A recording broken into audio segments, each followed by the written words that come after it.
A sleek, dark car navigates a winding road under a vast, moonlit sky, its form cutting through the night.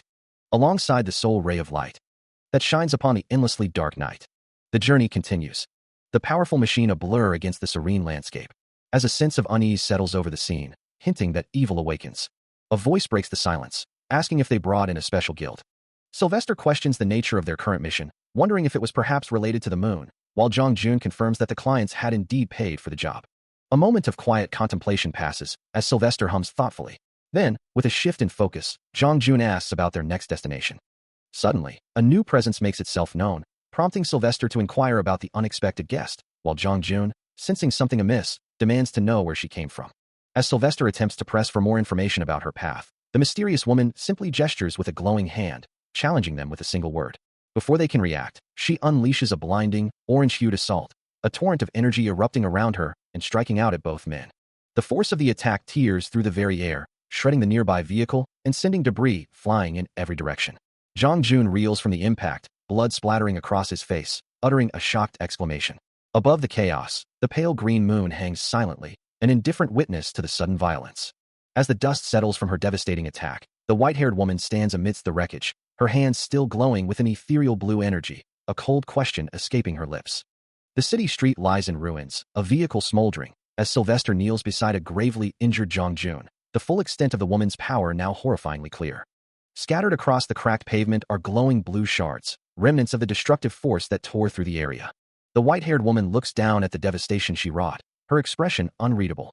Suddenly, a monstrous entity with glowing red eyes is struck with brutal force, red energy and blood erupting from the impact. The creature recoils, slammed against the ground with another deafening impact, its body splattering more crimson energy. Its face contorted in pain and rage, the monster's glowing red eyes fixate on its unseen assailant, blood staining its jagged maw. The whispers of vampires echo through the night, a chilling prelude to the desperate, muffled cries of a young woman. She spins around, startled, her eyes wide with sudden fear. A group of pale figures emerges from the shadows, their eyes glowing with an unnatural light, as one of them taunts, "Can't you hear the music?" Another voice joins in, mocking, "Don't you have more fun songs?" To them, humans are nothing more than. The woman collapses, overwhelmed, her thoughts racing to find a hiding place, knowing she isn't strong enough to fight so many, as one of the figures seizes her. A brutal attack follows, blood splattering across the ground. Nothing but prey. Later that night, a muscular figure walks away from the scene, his back to the carnage. His stride is unhurried, leaving the grim tableau behind. A young woman's face contorts in terror, her eyes wide with fear as a hand reaches out towards her, a chilling voice echoing in her mind. If enduring hunger is too difficult, then there's no need to hold back. A monstrous face, pale and gaunt, with sharp fangs and eyes glowing an ominous red, grins with predatory hunger. To these creatures, humans are nothing more than playthings. But just as the attack begins, a sudden, blinding flash of white energy erupts. The vampire lunges, its claws extended towards the helpless woman. Yet, there are beings in this world even vampires fear. A shadowy, powerful entity, wreathed in crimson energy, manifests from the darkness. Its presence alone causes a violent, chaotic impact, tearing through the air. Two men sit amidst industrial decay, one asking about something called psychedelic moon, while the other confirms it was smuggled in by those who paid for it. Suddenly, a tall, white-haired figure emerges from the shadows, his voice cutting through the air as he declares, "We call them vampire hunters." The seated man, Tokyo, challenges him, asking who he is, and noting his appearance doesn't suggest he's from Tokyo. Before Tokyo can react, Sylvester unleashes a blinding, crimson energy blast, striking him with devastating force. Standing over the reeling man, Sylvester expresses his disappointment. "You make me sad." Tokyo struggles to speak, his words broken as he tries to mention finding traces of his parent, his voice trailing off. Without another word, Sylvester turns and begins to walk away. His footsteps echoing as he muses aloud about the mighty justice members, his tone dripping with contempt. Still seated across from Tokyo, Sylvester listens as the man explains the value of the smuggled item, a psychedelic moon so potent it could corrupt even the most hardened gangs. A smirk plays on Sylvester's lips, his icy blue eyes glinting as he considers the implications. He takes a slow drag from his cigarette, the smoke curling around his words as he dismisses the notion of anyone caring about Tokyo's plight. Then, with a sudden, brutal strike, he silences Tokyo, blood splattering across his own face. Turning his back on the fallen man, Sylvester walks away, his words echoing with disdain for justice members.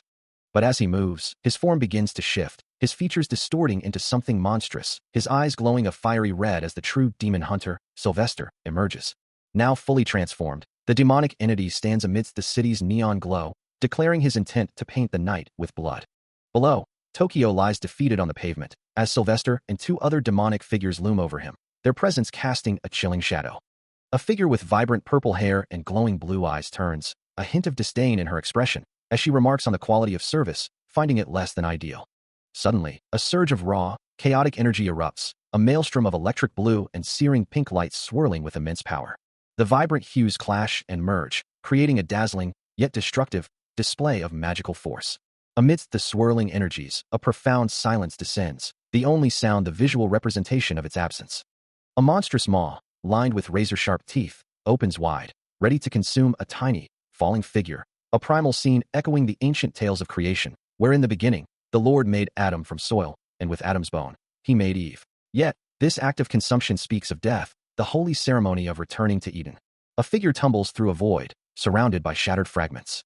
As a lone silhouette stands bathed in an ethereal glow, the words, "Ashes to ashes," echoing through the emptiness. Blood streaks across a pale face, long white hair matted and stained. And the finality of dust to dust settles over the scene. A new chapter begins, titled The Baptist, as Sylvester stands, his back to the viewer, dismissing an unseen presence. His voice cold as he reveals a hidden truth. His eyes now burning crimson, declaring the other to be the most useless among them. Before unleashing a devastating, glowing attack, silencing any further protest. He stood over the monstrous form, purple energy still crackling around the defeated creature. With an outstretched arm, he unleashed a torrent of raw power, the vibrant purple aura tearing into the monster's very being. Its arm ripped and shredded under the assault. Yet he pressed on, a blur of motion as the destructive energy followed his every move. His gaze intensified, eyes burning a fierce red. As the monster, battered but not broken, managed to snarl, "Ooh, so you know how to fight back." He loomed over the creature, the purple light swirling around him. His hand glowing with concentrated power. His hand, glowing with a fierce red-orange energy, is stained with blood. The sharp claws of his attack still visible amidst the crimson spray. As his icy blue eyes narrow, reflecting the intensity of the brutal assault. Sylvester stands tall amidst the wreckage, a figure of overwhelming power, having just delivered a crushing blow. A grimace of exertion or satisfaction crosses his blood-splattered face. And then he turns, walking away from the devastation he wrought. Behind him, the monstrous form of Jeanne d'Arc lies broken and mangled, purple energy still crackling around her ruined body. But he pauses, glancing back at the defeated foe, a single thought escaping his lips. Only one holds a bit. A value you. Yet, from the shadows of her broken form, a single fiery red eye glows with an unyielding defiance. Even as she lay broken and bleeding, Sylvester's voice echoed with a chilling possessiveness, declaring his love for the chaos and claiming everything around him as his own. Meanwhile, Sejian, seemingly elsewhere, pondered his escape from the vampire's den, questioning his own fate. He found himself drawn to the unfolding events, a strange fascination growing within him as he dismissed his earlier thoughts. Back in the ruined city, Sylvester continued his monologue over the fallen Jeanne d'Arc, musing about something called the psychedelic moon and the good times others were having in such a place. His gaze drifted to the glowing, ornate structure, praising it as an excellent concealed sanctuary. Then, with a hint of impatience, he addressed the still struggling figure, telling her to stop her noise and finish up, acknowledging her dire state. But from the depths of her broken form, a single, fiery red eye flared open, burning with an unyielding, monstrous defiance. A surge of dark, purple energy erupted around her, transforming her into a grotesque, undead horror. As Sejian watched from a distance, Sylvester looked down, revealing that the psychedelic moon had been smuggled in, paid for by unknown parties.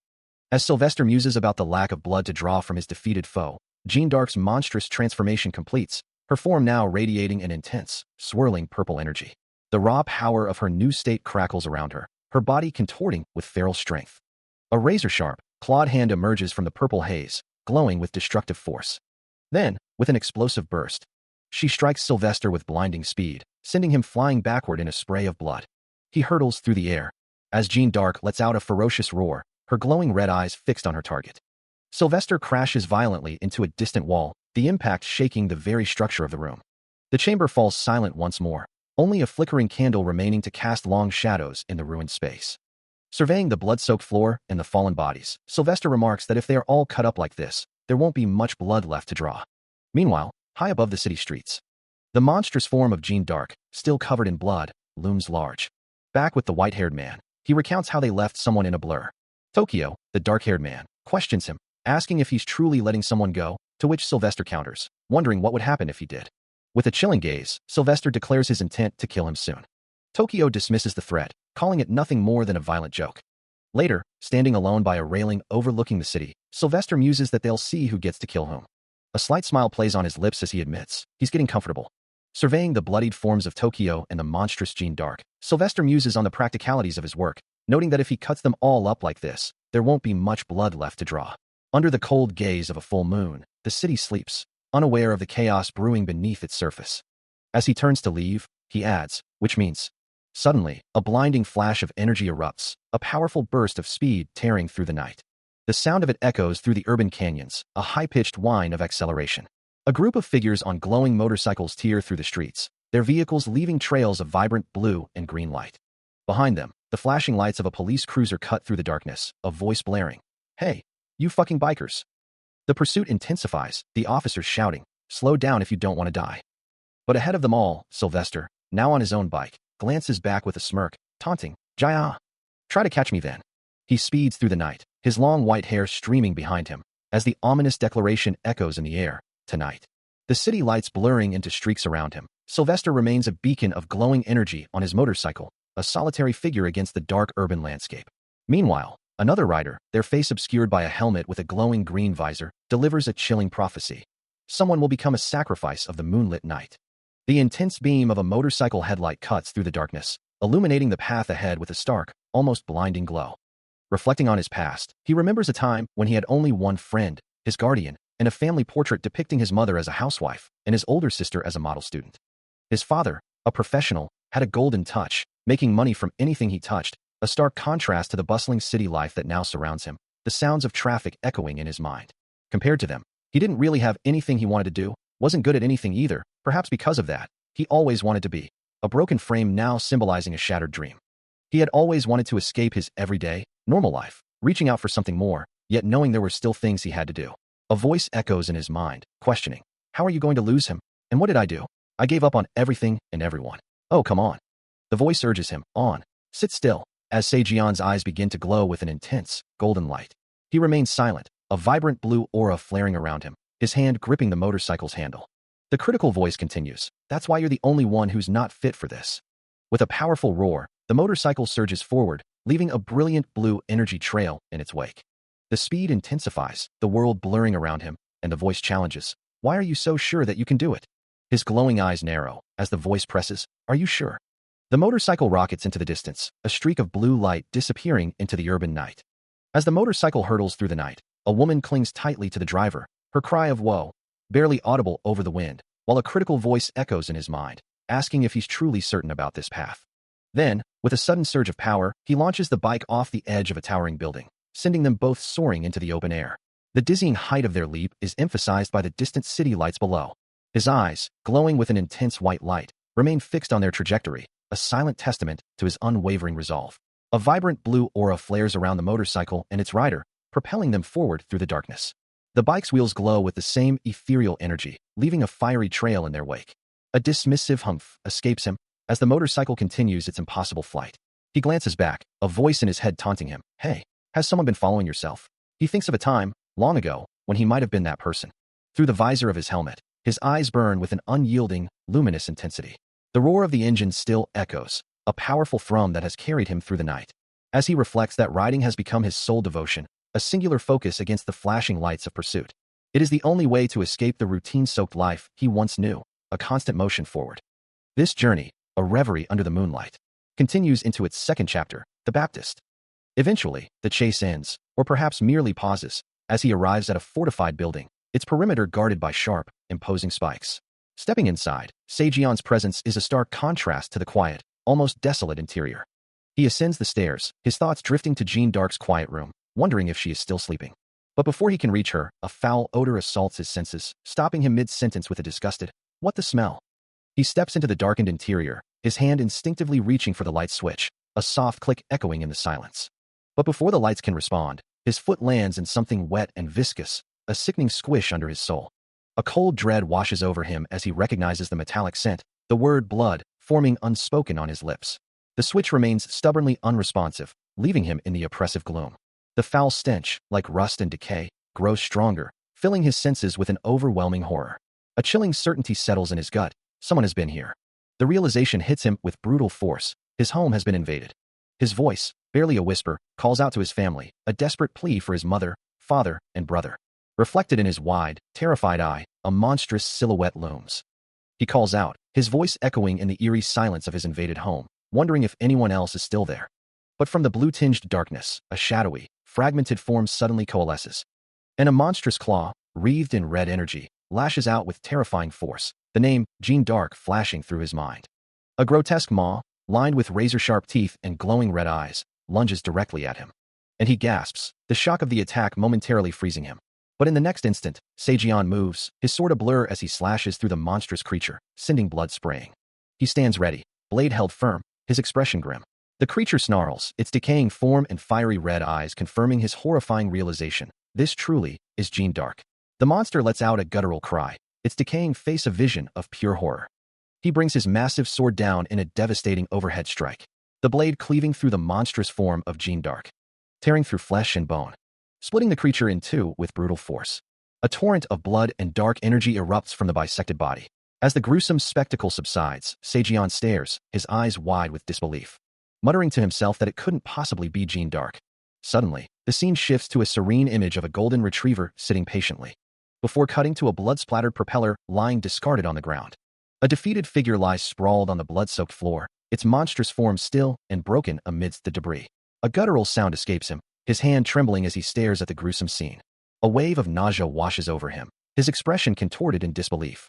Kneeling beside the fallen beast, Sejian's mind races, the name, Jean Dark, echoing in his thoughts, a chilling realization that this cannot be the true form of the legendary figure. His eyes widen in horror and confusion, grappling with the impossible question of what truly transpired here.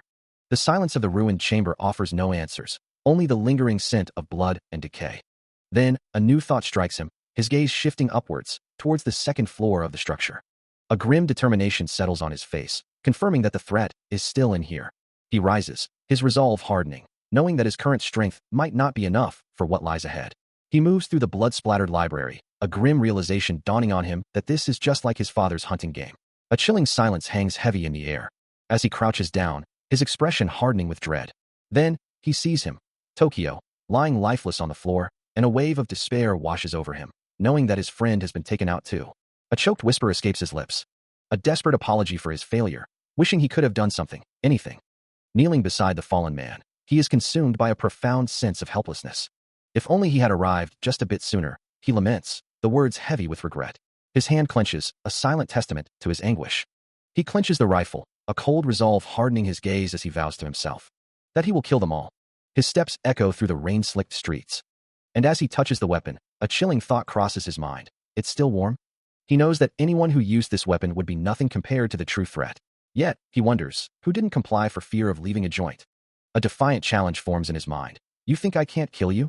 He brought an attack weapon, then, ready to face whatever horrors await him in the dark corridor ahead. But as he looks up the daunting staircase, the sheer scale of the challenge dawns on him. Logically, no one should be able to overcome this. It is next to impossible, yet his resolve remains unbroken. A crimson aura, sharp as a claw, tears through the darkness, a manifestation of the impossible threat he now faces. His gaze falls upon a grotesque, clawed foot, planted firmly on the cold stone, as he realizes that from the very beginning, this being was never meant to be defeated by conventional means. A monstrous hand, dripping with blood, grips a jagged surface, its raw power undeniable. And Sejian, rifle raised, stands ready to confront the horror. His eyes glow with a fierce resolve, acknowledging the sheer impossibility of his task, yet unwavering. The monstrous being snarls back, its fiery red eyes burning with malevolent intent, its fangs bared in a silent challenge. Sometimes, throughout life, one might find themselves utterly speechless, as if those moments leave no feelings or emotions behind, and Tokyo finds his thoughts coming to an impasse, staring down at the aftermath. For example, when one sees a famous celebrity in person for the first time, or perhaps when one witnesses a beautiful scenery, or when one hears an amazing song, Tokyo sits with others, listening intently. The city lights begin to glow as the sun dips below the horizon. Sejian rides through the evening, his helmet reflecting the urban glow. And he looks up, a silent question in his posture. A deep, oppressive darkness looms, hinting at a hidden presence. Suddenly, Tokyo's bloodied face emerges from the shadows, his eyes burning with a fierce, unyielding resolve. A faint, ethereal green light flickers in the gloom. With a primal roar, he lunges forward, his arm raised, a malevolent red glow emanating from his eye. Tokyo then takes aim with a shotgun, pointing it up a dark, foreboding staircase. A blinding flash erupts, followed by the sharp crack of a gunshot.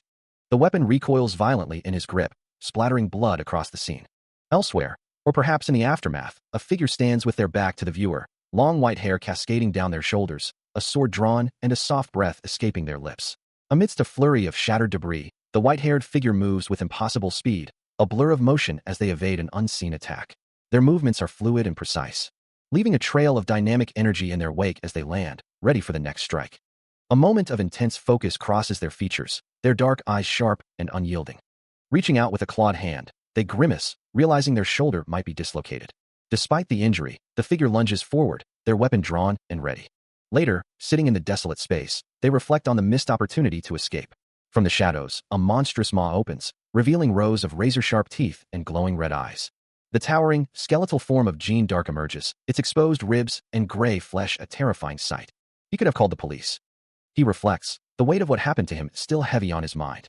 He could have even requested help from other capable individuals, but the monstrous visage of Jean Dark flashes in his memory. But, clutching a shotgun in his past, he remembers that he couldn't think of anything else. He still doesn't know what he should have done differently in that moment. But back then, tears streaming down his face, his only thought was that he had to kill this thing. The monstrous visage of Jean Dark fills his vision, its glowing red eyes burning with malevolent intent. A massive, clawed hand descends through the pouring rain, its power echoing with a guttural of. But Se-jian is already there, his shotgun leveled, another of escaping the beast as he prepares to fire. Unleashing a desperate volley as the creature lets out a guttural roar. He launches himself forward, a powerful kick aimed at the beast, shouting, "You son of a bitch." The impact sparks against its hardened form, and a surge of raw power erupts from him, his hair turning stark white, his eyes blazing crimson with a few of released energy, as he unleashes a furious, transformed assault against the monster. The shotgun, now discarded, lies forgotten in the rain. Reeling from the brutal assault, Se-jian is engulfed in a maelstrom of chaotic energy. His body battered and bloodied, stumbling backward as the pain threatens to overwhelm him. His face contorts in a silent scream, eyes wide with a desperate resolve as blood streams down his features. But in that moment of despair, a profound change begins, his dark hair rapidly turning stark white, and his eyes igniting with a fierce, crimson glow, a powerful aura erupting around him. Now fully transformed, he lunges forward with impossible speed, a blur of white and red, delivering a devastating blow. The impact unleashes a blinding burst of white and blue energy. His expression grim and unyielding, the crimson light in his eyes burning with an unshakable will. A thunderous quang echoes through the space. And when the dust settles, Se-jian stands victorious, his transformed figure towering over the defeated form of Jean Dark. His face contorted in anguish, blood streaking his cheek, Se-jian's mind races through the faces of those he couldn't protect. A bitter thought echoes in his head, that he couldn't even save them, his family, his Hyung, or even Jean Dark. A silent apology forms on his lips, lost in the darkness of his despair. Then, with a sudden, explosive burst of power, he delivers a final, devastating blow, shattering his opponent's head in a spray of gore and light. Leaving the carnage behind, he begins to walk away. His form casts a long shadow over the defeated, bloodied body of Jean Dark, lying broken on the tiled floor. Each step he takes is heavy, and as he continues to move, a chilling declaration escapes his lips. "Now you've..." His eyes glow a fierce red, his hair now stark white, and sharp fangs protrude from his mouth, revealing the full, terrifying extent of his transformation. A sudden shift in perception, a memory flashes into existence, a hand gripping a pistol, held steady. Then, a monstrous, clawed hand lunges forward with a sickening thud, its sharp talons tearing into flesh, blood erupting in a crimson spray. Another brutal strike lands, the impact echoing with a dull thud. Se-jian's face contorts in a mask of pain and shock, his eyes wide with disbelief as blood splatters across his features. The monster's snarling face looms closer, its red eyes glowing with malevolent intent. His legs give out beneath him, his body beginning to fall. The creature, radiating a dark purple aura, looms over its prey, ready to deliver a final, devastating blow. A final, tearing impact connects with a sickening sound as the flashback fades. A blinding flash of blue energy erupts, tearing through the air with devastating force, culminating in a thunderous impact that echoes through the space. Amidst the chaos, a man with long, flowing white hair and piercing blue eyes observes the scene with an unervingly calm demeanor. A bloodied figure lies broken on the ground. As the white-haired man muses to himself, he should have dragged him down personally, ensuring his descent into hell. Another body slides across the crimson-stained floor, joining the growing pile of fallen figures as the white-haired man stands over the carnage, an obscured companion beside him. He casts a cold gaze down at one of the lifeless forms, his voice cutting through the silence with a chilling finality. As it is written, Then, a transformed Seijian, his dark hair framing eyes that glow with an ominous red light, declares with absolute conviction, there is no one left. Not even one. The air still shimmers with residual blue energy, a stark reminder of the devastation, as a voice echoes, proclaiming that all who have sinned and fallen short of divine glory are to blame. His eyes now glowing crimson, and a faint blue aura flickering around him, Seijian accepts the burden, inviting blame. He stands amidst the wreckage, facing a white-haired man whose electric blue eyes reflect the chaos, a silent witness to the destruction. The ground around them is littered with the fallen, a discarded sword lying beside one of the lifeless bodies. Seijian then turns his gaze to his companion, posing a question. The white-haired man responds calmly, indicating a specific item or person with a simple phrase, that guy. It yours. A momentary blur of perception passes, and the white-haired man's gaze drifts, before he offers a silent, contemplative response. The aftermath of the massacre is stark, a lone figure lying lifeless amidst a pool of crimson.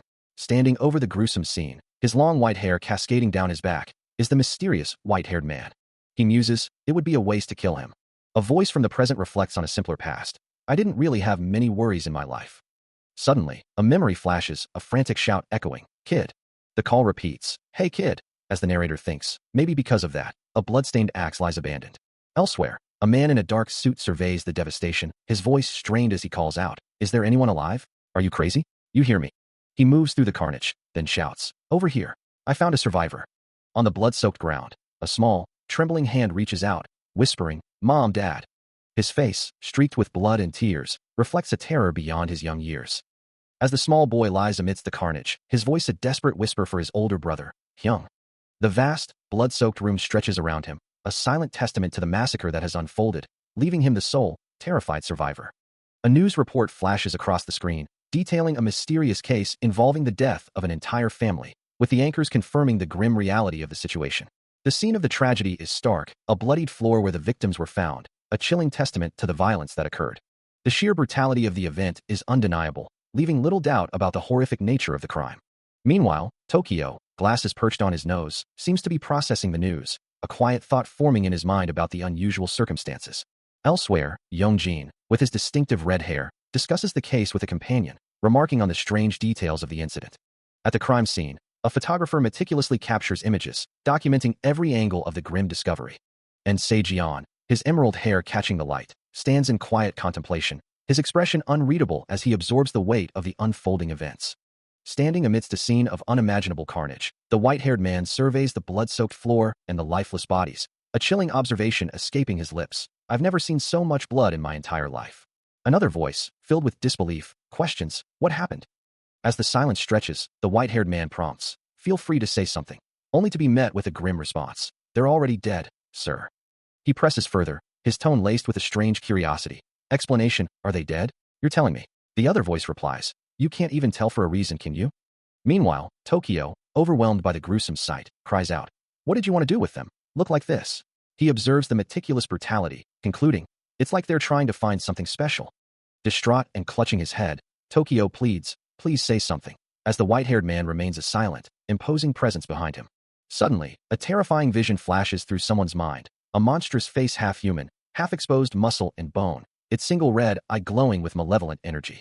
The horror intensifies as the entire face transforms into a grotesque mask of raw, exposed flesh and bone, both eyes now burning with a fiery red light.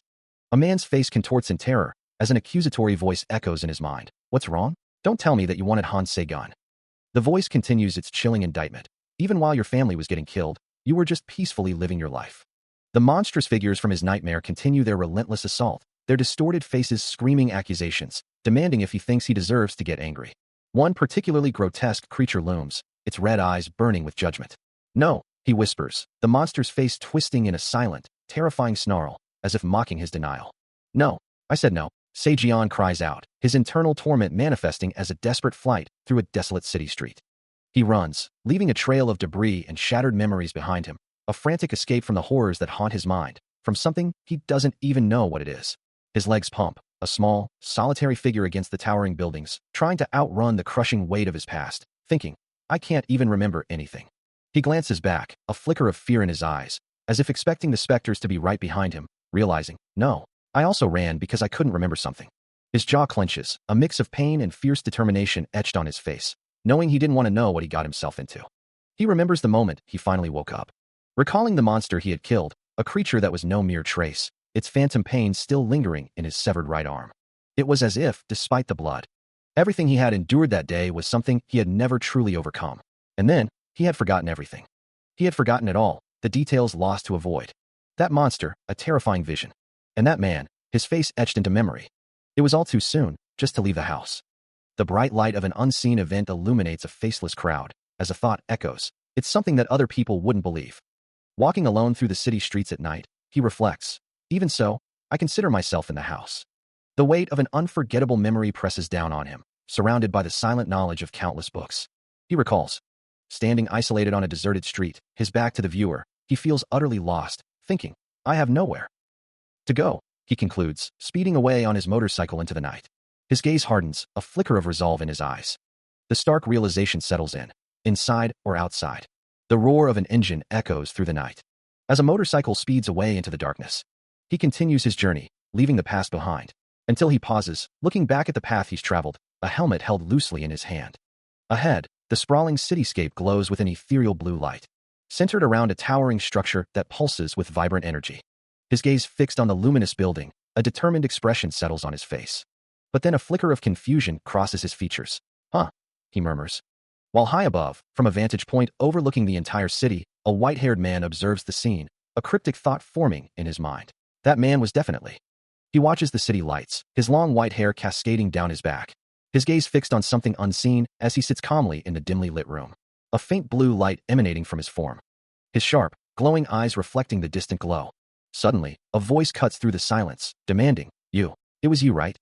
Se-Jion's accusation rings out. The guy the monster chased.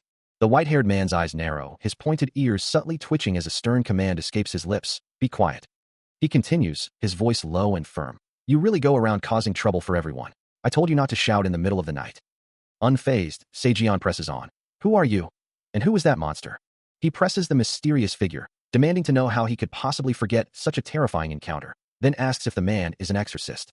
The white-haired man replies that he is close enough, prompting Se-Jion to inquire about the monster, specifically if it was a vampire. With his eyes glowing a faint blue, the man confirms it. A wave of disbelief washes over him. As the implication sinks in, the monster he fought was indeed a vampire. Cutting to the chase, the white-haired man shifts the conversation. His blue eyes glowing with an unsettling intensity, he asks a chilling question. Did Se-Jion drink its blood? Stunned and defensive, Se-Jion retorts that he simply did what he had to do to survive the attack, then asks if the man himself is one of them. The white-haired man, his eyes still glowing, calmly states that it's a possibility if Se-Jion did indeed drink the monster's blood. As his own eyes begin to glow with a fierce yellow light, Se-Jion grasps the terrifying implication of the man's words. He stares down at the fallen figure of Tokyo, the white-haired man's words echoing in his mind. If you cut them all up like this, there won't be much blood left to draw. Se-Jion turns to him, his voice tight with disbelief. What do you mean, draw? The man simply asks if he truly believes he can return to a normal life. A flicker of fear crosses Se-Jion's face as he asks, Are there more vampires out there? The white-haired man's expression remains unreadable, as he calmly states that such matters are none of Se-Jion's business, urging him to return to his normal life. Se-Jion's eyes glow with a fierce yellow light, his face contorted in a mix of confusion and dawning horror. Do you think that's possible? His voice cracks with desperation. I lost everything. His rage boils over. How? He screams, How can I return to my normal life? In a sudden burst of fury, Se-Jion lunges forward, grabbing the white-haired man by his collar and pulling him close, his face a mask of raw emotion. Still reeling from the impossible truth, he reaches out, a faint blue aura flickering around his hand, struggling to comprehend the man before him, knowing he is something extraordinary, yet unable to grasp the full implications. The white-haired man, shrouded in shadow, simply watches him, a faint smirk playing on his lips as he dismisses the young man's turmoil, telling him to stop whining. But Se-Jion's frustration boils over, his voice rising as he retorts. He isn't the only one who has lost everything, demanding to know what the man expects him to do. His eyes wide with a desperate fury, he recounts the horror, having seen the monster that killed his family with his own 2 eyes. Overwhelmed by despair and rage, Se-Jion lunges forward, grabbing the white-haired man by his collar, his voice cracking as he cries out, What do you want me to do? He holds the older man tightly, his grip trembling, insisting that returning to a normal life is impossible for him. The white-haired man, however, remains utterly calm, looking down at the enraged youth, and begins to speak, promising to get rid of something. Tears stream down Se-Jion's face, his teeth gritted in a raw display of anguish and determination, as he echoes the sentiment, vowing to rid himself of all of them. His voice raw with conviction, Se-Jion vows to see his mission through. even if it means his own demise, as the white-haired man stands calmly before him. His eyes now glowing with an intense, electric blue light. Under the silent gaze of the full moon, a dismissive thought crosses the man's mind. What an annoying brat. Sejian stands in a narrow street, speaking into a device, telling someone he had explicitly asked them not to call him. Nearby, the white-haired man acknowledges a new arrival, remarking on Sylvia's presence. The two men stand facing each other, the taller white-haired figure casting a long shadow over Sejian. The white-haired man reiterates his earlier sentiment to Sejian, who then responds with a slight surprise, noting the other's unexpected arrival as well. The scene shifts to an indoor setting, where the white-haired man sits amidst a group of people, inquiring about the fate of others, after observing the young man who had returned. He leans forward, his expression thoughtful, concluding that the person they were searching for had likely already departed from Korea. The white-haired man then questions if their efforts to track the individual had once again ended in failure, losing their target after finding them. He pauses, a contemplative look on his face, as if a new thought had just occurred to him, leaving the statement unfinished. Observing the mangled remains of a creature, Sejian wonders why they would cut them up like this. Thinking to himself that there wouldn't be much blood left to draw from such a state. The white-haired man, his gaze sharp, explains that the moment a monster lets down its guard, it becomes nothing more than a pile of bones. He continues, stating that fighting monsters is not for humans, and that they must sever their muscles. Sejian listens intently, as the man reveals the name of the substance that allows such feats, psychical moon. A faint glow emanates from Sejian's form, a visual manifestation of the psychical moon's effect. A hand holds a glowing red vial, the psychical moon itself, with a stark warning. To obtain its full power, one must not consume the entire vial at once. He moves with brutal efficiency, his strikes tearing through the monstrous forms, a voice echoing the cold truth that if he takes them all up like this, there won't be much blood left to draw. His hand glows with an eerie light, as the voice continues, promising immense strength, yet warning that the more he uses it, the more his body becomes pure. Blood sprays with each impact, the voice reminding him that since it's made of pure blood, there's a cost. The relentless assault continues, with the chilling caution that if things go even slightly wrong, he could end up becoming the same as them. His eyes blaze with an intense blue glow, as the question pierces his thoughts. Do you really want to take revenge on the heavens like that? Sitting in somber reflection, he hears the stark warning. If he falls into the darkness of revenge, he'll never be able to return to reality. His hand rests heavily, the weight of that truth pressing down. As his fingers clench, the thought of not being able to return to reality is met with a desperate, internal cry. I already can't return.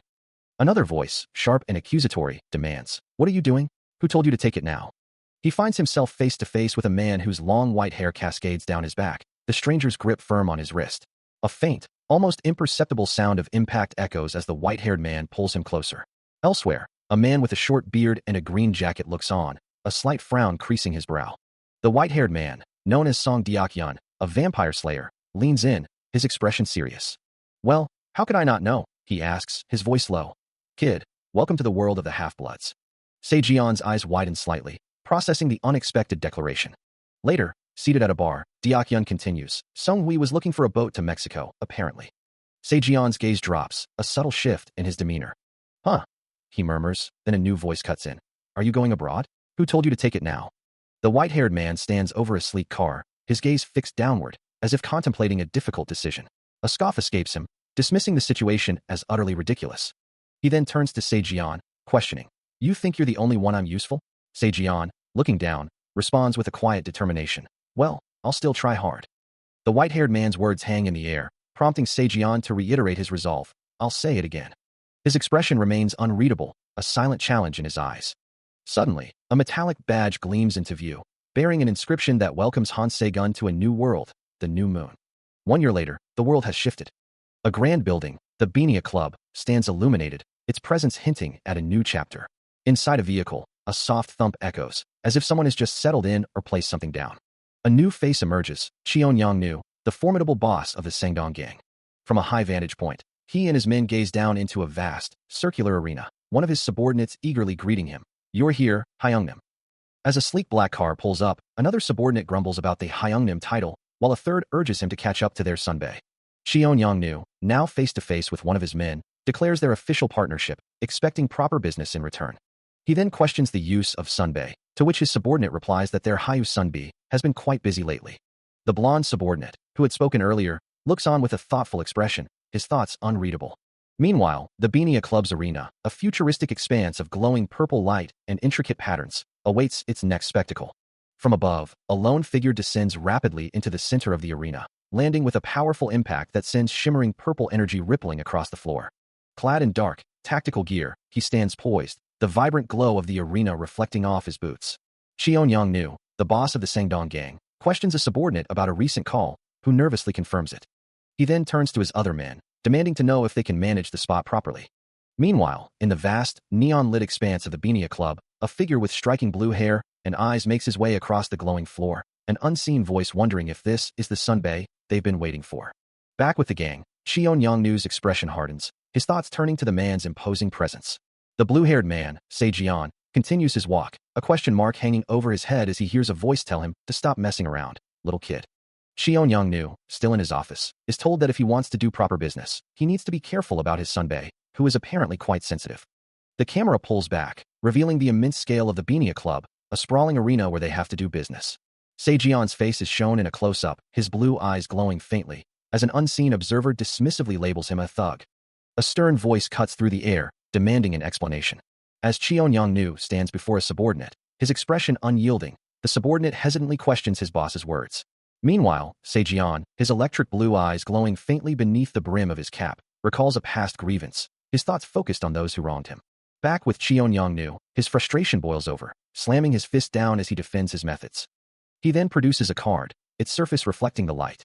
From a distance, the white-haired Song Deok-yun observes the scene, his mind cataloging the weapons being discussed, his gaze sharp and calculating.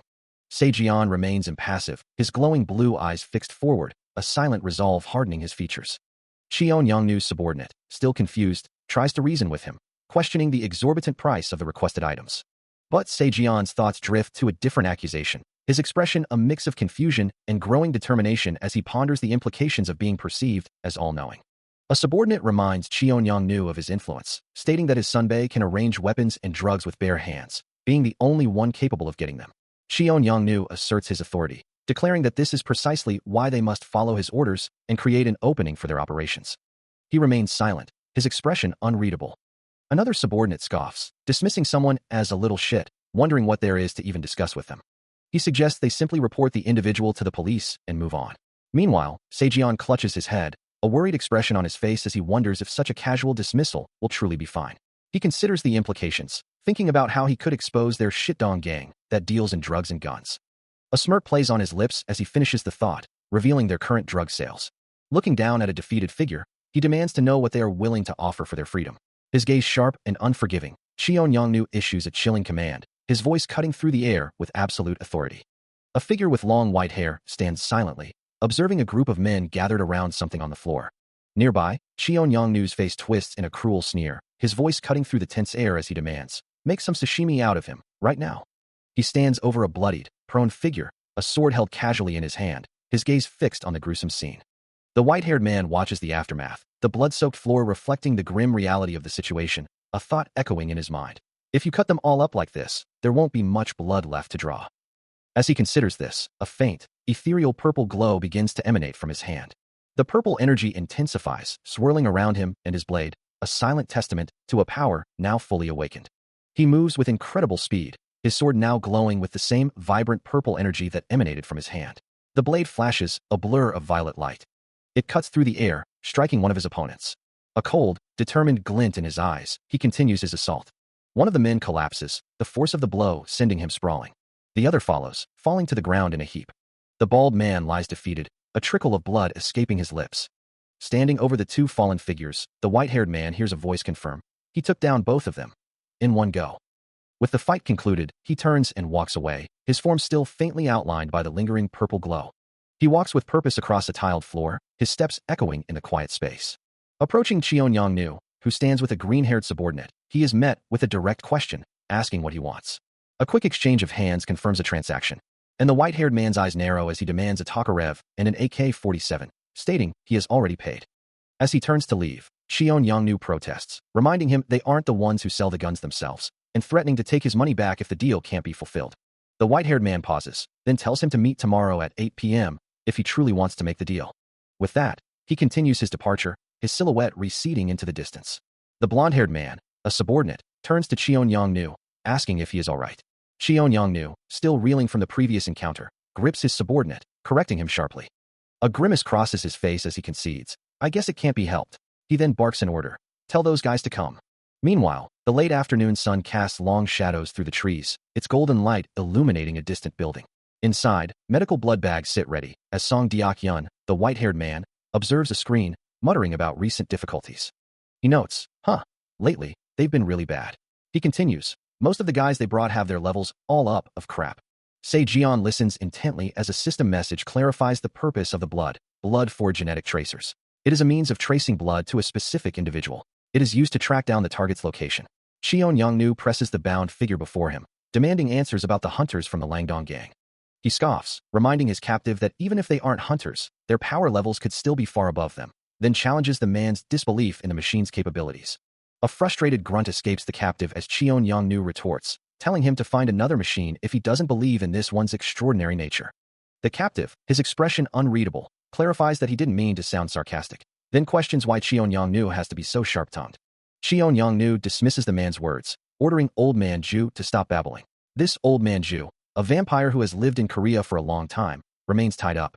Changing the subject, Cheon Youngnu mentions Jong Jun, a man whose entire family was reportedly killed by vampires. He then asks Old Man Ju if he's lost contact with Jong Jun for a while, his gaze fixed on the captive. Old Man Ju, seemingly unconcerned, wonders why they're even discussing Jong Jun, suggesting he's probably hiding somewhere with a knife, or perhaps should just become a vampire himself. Cheon Youngnu watches him, a thought crossing his mind. This guy is never honest. As the golden light of dawn or dusk bathes the street, a lone figure walks away from a nondescript building, his silhouette growing smaller with each step. He reflects on a recent conversation, a voice in his mind echoing, "You're only coming back now?"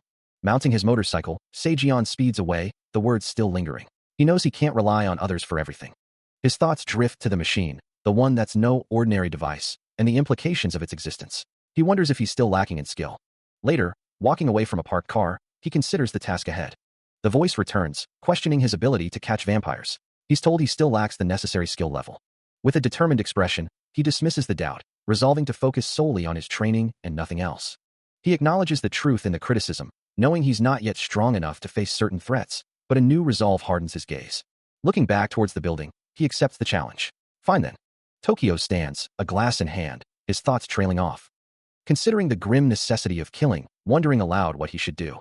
He then questions the very premise, asking who truly knows if one needs to kill a bad guy at all. A scoff escapes him as he looks down, acknowledging that he was right about someone else's intentions. With a sigh, he resolves to head to the training gym, musing that it's been a while since he last broke a sweat. When suddenly, his expression twists into one of shock and disbelief, a silent question hanging in the air. A desperate cry of "No!" echoes, seemingly from the industrial building now visible under the night sky. The city lights twinkle indifferently as night falls. And deep within an underground parking garage, 3 figures in dark suits stand guard beside a sleek black car. Inside a sleek, dark vehicle, one of 3 men in suits voices his frustration, wondering if they are truly being asked to pursue a mere child. The driver, his expression stern, calmly tells him to settle down, reminding him that such thoughts are unproductive. The passenger, however, remains agitated, insisting on loyalty to their organization, Hydrange's. He continues to vent, recalling how their forces were decimated by a puny fairy and how they were blamed simply for becoming vampires, his words laced with bitterness. The driver, his gaze fixed ahead, acknowledges the ongoing complaints about losing to a little punk, a hint of weariness in his tone. Suddenly, the car is violently rocked by an unseen force, blue energy crackling around its interior as debris begins to fly. More debris rains down from above, the impact continuing to tear at the vehicle. Then, a blinding explosion of brilliant blue energy erupts, a silhouetted figure at its heart, obliterating the car in a deafening crash. Amidst the dust and wreckage, Se-jeon stands firm, the aftermath of his devastating attack settling around him. He walks away from the smoldering wreckage, the vehicle he just destroyed now a twisted mess of metal and smoke. Behind him, a voice laments the loss of their men, even those recently turned into vampires, as valuable assets. A figure with glowing red eyes asks if the other is done harvesting their little lump of blood, while another voice, filled with uncertainty, asks what they should do next. The white-haired man repeats the question, his face obscured by shadow. The man with the glowing red eyes stares forward, his expression grim. He then remarks that he hadn't expected to be getting clean money from this venture, looking down with a calculating gaze. Suddenly, Se-jeon's voice cuts through the air, questioning the man's words, who then dismisses the situation, asking what one can expect from mere bullies. Se-jeon stands with his back to them, his sword sheathed, a silent threat. Turning to face them, a menacing smile spreads across his face as he suggests that if he were to pluck out their canines and sell them, that should be good business.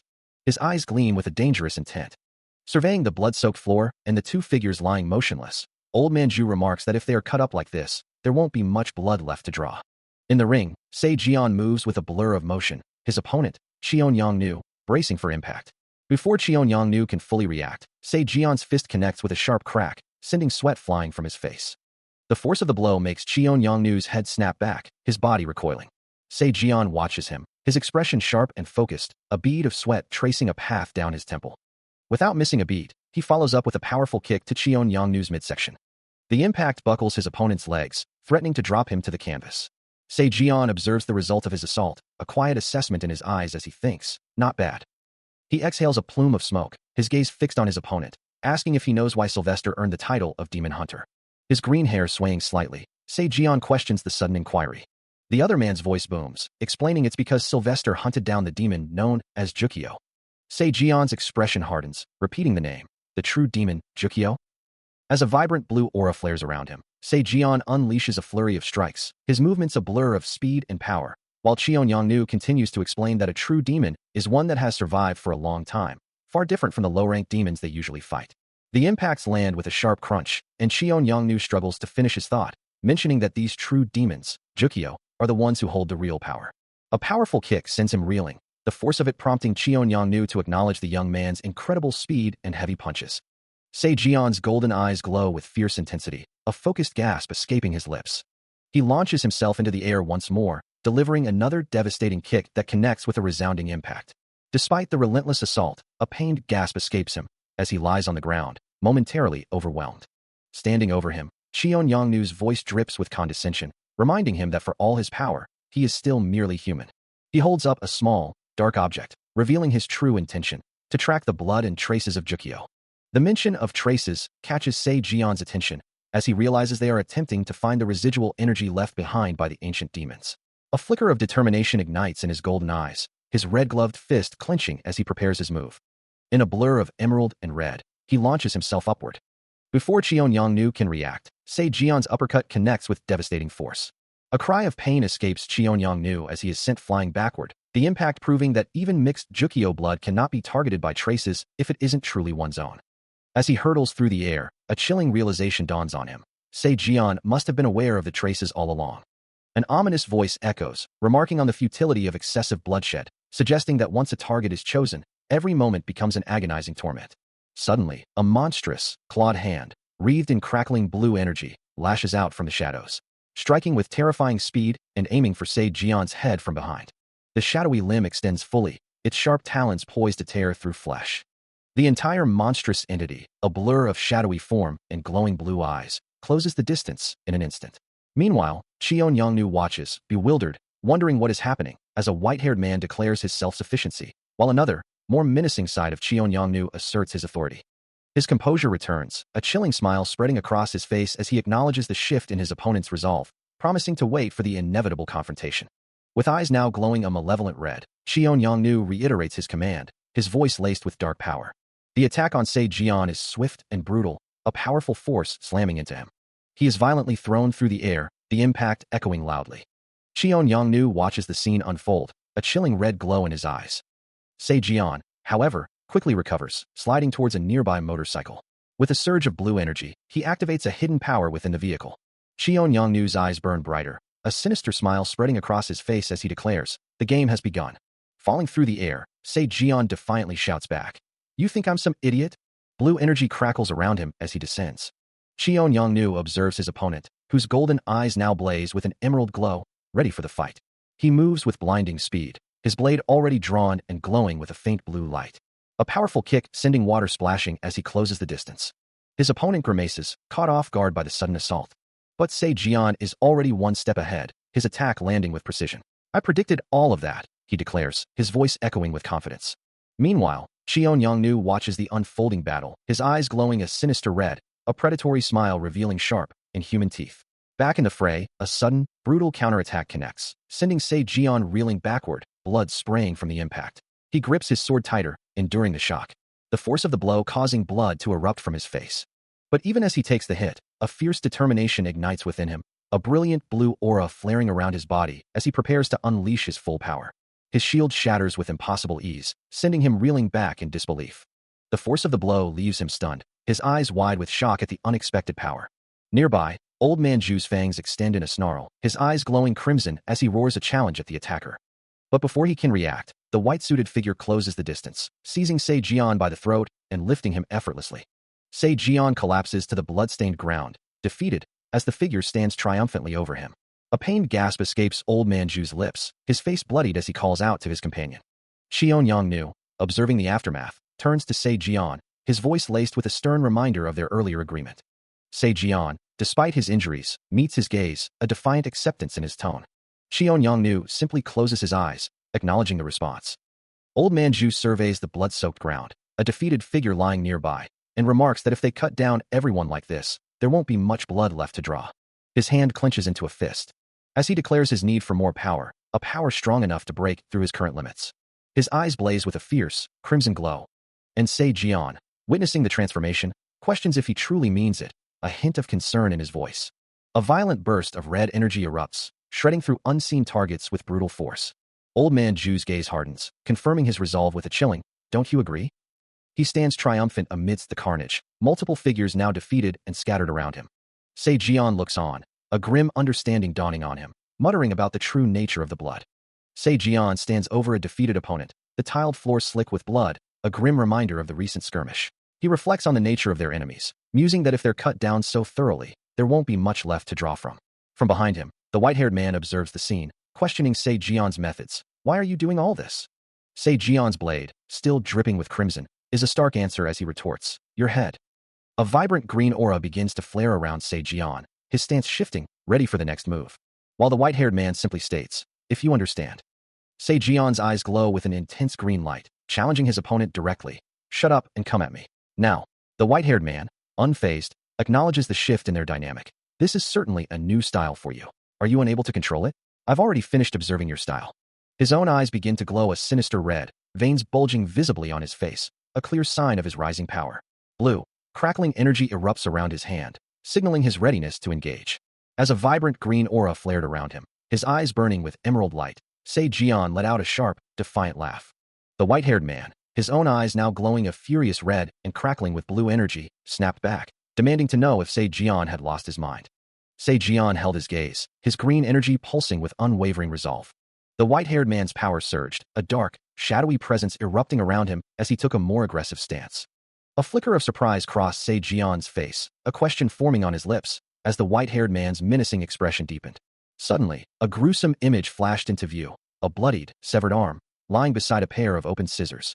Horror etched onto his face, his green eyes wide. Se Jian cried out, his hand reaching forward as if to grasp at the fading vision, a chilling reminder of a past warning.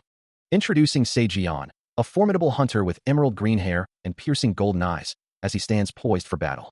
Meanwhile, a man lies broken on the blood-soaked ground, his face streaked with crimson, eyes closed in what appears to be a final, agonizing breath.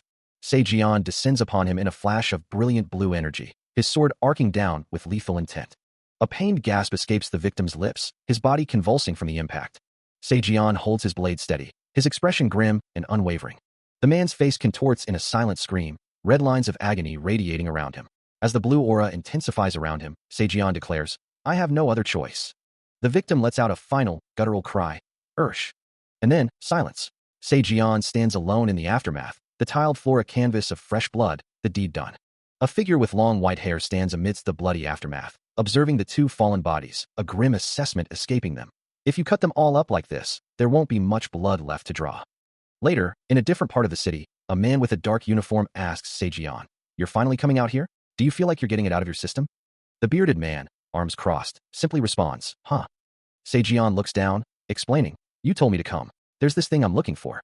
The bearded man's expression shifts to surprise. "You mean that thing you avenged your friend for?" Se Jian offers no verbal reply, his silence speaking volumes. Confused, the bearded man asks, "Do what?" Se Jian then points out, "Your motorbike." A sleek, black motorbike stands nearby. As the bearded man continues, "You ride it around the city roads like a crazy man, online and offline." His annoyance clear, the bearded man questions, "You used my motorbike?" Se Jian pauses, then offers a simple, "I'm sorry." Suddenly, a red car speeds away into the night, its engine roaring.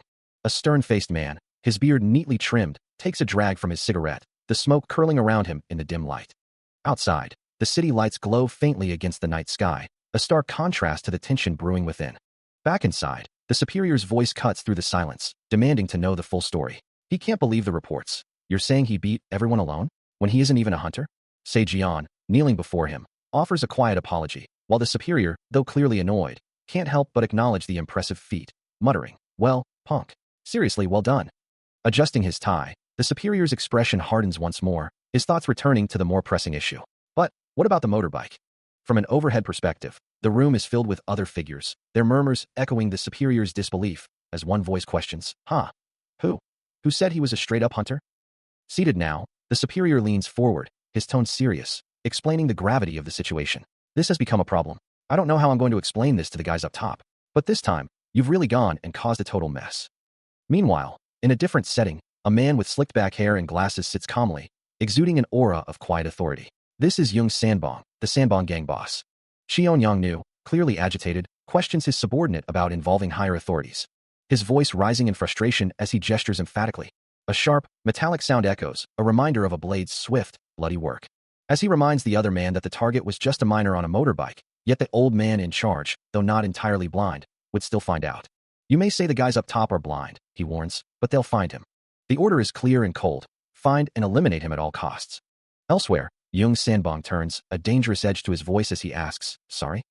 His face contorts in a snarl, demanding, "You bastard, you didn't get that?" He reiterates his ruthless command. "I told you to bring me his head, got it?" The city lights glitter under the night sky, a stark contrast to the grim conversation unfolding elsewhere. A quiet building stands illuminated, its secrets held within. "Take this," Seijian states, his voice firm. He reminds the older man. "You told me the subordinate issue was related to the White Fang.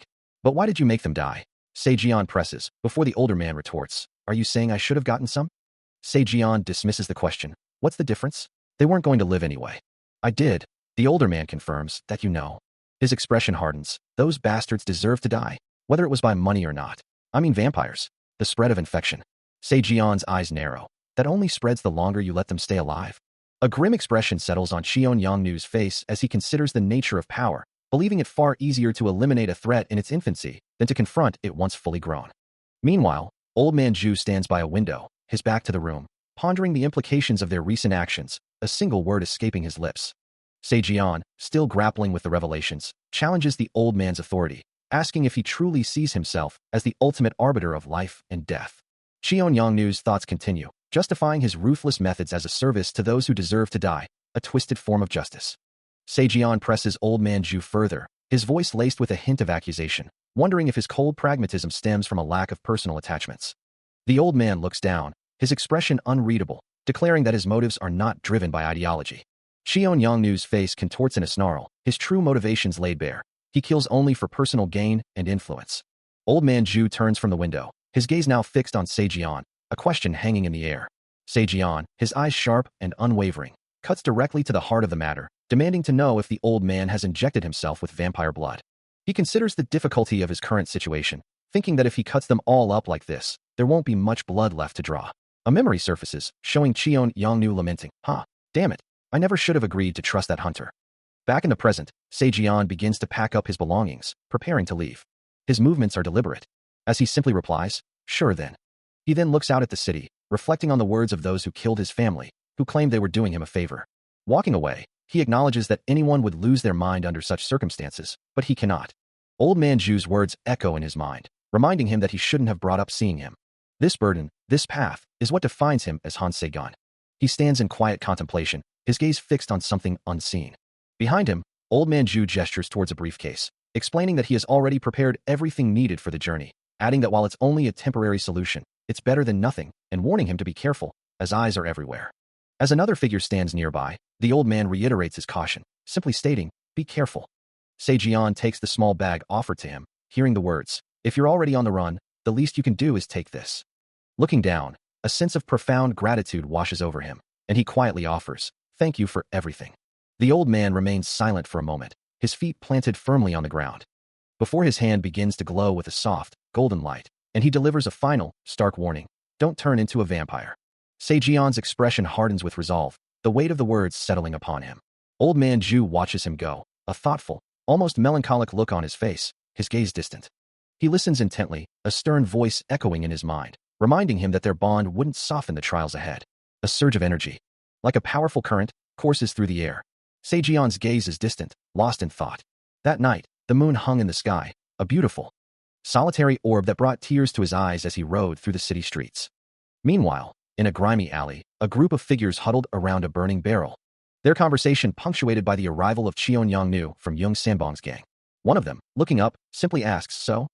Cheon Yongnu, his expression stern, addresses an unseen individual, stating that he will keep their conversation brief.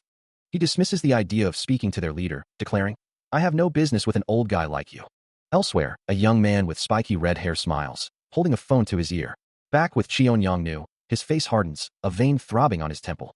He lets out a short, humorless laugh, muttering, "Huh. Here I was going to do this nicely, but why are you fostering these days to ruin?" His eyes narrow, a chilling intensity in his gaze as he stands amidst his subordinates. The shadows deepen around him, emphasizing his menacing presence. Under the cover of night, Old Man Zhu stands silently, observing a tense street scene where a black car idles amidst a gathering of figures. Nearby, a small fire burns in a barrel, casting flickering light on a group of men surrounding Tokyo, who clutches his head in distress as the thugs close in. Cheon Yongnu watches the unfolding violence with a cold, calculating gaze, his face set in a grim expression. One of the thugs delivers a brutal blow, sending Tokyo sprawling to the ground, blood splattering from the impact. He recoils, covering his face in a desperate attempt to shield himself from the relentless assault, his body racked with pain. As the beating continues, Cheon Yongnu casually remarks to his subordinate, Hey, don't break it, he still needs to hold the handlebars." Standing over the prone figure of Tokyo, Old Man Zhu surveys the blood-soaked ground, a dry remark escaping him that if they continue to cut them up like this, there won't be much blood left to draw. A man with fiery red hair, supposedly a biker, looks down, while Cheon Yongnu observes the unexpected turn of events. The moment the old man asserted his will, the fight was over, Tokyo now kneeling before him. A question mark hanging in the air for the red-haired man. A small, dark object drops from the old man's hand onto the ground. As he instructs Tokyo to use it to gather his men, or simply to buy meat, stating his indifference. The red-haired man's gaze sharpens, the realization dawning on him that the true challenge stands directly before him. His vibrant hair seems to shimmer with a growing, unspoken defiance. The red-haired man, still defiant, endures the brutal assault. As Cheon Yongnu leans in, promising more pain, leaving the victim's face contorted in agony. Old Man Zhu stands over his kneeling subordinate, his presence commanding, while Cheon Yongnu protests, "Woe not the neck." The gang boss insists, "We can't have him dying even if he's a rat." Then barks, "Start." Suddenly, several small, dark objects shoot through the air, as Old Man Zhu and his subordinate watch them disappear into the distance. Alone now, Cheon Yongnu takes a drag from his cigarette, muttering, "Now that he's gone, I feel even dumber." Standing over the bloodied figures, Old Man Zhu muses that if they were cut up like this, there wouldn't be much blood left to draw. The scene shifts to a bustling city street, where a quaint establishment beckons, its warm lights spilling onto the cobblestone path. Inside, a man with dark, messy hair sits at the bar, sighing as he declares the place closed. He apologizes for the inconvenience. But a familiar voice cuts through the quiet, asking if it truly is him, Sejian. The green-haired man steps further into the room, his presence filling the space. Tokyo, recognizing his old friend, remarks on how much he's grown, joking that he must have been taking growth hormones. Tokyo explains his position, stating that he is Sylvie's representative in Korea, prompting Sejian to question if he already knew, as Tokyo reiterates his role as Sylvie's representative. Because of this, he receives regular reports, keeping him informed. However, Tokyo senses a deeper motive, believing Sejian isn't there just for casual conversation. Sejian then shifts the topic, revealing he's heard of a method to detect vampires. He holds up a small, intricate device, identifying it as a bloodstone pendulum. Finding a working one, he admits, won't be easy, despite its ability to sense a vampire's aura. As the conversation continued, he explained that even if they managed to find a bloodstone pendulum, it would be incredibly difficult to acquire. He elaborated on the challenges, stating that the item was not something one could simply purchase, and that he himself lacked the necessary connections to obtain it. But Sejian, undeterred, simply replied that he didn't have a choice in the true sense of the word. Tokyo looked down at the delicate bloodstone pendulum resting on the counter, his expression thoughtful, before admitting that he was probably reluctant to deal with it because he was still a minor. Later, in a different setting, Sejian reflected on the situation, knowing there was no other option but to proceed. Suddenly, Tokyo cried out in surprise, collapsing to the ground and clutching his head, as if in immense pain, muttering that it was only a game. As the world shifts around him, a small, glowing fragment, a mere piece of something larger, is held delicately in an unseen hand. Meanwhile, Sejian finds himself behind a counter, serving a customer who offers a polite, "Thank you." Elsewhere, a woman behind a bar smiles, confessing, "You know I love them." And in another corner of the city, a man in a dark suit lets out a soft, "Ah." Later, Old Man Ju stands in a dimly lit space, a powerful motorcycle parked behind him, his gaze fixed downwards in contemplation. Another figure, bathed in the glow of a window, looks out into the distance, lost in thought. Old Man Ju's eyes begin to glow with an eerie light as he poses a direct question. Did you drink vampire blood? His glowing gaze intensifies as he dismisses any potential complaints. Don't whine about it. Under the silent watch of the moon, Old Man Ju continues, his voice carrying a hint of shared experience. You aren't the only one who's had bad luck. A figure with long, flowing white hair and glowing eyes gazes out over a sprawling cityscape, marking the entrance to the city of the Mad Moon, a place Han Se-gun now calls home. He stands alone, his gaze cast downward, a thought echoing in his mind. Has it been a year already? Suddenly, a voice cuts through the quiet, calling out his name. Hey, Han Se-gun. He finds himself surrounded by a group of men, their expressions a mix of surprise and recognition, one exclaiming, wow, it really is him. I thought I couldn't find him. Another voice wonders aloud. It's been. How long ago? It must have been so long ago that I can't recognize him. The red-haired man, at the forefront of the group, points out. And what's with the hair? His companions echo the sentiment, still fixated on Se-gun's changed appearance. The red-haired man scoffs, then adds, he's still pretty much the same, I see. Another member of the group chimes in with a sneer, you're barely out of your diapers. The more I think about it, the more pissed off I get. Still agitated, the red-haired man demands to know the extent of his suffering to find him, while another voice calls out to him, using the names Jinwoo and Yongjin. The red-haired man stares, repeating the names Jinwoo and Yongjin. He remains silent, his gaze sharp and intense. Then, with a chilling calm, he asks if they wish to die, as the group of gang members behind the red-haired man stirs uneasily. He looks down at his own chest, where dark bloodstains mar his shirt. A memory surfaces of a boy bitten by a vampire, leaving one to wonder what truly happened to him. The question hangs heavy in the air. Are vampires the only ones who drink the blood of their own kind? One of the gang members, noticing the dark marks, questions the bloodstains on his shirt. He then asks if the boy was bitten by a vampire, adding that being bitten doesn't always lead to a mutation. He considers the implications of the necklace being a fake, wondering if it's transforming into something else entirely, while the gang members question his affiliation, asking if he's with the Sanbong gang. Se-jian stands calmly before the group of men, his gaze fixed on the red-haired figure. The red-haired man smirks, acknowledging that Se-jian's recognition of them only means he's aware of the trouble they represent. Se-jian's expression remains unreadable as he counters, asking how much they're being paid. From an overhead perspective, the red-haired man reveals their bounty, 2 million won for his location, and 8 million if they bring him in. He then adds a warning, insisting they aren't to be underestimated. Se-jian's thoughts drift to making a quick end of them, admitting he'd love to cut them down right now. But he quickly dismisses the idea as a waste, deciding instead to simply take what he wants, declaring the gang members his favorite. Before they can react, Se-jian explodes into motion, striking multiple gang members simultaneously, leaving them stunned and exclaiming in disbelief at his sudden, brutal assault. He declares, his voice firm, then settle this like bikers. His fist clenches, a sneer on his face as he adds, stop acting like common thugs. The red-haired gang member recoils, eyes wide with shock, as a blur of motion and sound tears through the street, leaving the gang in disarray. He surveys the aftermath, a thought crossing his mind. It's a surprisingly simple victory for the boss. The average strength of the gang is lower than I expected. Later, the red-haired man sits defeated, a drink in hand, muttering, I've been thinking of quitting like this. You shouldn't have done that. Se-jian, also with a drink, responds, if you'd been a little more pleasant, we could have even shared a beer together. The red-haired man looks up, confused, as Se-jian adds, take a good look at the sunset. What? From atop his motorcycle, the red-haired man issues a chilling warning, declaring that this will be the last thing his opponent ever sees. He scoffs, dismissing the threat as utter nonsense. But before he can react, a hand wreathed in vibrant green energy shoots forward. The impact is instantaneous, shattering a helmet into fragments.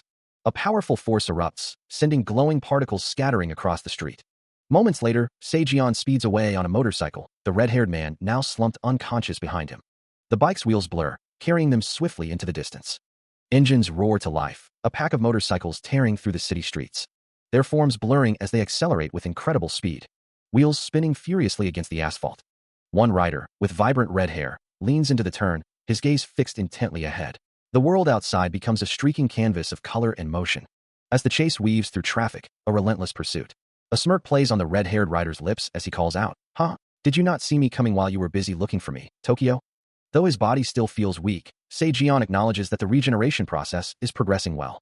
Nearby, Old Man Ju offers a stark, single-word command, kill. He elaborates, explaining that approaching a situation with the mindset of needing to kill someone isn't a true beginning, and regardless of the circumstances, one simply doesn't kill a person. Se-jian's gaze sharpens, his thoughts turning to the grim possibility. If I have to kill Meanwhile, the roar of engines fills the city as two motorcycles tear through the streets, the red-haired rider relentlessly pursuing Tokyo. He glances back, taunting his quarry. Hey, where are you going? The red motorcycle surges forward, its engine screaming, causing Tokyo to look back in confusion, wondering aloud. What the? Where did the both of them? The narrator interjects, revealing the destination of this frantic chase. The high-speed entry is over there. As the sun dips below the city skyline, casting long shadows over the urban sprawl, a voice cuts through the air, questioning the ongoing pursuit. The man in the crisp white suit confirms the chase, but insists something far more crucial demands attention, leaving his red-haired counterpart confused about any competition. He explains his observation of the target, then probes if the man he was chasing is considered a bad guy, eliciting a hesitant response. Meanwhile, the red-haired rider, now stopped and looking up, curses under his breath, his frustration palpable. The man in white, his expression tightening, emphatically states that the situation is not what the rider perceives. With a final, dismissive gesture, he orders the red-haired man to leave, receiving another uncertain reply. The red-haired rider, his face contorted in disbelief and anger, can only utter a single, frustrated exclamation.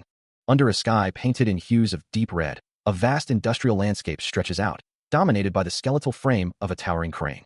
Amidst the sprawling structures and the fading light, a lone truck navigates the desolate grounds, its headlights cutting through the gloom. Suddenly, a voice cuts through the silence, sharp and accusatory, calling out, "Hey, Hans Sei-gun." The red-haired man, astride his motorcycle, pulls up to a stop, his gaze fixed on the figure before him. His expression is a mask of intense frustration, his eyes narrowed with barely contained anger. He demands to know, was it a race where you were running away? The accusations continue to pour out. And you call yourself a man? You turned into a coward in just a year. From an overhead perspective, the two figures appear small against the vast, cold expanse, the red-haired man's motorcycle a stark contrast to Seijian's still posture.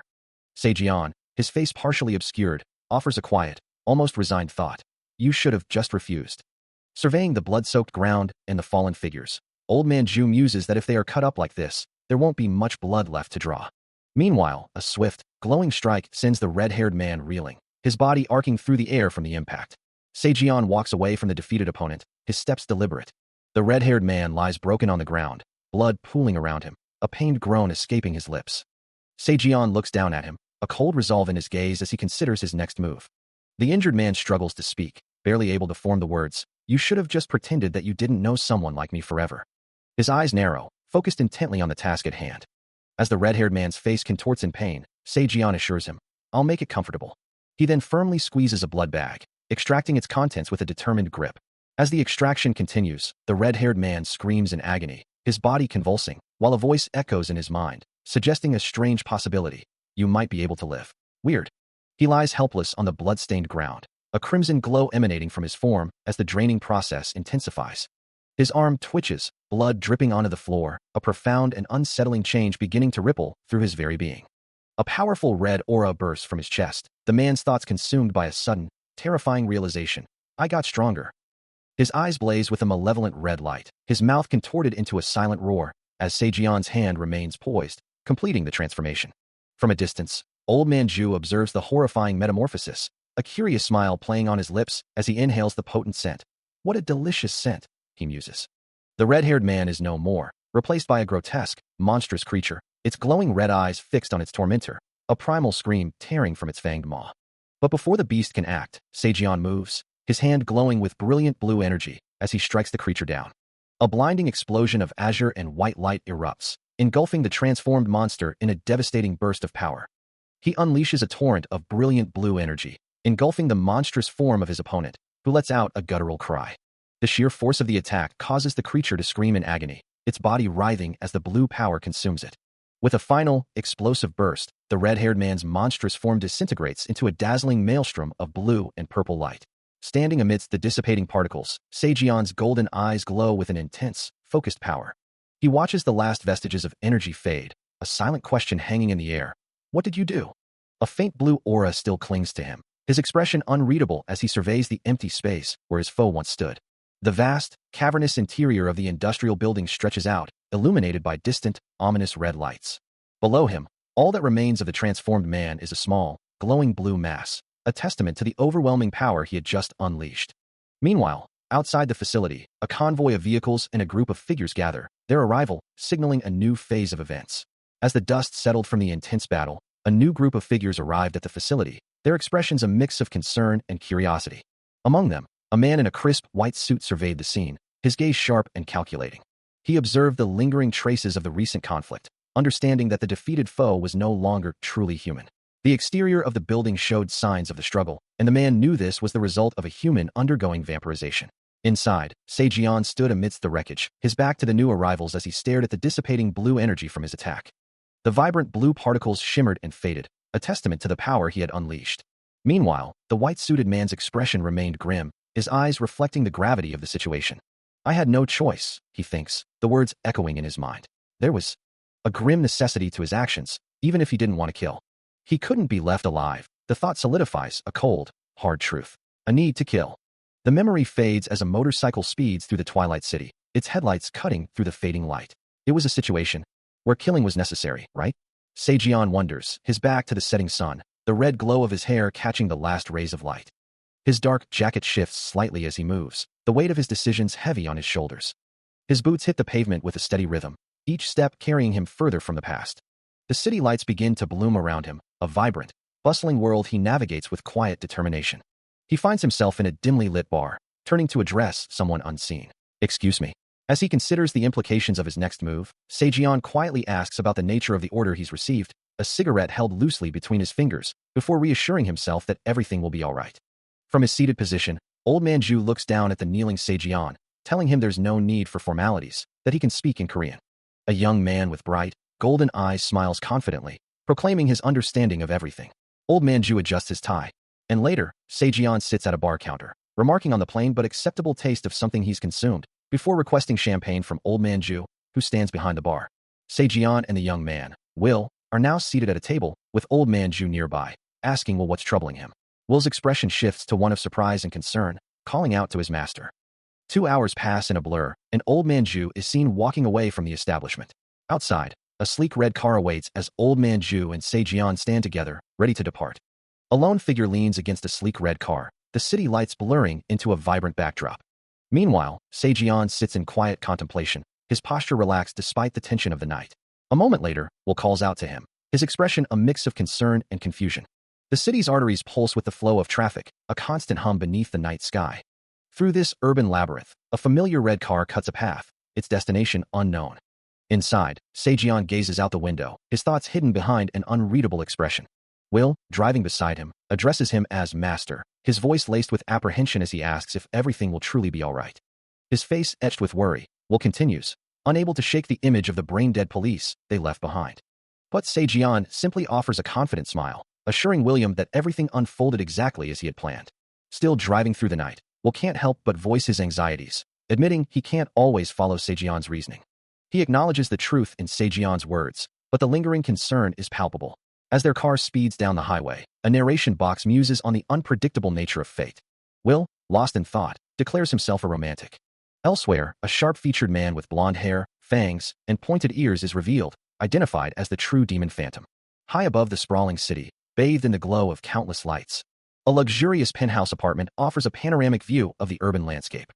Inside, a figure in a pristine white robe stands, wine glass in hand, as his subordinate approaches, simply stating, "Master." The master acknowledges him, saying, "Well done, Wilhelm." After Wilhelm reports, "As per your command, I've already healed the health system again." Wilhelm then adds, "I'll have to do that later. What's the reason you're so obsessed with yellow-eyed guys?" The master, taking a sip from his glass, responds with a slight smile, "I told you I'm a romantic, don't I?"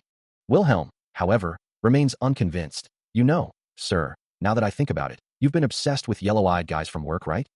He concludes, his tone firm, "If you really want to find romance, do that after you finish all your work."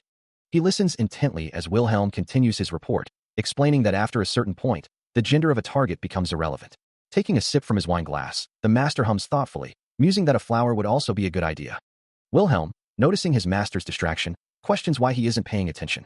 The master dismisses the interruption, urging them to move on to the recent news, specifically mentioning a victim named Han Mihai. Wilhelm, now facing him directly, asks if he found out about the Crimson Witch case, involving 6 female high school students who were victims of assault. The master's expression shifts to one of mild annoyance, as he is once again reminded to focus.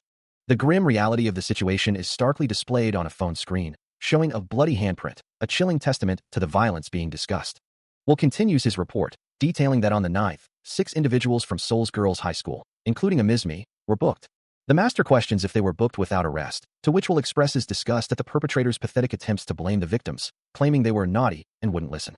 From the victim's perspective, Will clarifies it was clearly an assault, prompting the master to ask for clarification. Will then informs his master that he just received 500 million won, offering to let him watch the footage and noting that it seems the perpetrator is still active. The master acknowledges hearing about it, observing that the perpetrator clearly didn't listen to his warnings and uses that the man must truly hate him. Will reiterates his offer to watch the footage, especially since the Crimson Witch case is now widely publicized, reminding the master that he considers Will and his associates his own people. Will concedes that this is true, then asks if the master will watch. The master, after a moment of consideration, decides he should indeed watch it. He then smiles, confirming that Will had informed him and approves of the situation. He stirs in his sleep, the lingering echoes of a horrific event seeping into his consciousness. A dark, blood-splattered floor comes into view, a figure slumped lifelessly amidst the crimson stains. A shadowy silhouette looms over the scene, the air thick with an unsettling silence. Then, a clearer image emerges, a figure with long, flowing white hair, their eyes glowing with an eerie, cold light. The scene shifts to grainy security footage, showing the white-haired individual standing impassively over another body on the ground. A chilling voice echoes, ashes to ashes. The master's eyes snap open, his gaze sharp and alert as he lies in his bed. The white-haired figure's face fills the view once more, the voice continuing its grim pronouncement, dust to dust. As a hand, crackling with faint energy, reaches out, a desperate plea escapes a victim's lips. Let me live." He stares out into the darkness, a chilling question echoing in his mind. "Begging for your life?" he muses, his gaze falling to something unseen below. "While you're still breathing with the taste of blood in your mouth?" His eyes narrow, a cruel smile playing on his lips as he asks, "Are you truly a living being?" He raises a glass of crimson liquid, the city lights blurring behind him, and offers a cold invitation. "Then go ahead and cry. Are you human?" he challenges, his voice laced with disdain. He turns away, his back to the unseen spectacle, whispering, "Cry to. Prove your innocence," the voice demands, before the scene abruptly cuts to black. A bald man, sharp-featured and clad in a dark suit, takes a slow drag from his cigarette, smoke curling around his face. He dismisses any challenge, his voice dripping with disdain. Holding a delicate wine glass, his grip seeming almost too gentle. As he declares, "That's your limit." His golden eyes glow with an intense, almost purple light, and a sharp fang glints from his mouth. As he moves with blinding speed, a sword appearing in his hand, slicing through the air with such force that the wine glass shatters into 1,000 pieces, crimson liquid exploding outwards. The blade continues its arc, cutting through the splashing red, completing a devastating downward strike, surrounded by a faint blue aura and scattering droplets. His long blonde hair whips around him, his glowing eyes still fixed on an unseen point, the display of power complete. He stands over the fallen, blood staining the floor around them, a chilling pronouncement escaping his lips. A soft sigh escapes him as he gazes out over the sprawling city, a vast, glowing barrier shimmering in the distance. His expression one of detached familiarity. Nearby, a younger man stands attentively as the master pours a rich, red liquid into a glass. A voice remarking on his unchanging habits, playfully disqualifying him as a poet. The two remain in the opulent room, the city lights twinkling beyond the window. While elsewhere, in a stark, dimly lit space, a different kind of struggle unfolds. His emerald eyes glow with a raw, desperate energy as he confesses the toll his ordeal has taken. Unable to eat for 2 long days, he is hunched over a toilet, his body racked with nausea.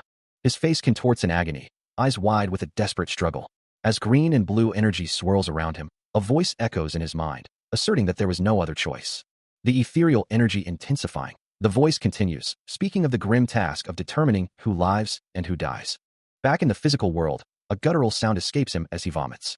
Suddenly, a stern-faced man with a dark beard appears in his thoughts, challenging him, asking if he truly believes himself to be the judge. Another voice, familiar and laced with a smirk, repeats the chilling phrase about deciding life and death, then dismisses it with a scoff.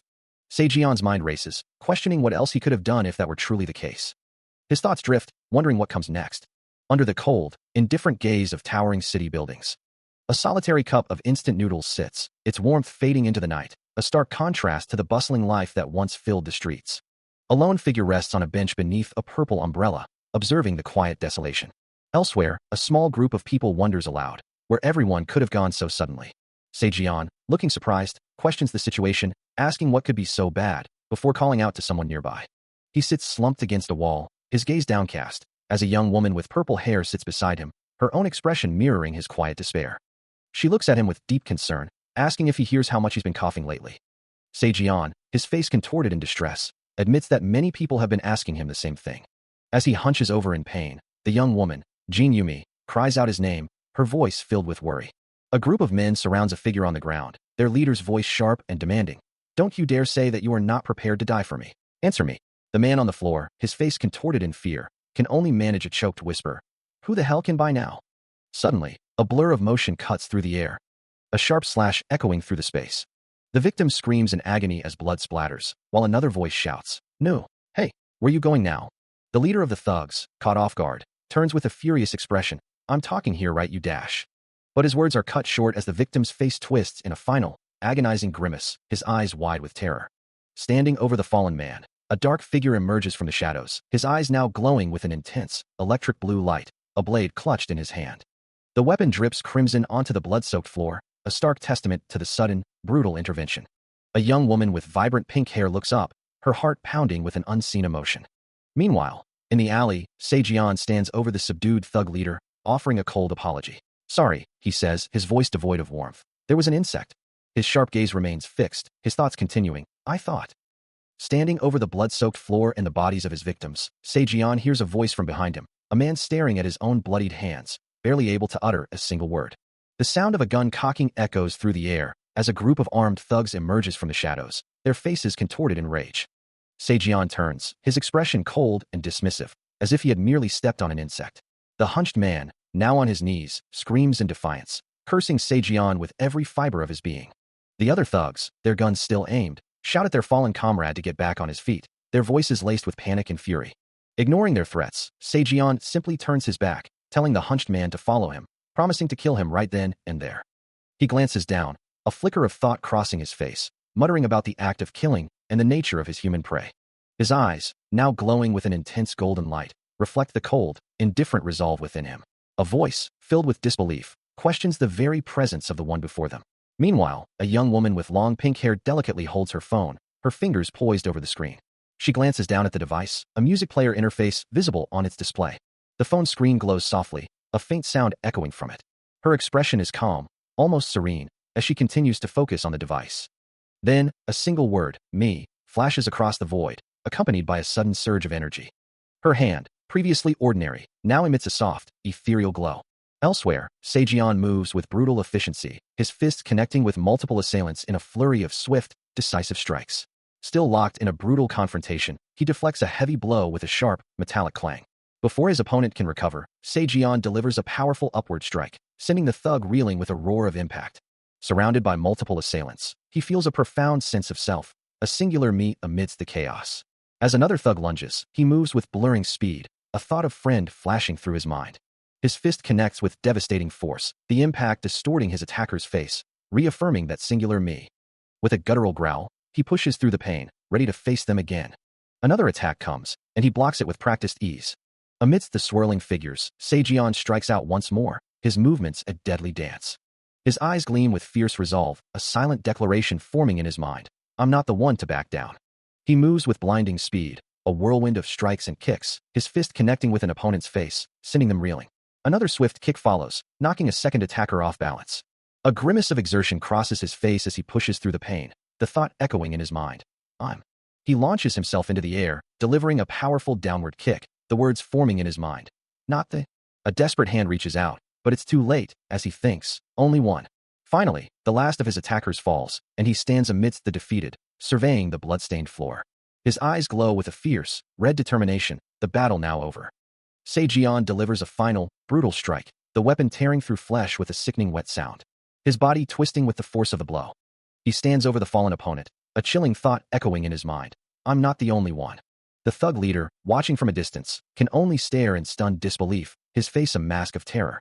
Sejian glances back, a fresh wound bleeding on his shoulder, the pain a dull throb against his heightened senses. His hand clenches, a faint, almost imperceptible glow emanating from his palm, a surge of power building within him.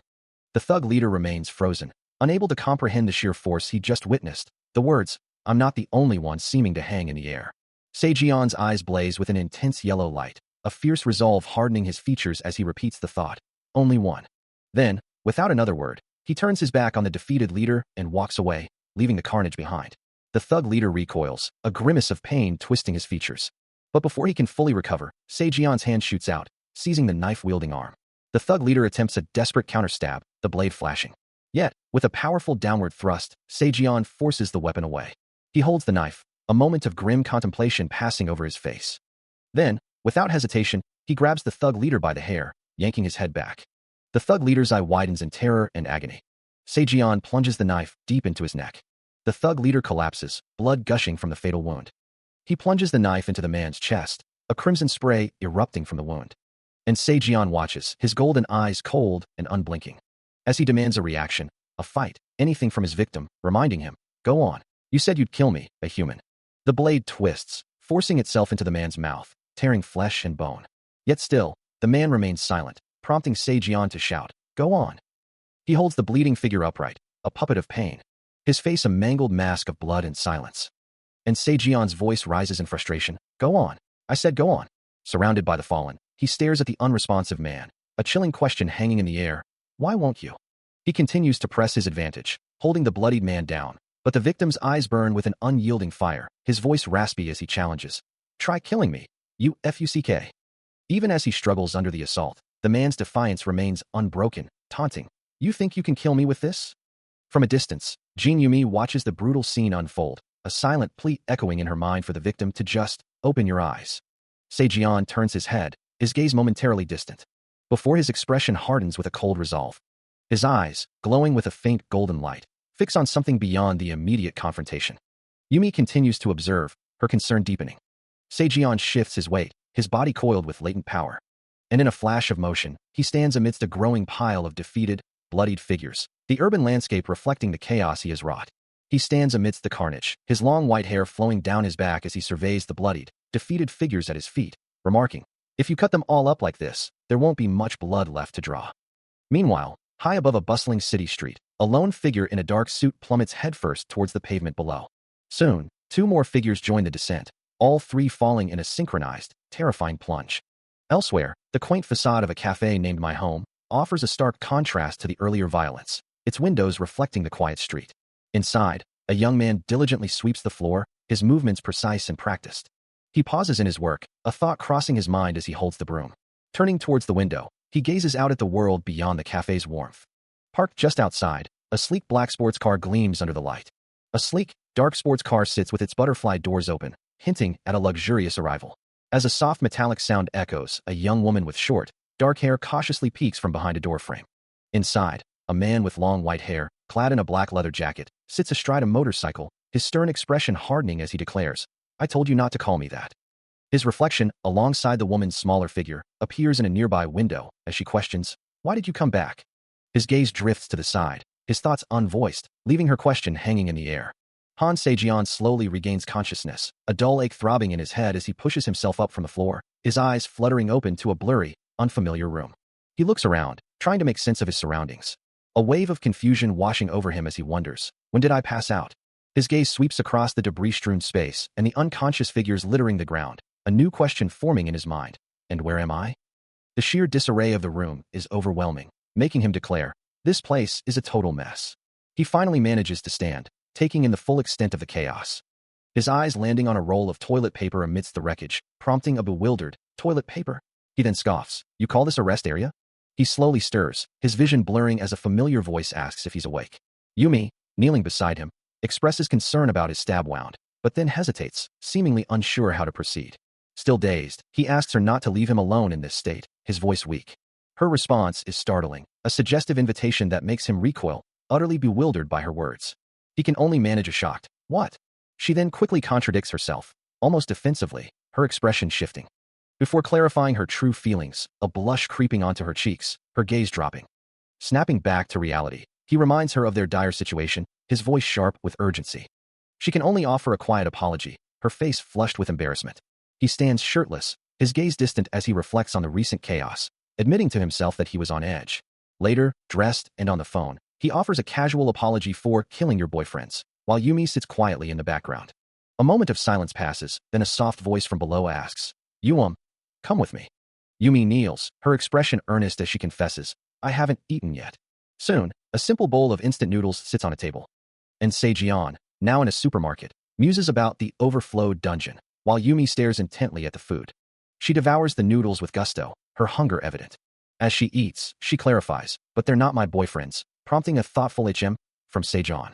She continues to eat in the supermarket aisle, adding, "Was just a joke. I thought you'd laugh." She looks up at him, and Han Sejong responds with a slight frown, insisting that he's not a child. His thoughts drift to the past, to something that vanished just as he did. He walks on, leaving her to ponder his words. Her expression remains thoughtful. As he enters the store, his mind still on the past, he murmurs that it's all gone, just like him. Meanwhile, Jin Yumi sits at a table, happily slurping down a bowl of instant noodles. He watches her for a moment, then hesitantly begins to speak. She interrupts him, her voice clear and bright, introducing herself as Jin Yumi. A wide, cheerful smile spreads across her face. As he quietly eats his instant noodles, a thought crosses his mind, a silent admission that he hadn't asked for any of this. Sitting beside him, Yumi watches him with a curious gaze, while he remains lost in his own thoughts, a faint glow emanating from his eyes. Soon after, the two find themselves outside a large medical facility, its modern architecture looming over them. Inside, as they walk through the bustling corridors, Sejion's frustration boils over. He demands to know how a hospital could be so poorly managed that a patient could simply disappear. Yumi, turning to him with a concerned expression, tries to soothe his anger, urging him to calm down. But his distress is profound, fueled by a deeper pain as he cries out, his daughter still in critical condition, making it impossible for him to find peace. A memory flashes through his mind, a younger version of himself kneeling beside a bed, apologizing for failing to protect someone dear. Meanwhile, a doctor named Kim Min-jun, with sharp blue eyes and blonde hair, dismissively questions their presence, wondering if they believe he has time for such trivial matters, before offering a sarcastic apology for wasting their precious time. He glares at the doctor, demanding to know who he is. The doctor, however, remains unperturbed, a cigarette held casually between his fingers. A low hum of energy emanates from Sejong, his anger palpable. The air around him seems to distort, reflecting his inner turmoil. Standing together, the three figures form a tense tableau in the hospital corridor. The strange energy continues to ripple around them.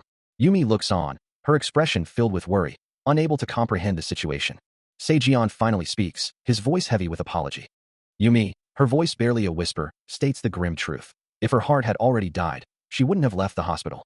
Yumi stands by a window, lost in thought, the early morning light barely touching her face. Meanwhile, in a different time, or perhaps a different place, Dr. Kim Min-jun offers a casual apology to a woman in a vibrant, crowded room, his voice carrying an unsettling calm. He muses about her attempts to escape, leading her away from a building and into an unknown destination.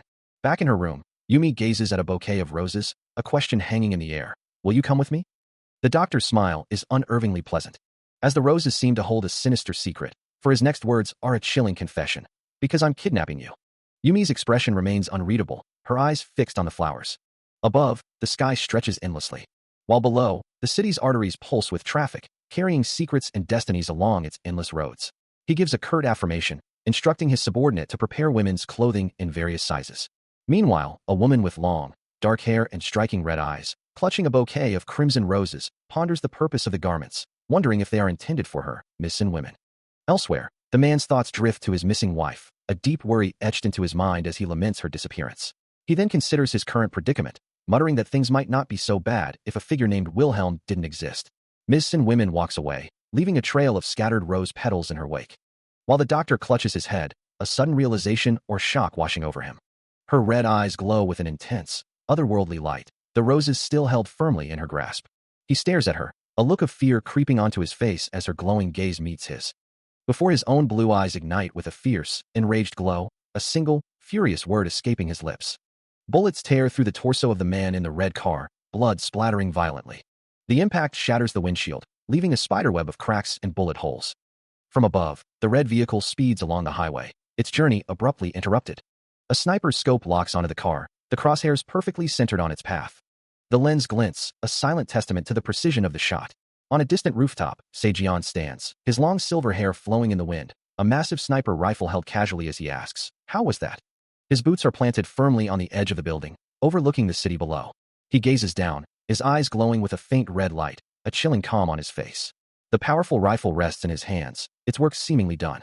A cold, satisfied smirk plays across his lips, his long silver hair framing electric blue eyes that gleam with an unsettling intensity. He asks, his voice laced with a chilling confidence, "Was that a grand enough greeting?" The towering facade of a modern building gleams under the sunlight, a beacon of contemporary architecture.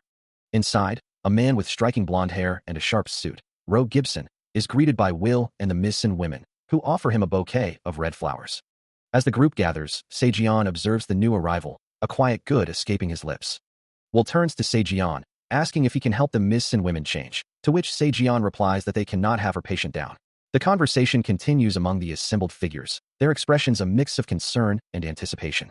Ro Gibson then produces a handful of golden coins, presenting them with a flourish. He asks Dr. Kim Min-jun if these are the coins he mentioned before, adding that he didn't expect them to be so small. The doctor, adjusting his glasses, confirms their identity, stating that if they were any larger, they would be too heavy to carry. A slight smirk plays on Ro Gibson's lips. As he looks toward an unseen individual, Dr. Kim Min-jun observing quietly in the background. He remarks, "You've gotten quite chummy, Sylvester." Meanwhile, Sejian gazes down, a hint of regret in his voice, lamenting, "It's a shame I'll have to turn you down. I guess I'll have to go alone with my big bro." He then turns his attention to a familiar motorcycle, a thought crossing his mind that it's at its limit, before speaking aloud. "I didn't think I'd see you again, my old friend." Elsewhere, Jin Yumi's hands are clasped together, her fingers adorned with dark polish. A lone figure with long, flowing white hair stands amidst a gruesome scene, the floor slick with blood around a fallen body, as a detached voice remarks that if they're all cut up like this, there won't be much blood left to draw. Meanwhile, back in the present, he finds himself in a familiar predicament, muttering that he doesn't have any money. He wonders why the old man keeps asking for money, finding it unlike him to be so greedy, especially since his return from the dungeon, and ponders what could have happened to him. Shaking off the thought, he decides he needs to find a way to get money and should head to a minor dungeon. But the question remains, how? Suddenly, a cheerful voice cuts through his thoughts, exclaiming, "Huh? It's Kurt Appa." He turns, a look of surprise on his face, uttering a confused, "Huh?" The pink-haired girl clings to his arm, complaining, "Ah, my legs hurt." He observes her, noting that she's falling asleep and must have been up all night, as she asks, "Where are we going?" Still clinging to him, the young woman asks, her voice barely a whisper, "Where are your friends?" He remains silent, and she continues, her words heavy with fatigue, "Some went home, and then you went home too." Sejian finally speaks, his tone direct, "Your parents, are they home?" Her head drops further, and a quiet confession escapes her lips, "I'm an orphan." The weight of her words hangs in the air, her expression a mix of weariness and sadness. Sejian turns away, a thoughtful, almost resolute look on his face. Before offering a solution, "Get on the back. I'll give you a ride." Soon, they are speeding through the night on his motorcycle, the city lights blurring past them. Exhaustion finally claiming her, Jin Yumi rests her head against his back, drifting into a deep sleep. Her past flashes before her eyes, beginning with the cruel label of a delinquent girl. Images of a family, perhaps her own, flicker on a phone screen, hinting at a broken home and the shadow of an entitled and abusive father. A hulking figure looms over her, his grip tight, his words a desperate plea. "Why don't we all just die?" Her teeth clench, a raw scream trapped in her throat, as the thought echoes, "There's no point in living like this." Turning away from the world, she wishes only for oblivion. "I would much rather be dead." Tears stream down her face, a silent testament to her pain, yet within her, a fierce resolve begins to harden. Firmly refusing to be treated as an object. Through the smoke and darkness of her memories, a new path begins to form, and a fiery, dynamic force erupts, a manifestation of a wish that was never meant to be granted. Ethereal figures stand in silent judgment, witnessing the unfolding consequences. A wrongful wish, indeed, that came true. A hand reaches out, perhaps in desperation or surrender, as the path ahead darkens.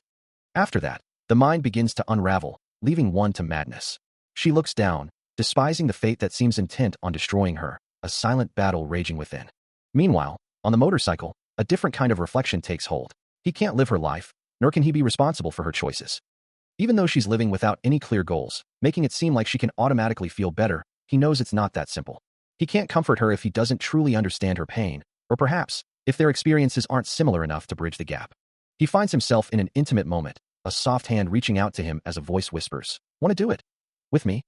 His jaw tightens, a sharp retort escaping his lips, "You crazy fucker." Suddenly, the scene shifts to a figure with long white hair, standing over a blood-splattered floor, before swiftly mounting a motorcycle with a roaring engine. Speeding away into the night, the powerful machine a blur of motion, leaving only streaks of light in its wake. The city lights glow softly as the motorcycle races through the quiet streets, past darkened buildings and empty corners. Finally, the engine cuts out, the motorcycle coming to a halt, and the white-haired rider dismounts, announcing, "We're here. Go inside." In a quiet moment on a city street, Jin Yumi looks on as Sejian kneels before her, a hesitant question escaping her lips, "Hey."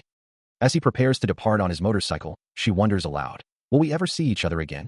Her expression is filled with a quiet longing, her hands clasped tightly before her. Sejian, his face shadowed, offers a casual reply, "If you're fine with fast foods." He glances back, a slight smile playing on his lips. I guess we can always meet up together again. The powerful engine of his bike roars to life, and he speeds away into the night, the city lights blurring behind him. A wry thought crosses his mind about the machine beneath him. Shit, this damn bike. But as he accelerates, a fierce determination settles over him, vowing to enjoy the ride and keep driving until nothing is left behind. He stands in the dim light, a single thought echoing in his mind. He needs to find a way to make more money. His emerald eyes, usually a vibrant golden yellow, now hold a deeper, more contemplative hue. As a sleek, dark vehicle glides through the city streets, its presence a stark contrast to his current predicament. Back in his own space, he gazes out a window, the city lights reflecting his internal struggle. His expression is grim, his eyes now burning with an intense amber glow, a silent resolve hardening his features. Meanwhile, in another location, a voice calls out sharply, Sylvester. The man with long, flowing white hair stands with a woman beside him, his back to the viewer, as if awaiting further instruction. Under the dim glow of streetlights, a quiet cafe offered a momentary reprieve from the city's bustle. Inside, Sylvester leaned forward, his voice low as he inquired, When did you come to Korea? Se-jeon, looking at him with a hint of suspicion, replied, Not too long ago. He then added, I guess you got colder and stuff, too. A subtle shift in Se-jeon's expression hinted at a deeper meaning behind his words. While Sylvester's gaze hardened, a single, sharp word escaping his lips, fuck. His icy blue eyes narrowed, reflecting a simmering resentment as he accused, You've gotten a lot more arrogant in the time I didn't see you. Se-jeon simply watched him, a silent challenge in his posture. His own expression unreadable as the tension between them thickened. Sylvester's gaze remains sharp, his expression unyielding as he continues to question the man before him. He pauses, a thoughtful silence hanging in the air, before his words cut through the quiet, wondering if there is any truth to his suspicions. Se-jeon, meanwhile, simply listens, his own thoughts unreadable as Sylvester's accusations hang in the air. He takes a sip from his cup, the cafe's warmth a stark contrast to the chill of their conversation. Sylvester's internal monologue continues, a growing concern taking root. He fears their partner is becoming an uncontrollable rookie. Later, the city streets are slick with rain, the neon glow reflecting off the wet asphalt. Sylvester's icy blue eyes narrow, a chilling thought forming as he considers the implications of Phantasmagoria's child being here. He sits calmly, observing the men around him, as one of them, a man with dark hair and distinctive red-tinted glasses, speaks. The man with red glasses leans forward, a slight smirk playing on his lips, his words dripping with a casual arrogance. You look quite like a person, he remarks, his tone suggesting a veiled insult. Elsewhere, a woman stands alone, her back to the viewer, seemingly unaware of the tense exchange. Back in the room, the man with red glasses continues, his gaze fixed on Sylvester. Your master is also. He pauses, then finishes his thought with a dismissive wave. You shouldn't talk like someone who isn't someone you know. Sylvester's eyes suddenly flare with an icy blue glow, a clear sign of his rising irritation, as he retorts, And you guys. His hand clenches, the blue light intensifying around his fingers. Don't even have a bosom to boast inside anyway, do you? The man with red glasses, taken aback by Sylvester's sudden intensity, raises a hand. Stop. As the unnamed man with red glasses listens, Sylvester dismisses his concerns, explaining that he is already committed to something else, something far more significant than just his own personal affairs. Turning his back on the man, he begins to walk away, his footsteps echoing in the quiet hallway. He continues, his voice carrying back to the man, questioning if they truly expect him to repeat such an ambush, acknowledging that it must have been one. His resolve unwavering. He states that the true Demon King is still the one he calls his master. Sylvester's words hang in the air, implying that the current situation is merely a fraction of what's needed to contend with such power. He muses that this much is nowhere near enough, then adds a sharp warning not to misunderstand his intentions. He clarifies his motivation, asserting that his actions are not driven by money, but by a desire for revenge. Finally, he poses a direct question, asking why the man came to him in the first place. He leans back, a cool indifference in his voice as he states his preference. The one I want is someone weaker than him. The man across the table, his expression tight, responds with a single word, disciple. Sylvester corrects him, his tone unwavering, Sylvester's. He continues, laying out the terms. You guys should be able to get him right now. The man's brow furrows slightly, questioning. His location? Sylvester dismisses the concern with a wave of his hand, a hint of disdain in his voice, swimming in oil money. Nothing more than that. Gotta earn your money, right? A slight smirk plays on his lips as he adds, such a lousy employer. The unnamed man's patience visibly wears thin, his face contorting in frustration as he mutters, This, fuckers. He then asks, a flicker of recognition in his eyes, What? You know him? He stands over the fallen, blood staining the floor around them, a voice confirming that this is the rancor slayer who came to the club. Elsewhere, a larger man in a suit looks on, while his smaller companion reacts with a shocked, What? A group of other suited figures observe the scene, one remarking that it seems the job will be done quickly. A woman with striking pink hair and dark sunglasses simply affirms, yeah, a slight smirk playing on her lips. The focus shifts to a man with a powerfully built torso, identified as the target. He confidently declares that he will soon deliver on his promise, ensuring they get their money's worth. High above the sprawling city, its lights twinkling against the night sky, the muscular man stands on a rain-slicked rooftop beside the pink-haired woman, both gazing out at the urban expanse. His voice, calm and assured, asks if they are rich, then answers his own question, stating that he is wealthy enough not to deny it. He gazes upward, a question hanging in the air. Are you interested in me? His companion, a pink-haired woman, stands beside him as he muses. Why am I interested in them? That's a difficult question. He then adds, well, maybe it's not sentiment for me, but... He continues, his gaze still fixed on something unseen above. Are you really willing to do anything to help? His voice firm. If it's possible, anything. A resolute declaration follows. I want to go where they are. His eyes glow with an intense, electric blue light, reflecting a deep conviction. Later, standing by a window as rain streaks down the glass, the two figures watch the city lights. The muscular man's thoughts drift, haunt. He ponders the concept of eternal life, after enjoying the lifespan given to one, and leading that life eternally. He thinks of a chilling truth, a sound that echoes only in the void, a sound the living can never hear. It's a voice that incites destruction and death, clear and distinct. It's like a cold whisper, one only those who have died in this world can truly perceive. But for him, patience holds more value than fleeting pleasure. He knows it's a power that cannot be found anywhere else in the world, and if there's something worth protecting through patience, even hell's inferno would be sweet, he tells the young woman beside him. She turns to him, her gaze unwavering. Do you really think so? He continues, of course. The pink-haired woman responds, I don't plan to. He adds, on to you. But, do you think I'll kill my own kin as well? Then, a question hangs in the air. Were there? A moment of silence hangs in the air. As the pink-haired woman accuses him, you're lying. He admits, there were days when I believed this lie as is. Then confirms, that much is true. She remains unconvinced. And he dismisses her doubt. That still doesn't matter. His conviction hardens. It's the worst. He reveals a chilling truth. She has no attachment to life. He continues, but, to the child whose life was taken by my kin. Amidst a scene of brutal carnage, with bodies strewn across a blood-stained floor, Sylvester stands tall, his long white hair flowing down his back. His hand clenches, a silent testament to the violence that has unfolded. And a cold, calculating glint flashes in his icy blue eyes. A faint, ethereal glow emanates from the scene, highlighting the grim aftermath. He surveys the devastation, a chilling thought echoing in the silence. Revenge wouldn't be too bad of a gift. Later, a young man with blonde hair approaches him, his voice laced with urgency. Master, as for the Tokyo parties. The young man's face is etched with distress, and he drops to his knees before Sylvester, who is now seated, as he cries out, Master. Meanwhile, elsewhere, Seijion's eye glows with an intense, ominous red and purple light, a powerful reaction to the unfolding events. An intense, electric blue light emanates from Sylvester's eyes, his hand extending forward as if to seize an unseen presence. A chilling command echoes from him. You come over here before. The scene is dark and rain-swept, with an ominous blue glow beginning to manifest. The ethereal blue energy intensifies, swirling with an otherworldly presence. Seijion's eyes flash a brilliant golden yellow as the strange energy envelopes him, a sound of distress escaping his lips. A voice cuts through the air, filled with disdain, declaring the unseen entity a despicable bastard. While in a quiet room, Sylvester stands observing Seijion, who sits across from him, lost in thought.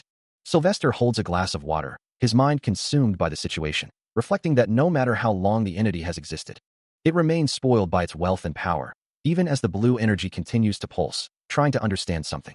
He stares intently at the figure before him, a question echoing in his mind. Then, his voice cuts through the silence, challenging the other man. As he speaks, his icy blue eyes glow with an intense, almost predatory light. With a decisive gesture, he issues a sharp command. Kick him outside. As if in response, a faint, golden glow emanates from Seijion's hand. He remains silent, his expression unreadable. A sudden, sharp sound echoes through the space, as Seijion turns and begins to walk away. But Sylvester's voice calls out, clearly enunciating his name. Han Seigun. Seijion glances back one last time, before continuing his departure. As Seijion considers the small, glowing objects in his palm, a voice cuts through the air. Sylvester, his gaze sharp, warns him that the target is the daughter of the woman the master has taken in. Seijion's expression hardens, his eyes fixed on an unseen point, a silent resolve settling over him. Sylvester's hand clenches, a subtle sign of his own tension or determination. As his voice rings out once more, a sharp command to not be an idiot. Before the words can fully register, a powerful fist erupts forward, shattering the air with a violent splash of water and ice. The muscular man recoils instantly, his face twisting in a grimace of pain as the blow connects. A blinding burst of energy follows, striking him with immense force. His chest glows a searing red, the impact radiating outward as he takes the full brunt of the attack. He plunges through the air, a vibrant green aura trailing behind him. When suddenly, a dark, winged shape darts into view. A bat. His golden eyes narrow, recognizing the threat. It's a monster. Landing with a soft thud, he braces himself. Then launches a powerful kick, connecting squarely with the creature. The bat-like monster snarls in response. But Seijian is relentless, his fist glowing with emerald energy as he drives it forward, pummeling the beast with a flurry of blows. A final, explosive strike engulfs the monster in a blinding flash of light. Through the driving rain, Seijian sped along the winding road, the hum of his motorcycle cutting through the night.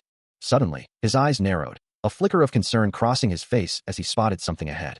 Standing in the middle of the road, a tall figure with long white hair and glowing red eyes awaited him, a voice echoing in his mind. The guy Sylvester was talking about? The mysterious man simply greeted him with a casual, "Hey," before adding, "Oh, you're alive." His red eyes glowed with an unsettling intensity, cybernetic markings tracing intricate patterns across his face and neck. The rain continued to fall, and Seijian stared back, his expression unreadable. The two remained locked in a silent standoff, until the red-eyed man finally looked down, a hint of disdain in his tone as he muttered, "Which is, this is the man now, you little pest." The sudden, jarring presence of the white-haired man, Sylvester, makes Seijian's mind race, a sharp thought cutting through the rain. Aren't guns illegal in Korea? A metallic clang rings out, as Seijian's motorcycle skids to a halt, the sudden stop echoing with a loud impact. He finds himself staring at Sylvester, whose cybernetic arm pulses with a faint glow, his eyes burning with an intense, unnatural red. While Seijian, caught off guard, holds his gaze. The intricate cybernetics on Sylvester's arm flare with a cold, blue light. His crimson eyes narrowing, fixed on the young man before him. He speeds through the rain-slicked streets on a motorcycle, a blur of motion, leaving shimmering trails of energy in his wake. Then, Sylvester abruptly stops, surveying the scene with an intense gaze. His hand begins to glow with a fierce, internal light. As he crouches, preparing for an unseen confrontation. His eyes burn crimson, cybernetic implants pulsing as he remarks, "That kid's pretty good, huh?" A powerful, unseen force erupts from him, tearing through the air. But a moment later, his expression twists in frustration. Damn it. Standing over a pile of defeated figures, the muscular man observes, "If you cut them all up like this, there won't be much blood left to draw." Sylvester dismisses the muscular man's concern, stating that he is simply bad, prompting a surprised retort. But their exchange is cut short as both men suddenly look up, a low growl echoing from above. Sylvester's gaze sharpens, his thoughts turning to the rounds from the top 5, a clear indication of a formidable new opponent. He draws a pistol, the metallic click audible in the rain, muttering about having to use all his shots. A grim realization settles over him as he considers the odds, doubting his current arsenal will be enough to secure victory. With a soft, almost imperceptible sound, he prepares for the inevitable confrontation. Towering above them, a monstrous entity with multiple shadowy limbs and glowing red eyes descends, its presence casting a chilling pall over the rainy night as Sylvester stares it down. With a defiant glint in his eye, Sylvester challenges the creature, asking if they should replenish as much as they've spilled. Rain streaks down as a fierce grimace twists his features, his eyes flaring with an intense electric blue light. With a blur of motion, he lunges forward, a small blade clutched in his hand, the air crackling around him. As tendrils of brilliant blue energy erupt from the ground, he shouts, "Step aside, you bastards." A powerful figure, his blonde hair swept back, charges forward, his hands crackling with vibrant orange and red energy. Meanwhile, from a shadowed, ethereal space, another figure watches, cloaked in dark, wispy energy. His eyes glowing a malevolent red, he muses on the blonde man's ignorance, believing the power he wields is his own. Unaware of the unseen manipulation, the muscular man stands firm, his body now enveloped in a confident blue aura, certain no attack could ever scratch him. But his certainty shatters instantly, as an invisible force violently breaks apart his blue energy defense. The impact ripples outward, a crystalline explosion of blue energy tearing through the space. Through the chaos, Seijian's face emerges, his eyes burning with an intense, electric blue glow, the true source of the devastating counterattack. He launches himself forward, a vibrant blue energy flaring around his hand. But the muscular man is quicker than he appears, intercepting his attack and grabbing his arm, demanding to know where he thinks he's going. Seijian twists, delivering a swift kick to the man's face, sending the muscular man reeling back, before unleashing a concentrated burst of blue energy directly into his chest. The force of the impact sends the muscular man flying backward through the pouring rain, leaving Seijian clutching his arm, a visible strain on his face as steam rises around him. The muscular man lies defeated on the wet ground, as he turns and walks away, leaving his opponent behind in the downpour. He moves like a phantom through the downpour, each step kicking up a spray of water. His form blurs with impossible speed, a faint blue glow trailing in his wake. Amidst the relentless rain, his eyes burn with an intense, crimson light. Suddenly, the sharp crack of a gunshot echoes through the street, a bullet tearing through the air. The rain continues to fall, obscuring the immediate aftermath. But his gaze remains fixed, those glowing red eyes betraying no fear, even as another figure looms in the background. The gunman, weapon still smoking, looks on with a flicker of surprise. A grunt of exertion escapes him, the effort of the fight clearly taking its toll. Then, with a burst of speed, he launches himself into the air, black, ribbon-like energy streaming behind him as he closes the distance. He continues his relentless sprint through the downpour, a blur of motion against the stormy city. As water explodes around him with each powerful stride, his eyes burning with an intense red glow. The crimson light in his gaze sharpens, reflecting an unwavering resolve. As he pushes forward, tendrils of dark energy begin to unfurl from his form, swirling around him like ominous ribbons. Suddenly, a gun fires, its muzzle flash momentarily illuminating the black energy coiling around the weapon. The shot connects, sending him sprawling to the wet ground, a bullet wound blooming on his shoulder, as the muscular man taunts him, asking how long he plans to flounder around. But even as he struggles, the dark ribbons surge, his red eyes flaring with renewed power as he begins to rise. The muscular man watches, his face contorted in disbelief, shouting that it won't work. Yet, the black energy accelerates, a torrent of destructive force now fully unleashed. His eyes burning with a golden light, Se-jian stands amidst the downpour, black energy ribbons swirling violently around him. The dark tendrils writhe and lash out, a raw manifestation of his power. He looks up, his gaze piercing through the rain, sensing a new presence. A pale-skinned woman with long dark hair and glowing red eyes appears, a faint tsh, escaping her lips as she observes the scene. Se-jian, ever ready, acknowledges her with a grim, "All right then." His stance shifting. Her red eyes gleam with a predatory hunger, a soft now, echoing in the rain. Suddenly, a spray of blood erupts, the air filling with a gruesome mist. The woman's fanged smile widens, a chilling thought crossing her mind. Shall I try eating? She stands calmly over the dismembered remains of the muscular man, his body torn apart in the downpour. In the pouring rain, Sylvester's eyes glow crimson as he clutches a gun, his voice cutting through the downpour, demanding to know who dares intrude. His grip tightens on the weapon, a single thought echoing his frustration. This bastard. From the shadows, Se-jian emerges, defiant, challenging Sylvester's arrogance. Are you trying to say you're stronger than a monster? He shouts back. Hey, you crazy bastard. Sylvester's face contorts in anger, retorting, Is that what I taught you? Se-jian's gaze snaps upward, having finally pinpointed his target. There you are. As his power surges, a brilliant electric blue light ignites within his eye, radiating intense energy. He launches forward with blinding speed, a flurry of glowing strikes tearing through the air. The attack continues, a relentless assault closing the distance in an instant. He launches himself forward, a blur of motion through the downpour. And with a powerful kick, lands a devastating blow to Sylvester's side. The impact sends a spray of blood from Sylvester's mouth, his eyes flaring with an ominous red glow as he recoils. Se-jian continues his relentless assault, striking again with brutal efficiency.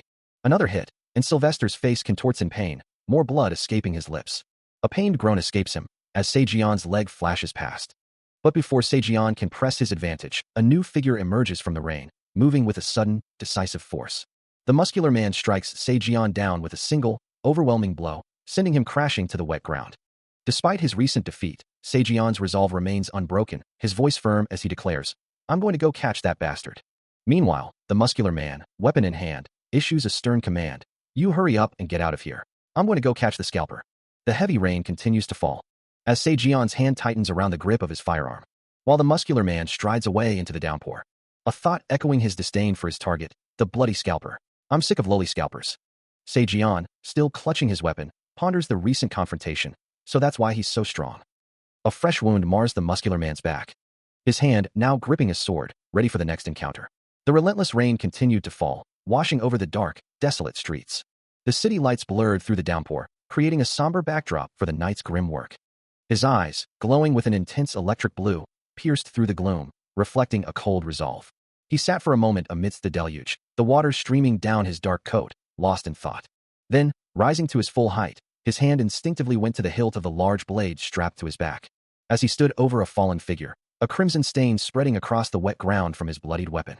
He knew he was ready, possessing not only the necessary tools, but also a formidable array of weapons, and the rigorous training to wield them effectively. He stands amidst a maelstrom of vibrant, swirling energy, his sword drawn and ready, the rain reflecting the chaotic light around him. His eye, now an intense electric blue, glows with raw power. Looking down, his green hair stark against the rainy city lights, he maintains his grip on the blade. A thought echoes in his mind. This isn't like back then. The blue light from his eye illuminates his face, casting a fierce glow across his features as rain streaks down. A guttural roar, or perhaps a scream, seems to emanate from the very energy swirling around him. His feet are firmly planted in the rain-slicked puddles, unwavering. He stands over a fallen, bloodied figure in the downpour, the street lamp casting long shadows. His posture remains resolute, a silent testament to the battle just fought. He stares forward, his eyes glowing with an intense, electric blue light, a familiar power surging within him. He's always hated this feeling, this inability to control his own emotions. And yet, despite everything, he wished she wasn't dead. A memory flashes, a bloodied hand lying still, the crimson stark against pale skin. The scene expands to reveal a young woman, her pink hair matted with blood, her body lifeless on the cold, hard floor. In the chaotic, blood-splattered room, Sylvester stands over her, his long white hair a stark contrast to the grim surroundings. He gazes down at her still face, a chilling realization dawning. In the beginning, he was the one who killed her. He remembers the words spoken, a final declaration as life slipped away. And with his last breath, he made eye contact. The chilling thought lingers. Death is the... He recalls the holy ceremony of the return to Eden, a ritual whose true outcome he perhaps already knew, deep down. A grim certainty settles over him, that it would end up like this eventually. His eyes glow with an eerie, golden light as he utters the final, ritualistic phrase, ashes to ashes, dust to dust. The words echo over the lifeless form of the young woman, lying still on the ground, her fate sealed by the same chilling pronouncement. A sharp, resonant sound marks the finality of the memory. Sylvester stands amidst the downpour, his back to the viewer, a single expletive escaping his lips. He turns, his white hair stark against the dark, rainy night, a glowing blue sword now clutched in his hand.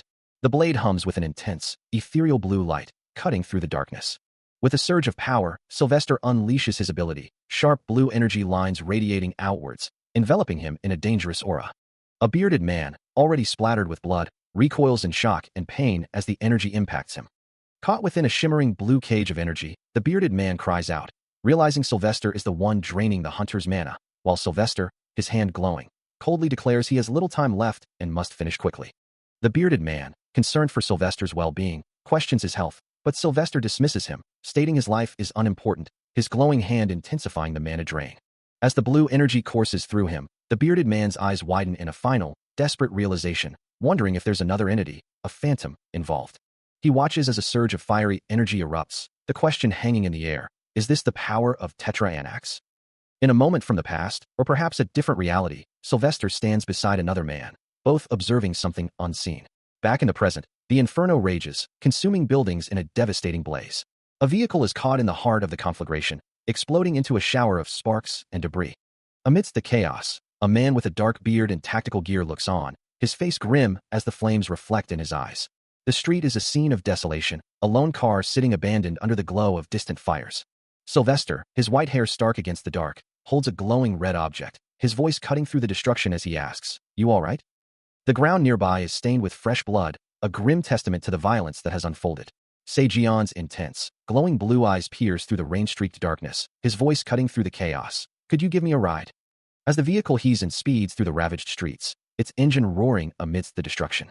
It races past the burning wreckage of a city consumed by fire. The vehicle navigating the apocalyptic landscape, its rear lights a blur. Flames lick at the edges of the devastation, a stark reminder of the recent cataclysm. Elsewhere, Sylvester stands silhouetted against the inferno, his long white hair flowing in the rain. His icy blue gaze is fixed on the destruction before him, a somber expression on his face. Thunder cracks overhead, echoing the chaos, as birds scatter into the stormy sky. At his feet, several black cats gather, seemingly unfazed by the downpour or the distant devastation. He surveys the bloody aftermath, a chilling command escaping his lips, telling his familiars to expel whatever they've consumed. He muses that if they're all cut up like this, there won't be much blood left to draw. Meanwhile, the city streets are slick with rain, a lone figure walking away into the dark. The downpour continues, washing over the desolate urban landscape. Later, a door stands open in a lavish room, a stark contrast to the grim exterior. A sleek vehicle waits outside, its wheel gleaming under the streetlights. The red sports car is parked on a quiet street, reflecting the city's glow. Inside, a man in a dark suit confronts Sylvester, accusing him of losing his mind and speaking out of turn. Sylvester, his icy blue eyes sharp, retorts, wondering if the man would dare say such things if he were present, especially after all this time. Before the master's grace, he was nothing more than a mere dog, but now, he doesn't believe the master would be satisfied with just one. He wonders why the master, already a vampire, remains so obsessed with those who aren't, then cuts to the chase, asking his guest why he's truly here. A slight smirk plays on his lips as he suggests they talk for a bit, reminding the other man that the matter of the master is essentially his to handle. He muses on infinity, a concept brought up by a rat who extends his life by feeding on others, dismissing it as having no value and not worth his attention. The platinum-haired man, Sylvester, stands tall, his voice cutting through the air as he demands the true purpose of the visit. His icy blue eyes glow with an intense light, his gaze unwavering as he waits for an answer. The muscular man, slightly agitated, utters Sylvester's name. Sylvester's back is turned, but his words carry a chilling warning. He advises against getting on his bad side, finding it ironic that a vampire would worry about a vampire hunter. His glowing eyes narrow slightly, a final, cold, "Thank you so much" hanging in the air. The muscular man's voice remains firm, his words a clear warning rather than an empty threat. He challenges, his hand beginning to glow with a faint, electric blue aura, asking if they intend to settle this with force.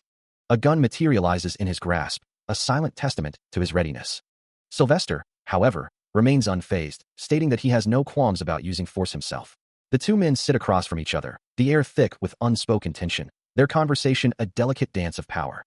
Sylvester's icy blue eyes begin to glow with an ethereal light as he speaks, reminding his opponent that his position has changed dramatically since the days when he alone was the law. The muscular man takes a sip from his cup, explaining that to engage in such a savage manner would go against his very instincts. His own eyes now blaze with electric blue energy, a silent defiance to Sylvester's words. Sylvester holds a small, pyramid-like object in his hands, his voice resonating with absolute authority as he declares himself the king of vampires and the king of humans. He sits amidst the aftermath, a gun discarded on the blood-splattered floor beside a fallen figure, reflecting that if they are cut up like this, there won't be much blood left to draw. Standing now, his gaze drifts towards a window, a silent thought escaping him about the child who will soon become the strongest of his kin. The muscular man, facing him, expresses his appreciation, stating he'd truly regret it if Sylvester hadn't made it to the meeting. Sylvester holds up a small, pyramid-like object, dismissing him with the declaration that he's already told him enough. A simple "so" is the muscular man's only reply, before he offers a final, polite, "Thanks for the coffee," as Sylvester holds a cup. Outside, rain begins to fall, washing over Sylvester as his eyes glow with an icy blue light, and he muses that he sent the message. He walks away into the downpour, the sound of the rain echoing his thoughts, as he considers the pathetic attempt to stop him. Continuing his solitary walk, he wonders what he's supposed to do to collect the empty cups. His emerald eyes glow with an intense, almost predatory light. As he sits alone on a rain-soaked bench, a quiet thought escaping him. Seems like you always end up like this, in the end. A flicker of surprise crosses Sylvester's face, his name echoing in the downpour. Se-Jion's gaze sharpens, a sardonic question hanging in the air. Do I resemble Kurt Cobain? A wild, almost manic laugh erupts from him, his head thrown back against the relentless rain. You must be having a hard time, too. That's why you're spouting nonsense. The laughter continues, a raw, unhinged sound.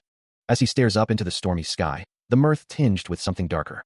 His head drops, the laughter finally subsiding into a heavy silence. Then, with a renewed sense of purpose, he turns and walks away, disappearing into the driving rain. Sylvester stands amidst the bloody aftermath of a brutal encounter, two figures lying lifeless at his feet, as he muses, if you cut them all up like this, there won't be much blood left to draw. Meanwhile, the city lights gleam against the night sky, a stark contrast to the violence that just transpired. Through its streets, Sylvester walks with a determined stride, his long white hair flowing behind him. Yet, a far more monstrous threat looms in the shadows, its horned silhouette and glowing red eyes promising a new kind of terror. Sylvester reminds him of the tasks ahead, emphasizing that nothing worthwhile comes easily. He gazes out a window, contemplating the various paths to power, but dismisses them as too slow. Se-Jion's expression shifts, a sudden realization dawning on him. A faint, unsettling sound echoes from a dark alleyway. The sound grows louder, revealing a hulking, shadowy form emerging from the depths of the urban gloom. A voice filled with trepidation questions the nature of the approaching entity, wondering if it's the homeless they've been seeking, or if it's searching for something else entirely. Its eyes glow with an ominous red light, piercing the darkness. The monstrous figure looms, prompting a desperate query about how to confront it, and if they can even hope to prevail. The monstrous, shadowy figure, its form writhing with dark energy, looms in the alley, its glowing red eyes fixed on them. A closer look reveals a skull-like visage beneath the shadows, its crimson gaze burning with malevolent intent. Se-Jion, Sylvester, and the muscular man stand frozen, their faces etched with alarm as they confront the terrifying apparition. Before they can react, the creature lunges, its shadowy tendrils reaching out as Se-Jion can only utter, "A monster?" The attack is blindingly fast, a blur of dark motion that Se-Jion barely manages to evade. But the monster's assault is relentless, a devastating impact tearing through the air, sending blood splattering in every direction. Sejion's hand, now slick with crimson, bears the brutal evidence of the creature's power. Both Sylvester and the muscular man are caught in the same violent burst, their bodies bloodied and their expressions a mix of shock and pain. Fresh claw marks tear across Sejion's skin, leaving a gruesome trail of blood. The monstrous, shadowy figure looms, its glowing red eyes fixed on an unseen point, a thought echoing in its mind. It wonders if it has grown larger, its form shifting with the unsettling realization. A crescent moon hangs in the dark sky, a silent witness to its transformation. As the entity, now appearing more human, reflects on its past, I certainly was a human once. I wonder when I changed. One day, without knowing why. It considers the cruelty of its new existence. Terribly cruel, though. I wonder who named me. After that day, even who I was became alien to me. A chilling hunger, like a thorn vine, crawled up its neck, a constant reminder of its altered state. His consciousness had been wiped clean, leaving him with only a blank slate, and when his eyes finally opened again, he had already devoured countless corpses. Yet he could not stop. A primal question echoed in his mind. Were people always this delicious? Meanwhile, under the pale glow of a crescent moon, an ordinary night unfolded in the city, with students strolling casually through the campus grounds. Suddenly, a young man with glasses stopped dead in his tracks, his eyes wide with disbelief, a gasp escaping his lips. In the distance, a hulking, dark creature moved with unsettling speed, and the young man could only utter a stunned, "Whoa!" His face contorted in pure terror, reflecting the horror of the unfolding scene. As if summoned by the chaos, a dark, humanoid silhouette plummeted from the sky, descending rapidly towards the ground. The shadowy figure plummets from the sky, a blur of motion, leaving a shimmering trail of blue energy in its wake. Its form twists and contorts with the sheer velocity, a silent scream of speed tearing through the air. An insatiable hunger echoes within its mind, a primal urge for sustenance that reshapes its very being, its eyes glowing a malevolent red. Now fully monstrous, with razor-sharp claws extended, it lets out a guttural snarl, ready to devour. It stands over a defeated creature, its body mangled and bloodied, a testament to the shadowy figure's brutal efficiency. Below, a young man with glasses gasps in terror, his eyes wide as he witnesses the impossible unfolding above him. The shadowy figure continues its descent towards the city's towering buildings, a dark omen against the night sky. Its skeletal face, illuminated by glowing red eyes, is a vision of pure, unadulterated menace.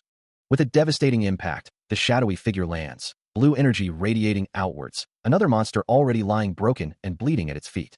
As the monstrous form fully coalesces from the swirling darkness, its skeletal frame solidifies, a terrifying silhouette against the void. With a silent, guttural roar, the creature's maw stretches wide, revealing rows of razor-sharp teeth, its very presence radiating an insatiable hunger. An overwhelming urge echoes through its being. I'm hungry. Suddenly, a blinding flash of light erupts, illuminating the surroundings with an intense, ethereal glow. The light fades to reveal an industrial complex, its massive structures standing stark against the setting sun. Inside, a muscular man with short, dark hair turns to an older man in glasses, asking, "Why do you have the lights turned off?" The older man, wearing a Hawaiian shirt, replies, "I thought you quit," before adding, "Scared that you'd get caught after everything?"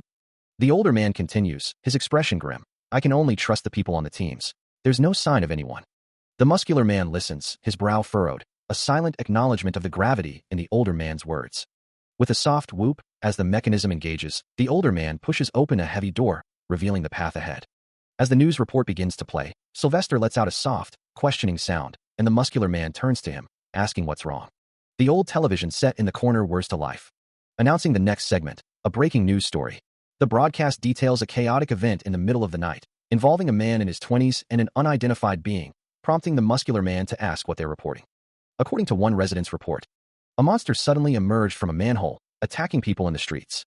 Police correspondents revealed discrepancies in the reports, with both official and civilian sources pointing to conflicting details, as authorities remain tight-lipped about the incident. But residents on the scene at the time insist the official story is not the case. Sylvester's eyes narrow as he watches the footage, which briefly shows a shadowy monster and a glowing figure in combat, muttering to himself that it was not a monster, no. A figure moves with impossible speed, a blur against the urban backdrop, as the thought echoes, that couldn't have been a person.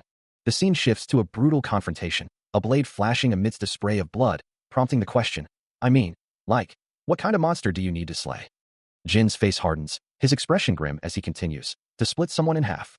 For those who hunt the night, there is one unspoken rule, a silent agreement between vampire hunters and vampires alike that has always been. It is living in the darkness. Jin's voice drops, his gaze distant. What we do can never come to the surface. He clenches his jaw, the weight of his words heavy. The rule has been completely broken, a stark reality that now hangs between him and Sylvester. As the conversation continues, Jean gestures towards a pile of blood packs and a discarded weapon, explaining that if they cut down their enemies so openly, vampire hunters would inevitably discover their presence and demand answers. A look of deep concern etched on his face. He predicts that another chaotic situation is about to unfold. His words prove prophetic as the scene shifts to a city street cordoned off by police tape, the pale moonlight casting long shadows over the quiet, deserted area. A lone car sits parked on the street, its interior glowing with the soft blue light of the dashboard.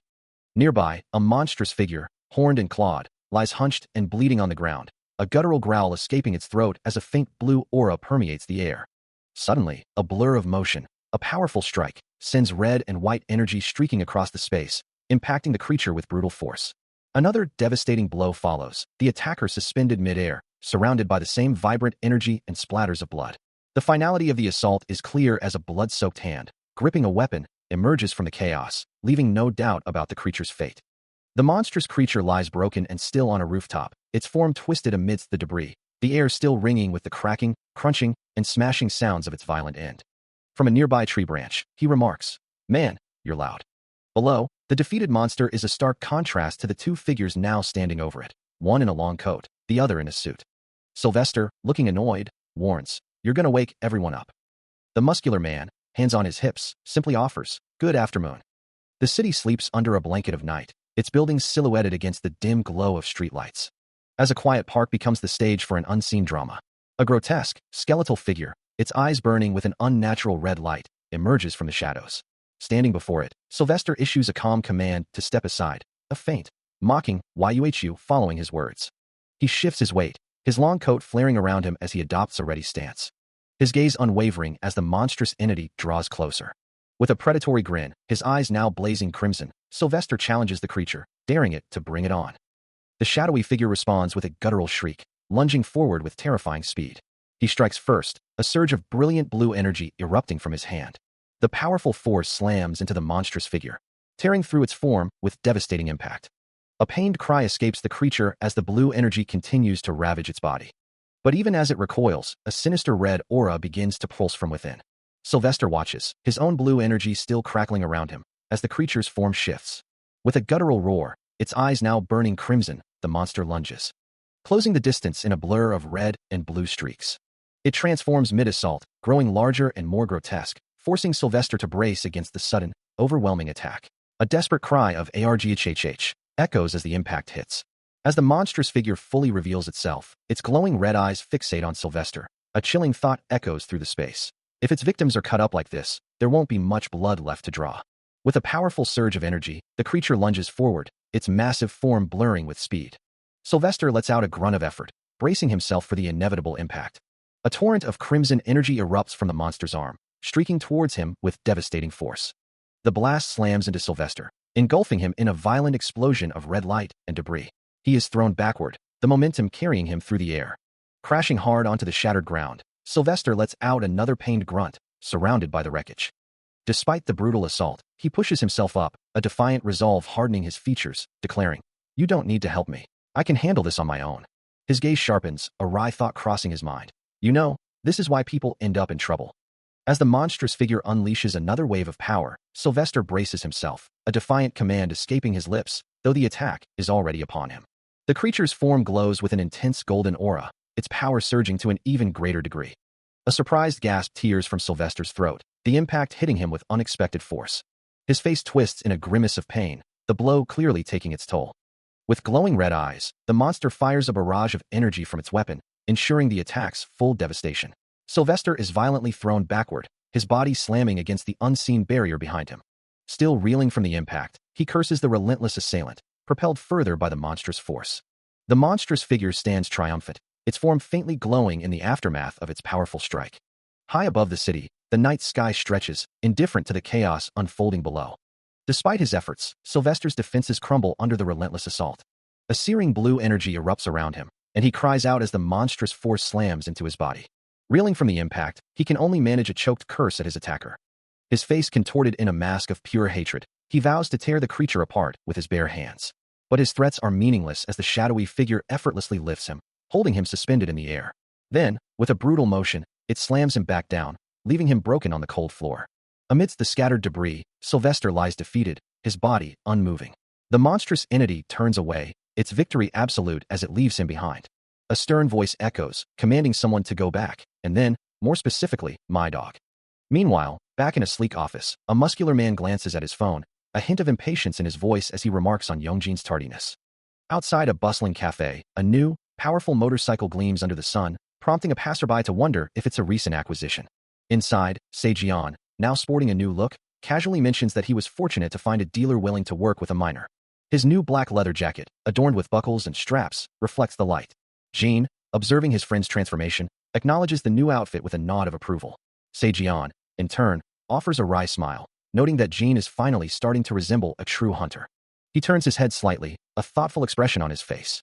The two stand at the cafe counter, their conversation continuing amidst the aroma of coffee. As Sejian stands over him, Sylvester, sprawled on the floor, muses about the sleeping man, wondering if he's awake yet. A glint of metal catches the light, revealing the cold, dark barrel of a handgun. His grip firm around the weapon, Sylvester's knuckles are white. Still on the ground, his long white hair fanned out around him, he looks up with a mixture of defiance and resignation. From above, Sejian's emerald eyes pierce through the dim light, his expression unreadable as he gazes down at the man. With a slight smirk, Sylvester acknowledges the situation, remarking that it's nice to see him. He then questions Sejian's presence, asking if he's here to kill him, or perhaps to take him somewhere else. Sejian's response is a simple, direct query, demanding to know what the other man wants. Sylvester, still holding the gun, offers a deal, suggesting that if Sejian lets him go, he'll tell him everything he knows. Sylvester's gaze remains fixed, his voice carrying a hint of disdain as he suggests that Sejian's obsession with the Sun Campan is likely the reason for his current predicament. He dismisses the object as merely a rock, not even whole, but Sejian counters, reminding him that people are involved. Sylvester's expression hardens, warning him not to attempt any tricks, asserting that he is not his mate. Sejian persists, his thoughts turning to the mysterious object. He gestures towards the glowing mass on the bed, questioning what true value it holds for Sylvester. Sejian concedes that Sylvester might be right about its nature, but insists that something has clearly gone wrong. A scoff escapes Sylvester's lips, as he declares that a corrupted, black rock is inherently worthless. However, Sejian clarifies, explaining that these corrupted entities have a dangerous allure, attracting executioners. He describes a corrupted being in the throes of a failed mutation, a creature focused solely on devouring living hunters, completely lost to its own mind. As the monstrous, shadowy figure looms, its glowing red eyes fixed forward, the voice explains that these creatures don't even bother to hide themselves anymore. Sylvester mutters, his icy blue gaze hardening. That's why those bastards. Sejian continues, holding the glowing red object, explaining that these failed mutations are known as corrupted entities, and one must protect themselves from them. These shadowy figures, consumed by their instincts, are a relentless threat. Even high-level vampires, normally impossible to track, become easy prey for these corrupting influences. Sylvester then asks, his voice sharp, as he grips a pistol, if Sejian is referring to the corrupted Sun Campan. Looking out over a desolate landscape, he adds that this situation presents a good deal for hunters who work for money. Meanwhile, in a completely different setting, a person in patterned pajamas moves through a room. As a new application called Vampire Tiger gains popularity among the latest generation, Sejian sits on the floor, observing the grotesque, corrupted creature before him, as the muscular man standing nearby asks what it is. Dismissing the question, Sejian listens as the muscular man, now seated, continues, explaining that news of corrupted entities has been making headlines lately, and he's sure Sejian has already heard about it. He then elaborates, revealing that the corrupted entity currently roaming Seoul has been confirmed to be a former hunter named Jongjun. Sejian remains silent, his hand resting near a device on his hip, as the scene shifts to the muscular man driving a white SUV down a highway. A thoughtful expression on his face, he muses that even the prettiest of these corrupted beings will fetch a pretty good price.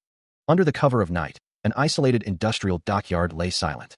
As Sylvester and Jongjun approached a figure waiting amidst towering shipping containers, the man gestured to a briefcase on the ground, instructing them to check it. After a quick inspection, Sylvester confirmed, looks fine, right? The man they were dealing with was Kenneth Yang, a known weapons dealer. With the transaction seemingly complete, Sylvester and Jongjun turned to leave, their footsteps echoing softly in the quiet night. Meanwhile, a glimpse into Kenneth Yang's domain revealed a vast arsenal, every wall adorned with an array of firearms. The industrial area returned to its desolate silence, the shadows once again swallowing the secrets exchanged within. He surveys the array of firearms and his armed companions, a satisfied smirk playing on his lips. Excellent, Sylvester declares, adding that they need to get these things out of Korea, and if they are to avoid killing people, they should, if possible. Jongjun, however, counters his statement, implying that the people are already dead. The muscular man remains silent, his expression unreadable.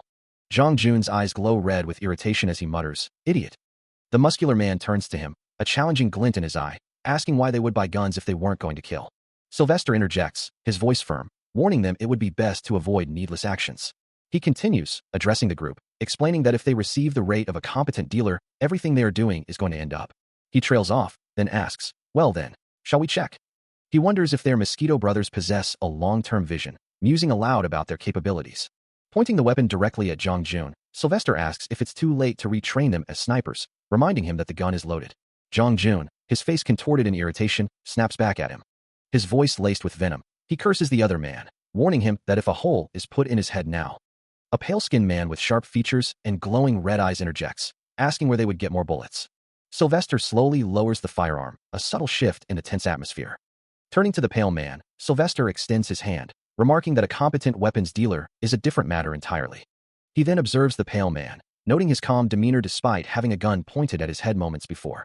The pale man, his glowing eyes fixed on Sylvester, adds that, more importantly, a human trafficker or a vampire is far more interesting. The tension from the previous exchange lingers, but Sylvester's hand, still resting on the weapon, seems to be de-escalating the situation. As the muscular man remarks that pointing a gun at a weapons dealer is very unpleasant, hence, he'll be charging more for their next transaction.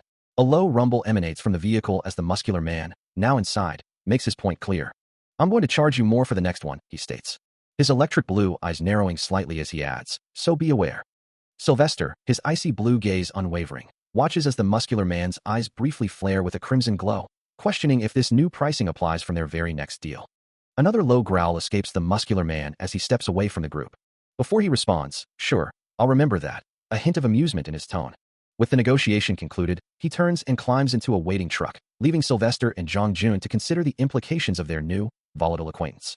Standing over the bloodied figures, he considers the recent events, muttering that if they cut them all up like this, there wouldn't be much blood left to draw. His gaze sharpens as he recalls the rumors about those guys, who are said to be even more vicious as they get older. As a car speeds away into the night, he wonders if the muscular man has truly changed into one of the Jukio family vampires. Or perhaps, it could simply be a side effect from a psychedelic mushroom. He then questions the value of the corrupted, asking if they know they're being used for a worthless corrupted spirit. Despite his doubts, he acknowledges that the reward for bringing them in is a whole 1 billion won. As the news unfolds, Jong Jun's eyes widen in disbelief, a quiet curse escaping his lips as he learns that vampires have placed a bounty on a vampire hunter. And the reports continue, bringing even more unsettling information. A chilling image of a screaming, bloodied face flashes across the screen.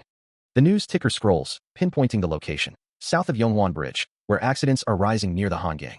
The monster, it seems, has made its terrifying reappearance. The street is a scene of carnage, strewn with bodies and splattered with blood, as the monstrous figure stands amidst the devastation. Jong Jun grips his phone tighter, the weight of the unfolding disaster settling upon him. Of course, the media only relays the news, never the full horror. The monster's skeletal face, with its glowing red eyes and blood-stained maw, is a vision of pure terror. A voice echoes, asserting that the judgment is already known. Meanwhile, a shadowy, monstrous figure with glowing red eyes snarls, complaining about someone doing whatever they please. Its gaze lifts, the red light in its eyes intensifying, as it questions if its current efforts are sufficient. Elsewhere, the muscular man, holding a captive by the collar against a city backdrop, dismisses a shitty policeman from some backwater country in the east. His foot presses down, emphasizing his point, that this individual cannot be taken lightly. Back in the shadows, the monstrous figure's form becomes clearer, its sharp claws glinting, red energy particles swirling around its menacing frame. Jong Jun, his face etched with distress, looks on, perhaps sensing the impending danger. The shadowy figure's clawed hand reaches out towards him, its voice a chilling demand. "Where are you going?" A burst of vibrant red energy erupts, surrounding the figure as it lunges. He barely registers the first impact, a blur of red energy tearing into him. As the shadowy figure's relentless assault continues, each strike a violent burst of crimson. The sheer force lifts him off his feet, sending him hurtling backward through the air. With a guttural, monstrous growl, the shadowy attacker reveals more of its terrifying form, its red eyes burning with malevolent power. A powerful red aura flares around it, glowing lines tracing its body as it seems to draw in even more destructive energy. Meanwhile, the muscular man, holding a captive by the throat, demands to know about Echelon, before asserting his dominance, telling the bound figure, "You work for me here." Jong Jun, seeing the unfolding horror, cries out, "No, move." But before he can act, the shadowy figure is upon him again, another swift, brutal strike landing on his arm. The glowing red blade cuts deep, splattering blood as the attack connects. Han Seijian unleashes a powerful kick, sending a shockwave through the air. While nearby, Sylvester stands triumphantly over a defeated Zhang Jun, the ground around them stained with blood. Despite his injuries, Zhang Jun manages to look up and sneer. Whoa, looky here. Seems like I'm dealing with parentless Jukio family vampires. Amok. Seijian continues his relentless assault, engaging multiple figures in a chaotic street battle. As three of the generic figures watch, one of them declaring, "We'll get vampires and the hunter, kill two birds with one stone." His face contorts into a cruel smirk. Meanwhile, the muscular man adds, "Boss is gonna love this." Zhang Jun, still defiant, glares back. "You bastards, crazy for money." The muscular man simply replies, "Better than blood, isn't it?" From the shadows, a voice echoes with a chilling realization, acknowledging the shared nature of their struggle. Meanwhile, Han Seijian continues his desperate fight, his powerful kicks sending shadowy figures reeling amidst a flurry of orange energy. He unleashes a sweeping attack, a crimson aura flaring around him as more enemies are caught in the blast. The ground beneath him is littered with defeated foes, their forms dissolving into pools of dark blood. Despite his efforts, the shadowy horde seems endless, forcing him to retreat, a blur of motion as he flees through the cavernous space. He glances back at his relentless pursuers, his expression a mix of grim determination and exhaustion. Suddenly, a blinding white energy erupts, a powerful force tearing through the air. From the heart of the blast emerges a formidable figure, his platinum hair wild and his eyes glowing an intense, malevolent red, proclaiming his name with a guttural roar. Han Seijian moves like a blur, his glowing blade carving through the first of his attackers. Before he pivots, striking another with a swift, decisive blow. He taunts them, a smirk playing on his lips, finding it amusing that they seem so relaxed, and questions if they're looking down on humans a bit too much. A powerful strike connects with the muscular man, sending him recoiling violently, who curses him as a parentless bastard. Seijian leaps high, a whirlwind of motion as he descends upon the remaining foes. Landing amidst the now defeated, the battle decisively won. The force of the blow sends the muscular man reeling, a spray of blood erupting from the impact point as orange energy bursts around him. His face contorts in a silent scream, the agony of the strike overwhelming him. He is thrown violently backward, more blood and debris scattering with the impact. Only the residual energy and falling fragments remain, marking the end of the swift assault. Elsewhere, a man with stubble and a scar on his cheek stares intently, his electric blue eyes glowing with an inner light.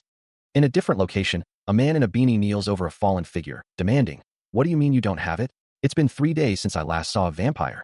From a rooftop overlooking the city, another figure remarks, "It's Juhio blood, so he can't afford to get corrupted." From a high vantage point overlooking the city, a bald man in a dark jacket observes the scene below, a soft escaping his lips before he calls out, "Oh hey." Beside him, a hooded figure commands him to leave that guy alone, prompting a confused "huh" from the bald man, who then questions, "But aren't we supposed to catch him?" A look of surprise crosses the bald man's face, a simple "ah," his only response. Below them, a grotesque, bloody creature with a skull-like head is revealed, the bald man's voice echoing, "That guy is a vampire, right now." The hooded figure explains their strategy, reasoning that if we just let him loose, the vampires will gather on their own, and dismissing the idea of a mere monetary reward as a waste. Both figures watch as the vampire's transformation continues, its form growing larger and more monstrous. The bald man, now focused on a device on his gauntlet, frantically searches, muttering, "Where's the transmitter? I can't find it." Suddenly, the transformed vampire unleashes a furious, multi-limbed attack, its glowing red eyes fixed on its targets. The aggressive assault continues, a crimson aura flaring around the creature as it strikes. The monstrous vampire unleashes a devastating attack, tearing through its surroundings with brutal force, leaving a trail of blood and shattered debris. As a man with glowing blue eyes and sharp, predatory teeth observes the chaos, wondering aloud where he should use this power. The monstrous vampire rises from the wreckage with a guttural crack, its form still imposing. Its clawed hand glowing with an eerie, dark energy, ready for another strike. The creature stands triumphant over a defeated, bleeding figure, its work seemingly done. Amidst the smoky ruins, the monstrous vampire surveys the destruction, feeling a surge of renewed energy. Elsewhere, a new group of armed figures moves swiftly through the dark urban streets, their footsteps echoing. Their leader, a man in a beanie, shouting a command, urging them forward. The armed group charges ahead, ready to confront whatever lies in their path. As the new armed group mobilizes, a voice declares the start of their operation. Night fishing starts now. With a powerful roar, a vehicle's wheels spin, blurring into motion. A white car speeds down the road, its headlights piercing the darkness. Inside, a man in a beanie looks on, a surprised "huh" escaping him as the convoy races forward. A massive truck, part of their formation, barrels through a tunnel, prompting another bewildered query. What is that? On its roof, several figures stand ready, their forms silhouetted against the tunnel's exit. They approach a towering structure, its intricate design glowing with an ethereal blue energy. The figures on the truck gaze intently at their destination, their mission now clear. Suddenly, the man in the beanie cries out in shock, "Holy shit! They're already around!" As the world outside blurs into an orange haze. A man from the attacking group shouts a desperate warning, his face contorted in alarm. As the muscular man takes aim with an RPG launcher, a fiery blast erupting from the weapon's muzzle. The projectile streaks towards its target, detonating in a massive explosion of fire and debris, the impact engulfing the area in a blinding inferno. Yet, through the chaos, a large truck barrels forward, seemingly unfazed by the direct hit. A woman inside coolly aiming a pistol, a male companion standing ready beside her. Another explosion rocks the ground behind the speeding vehicle. But the truck continues its relentless escape, leaving the fiery aftermath in its wake. A pained grunt escapes the muscular man as the force of the explosion rocks his position, sending a shower of fiery debris across the landscape. The air still thick with the remnants of the blast. He coughs, trying to clear his lungs of the acrid smoke. His gaze fixed on the target. "What's this?" he mutters, recognizing a familiar emblem. "Isn't this one of the alchemist's jackets?" A flicker of concern crosses his face as he considers the implications. "I haven't seen one of the Strongs lately." Meanwhile, in a different location, Jong Jun holds a phone to his ear, a grim expression on his face. "Move to Korea," he states flatly. His eyes flash a vibrant, angry red, a vein throbbing in his forehead. "Ugh, because of damn children." He growls, his frustration evident. Since when did vampires get to wear all that heavy armor? The scene opens on the aftermath of a violent ambush, a damaged car door hanging open, and a body lying in a pool of blood on the pavement. The muscular man surveys the destruction, a dismissive scoff escaping him as he mutters. "Weak, you say? I'd call this being refined." Meanwhile, Jong Jun, his voice filled with a strange mix of frustration and amusement, questions the true strength of those who can kill a vampire and walk away unscathed, wondering, is it more ridiculous to see a vampire with empty hands or a vampire that's wearing heavy armor? His eyes, now glowing with an intense crimson light, narrow in a silent challenge, as he asks if they don't agree. The red energy flares around him, then the scene shifts to another location where a man with sharp fangs and glowing red eyes smiles, a chilling expression of predatory satisfaction. Back at the ambush site, explosions rock the chaotic battlefield, sending debris and smoke into the air as the fight rages on. Amidst the chaos, the muscular man gives a curt order to his subordinates, instructing them to search the fallen target, certain there's a tracking device somewhere on him. One of his men then holds up a radio device, its screen displaying a map. He observes his target, noting its specific type, before a satisfied smirk crosses his face. A predatory thought echoes in his mind, that it might be time for a little midnight snack. With a surge of power, the muscular man unleashes a devastating attack. The blow connects with brutal force, shattering his opponent's head in a spray of blood. But before he can savor the victory, a sudden, unseen impact sends him reeling, a sharp gasp escaping his lips. He quickly identifies the attack, a cellular bullet striking him with unexpected speed. From the shadows, a new figure emerges, his platinum hair stark against the dark, eyes glowing with an ominous red light. Fangs glint in the dim light as he reveals himself, a formidable presence ready for battle. Under the cold gaze of the full moon, the true identity of this powerful newcomer is revealed, the Demon Hunter. He observes the scene, a quiet declaration echoing through the space. "We have a lot of unwelcome guests today." God of Hell's sharp, blue eyes hold a cold intensity, his platinum white hair framing a face set with grim determination. Sylvester moves with blinding speed, a blue aura trailing behind him as he unleashes a powerful, focused attack, the impact resonating with a thunderous crash. Meanwhile, the muscular man aims his gun, a look of grim determination on his face as he considers the impossible task before him. He wonders if he can truly take on this situation alone. Back in the fray, Sylvester's attack culminates in a brilliant burst of golden-orange energy, a devastating force that rips through the air. Surveying the bloody aftermath, Sylvester walks away from the carnage, a quiet thought echoing in his mind. If you cut them all up like this, there won't be much blood left to draw. He continues his measured stride across the blood-soaked floor. While elsewhere, God of Hell lets out a triumphant roar, his red eyes glowing with feral excitement. "Kaha, that's it." A monstrous, shadowy figure, its eyes burning crimson, lunges forward with immense power, the impact shaking the very ground as it declares, "I can't help but be impressed. But your puny lives have become my possession." God of Hell's glowing red eyes fixate on his prey, a cruel smile spreading across his face as he declares, "You're the most magnificent gamekeeper of all."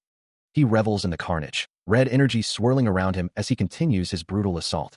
A guttural roar escapes his fanged mouth, blood splattering as he savors the moment.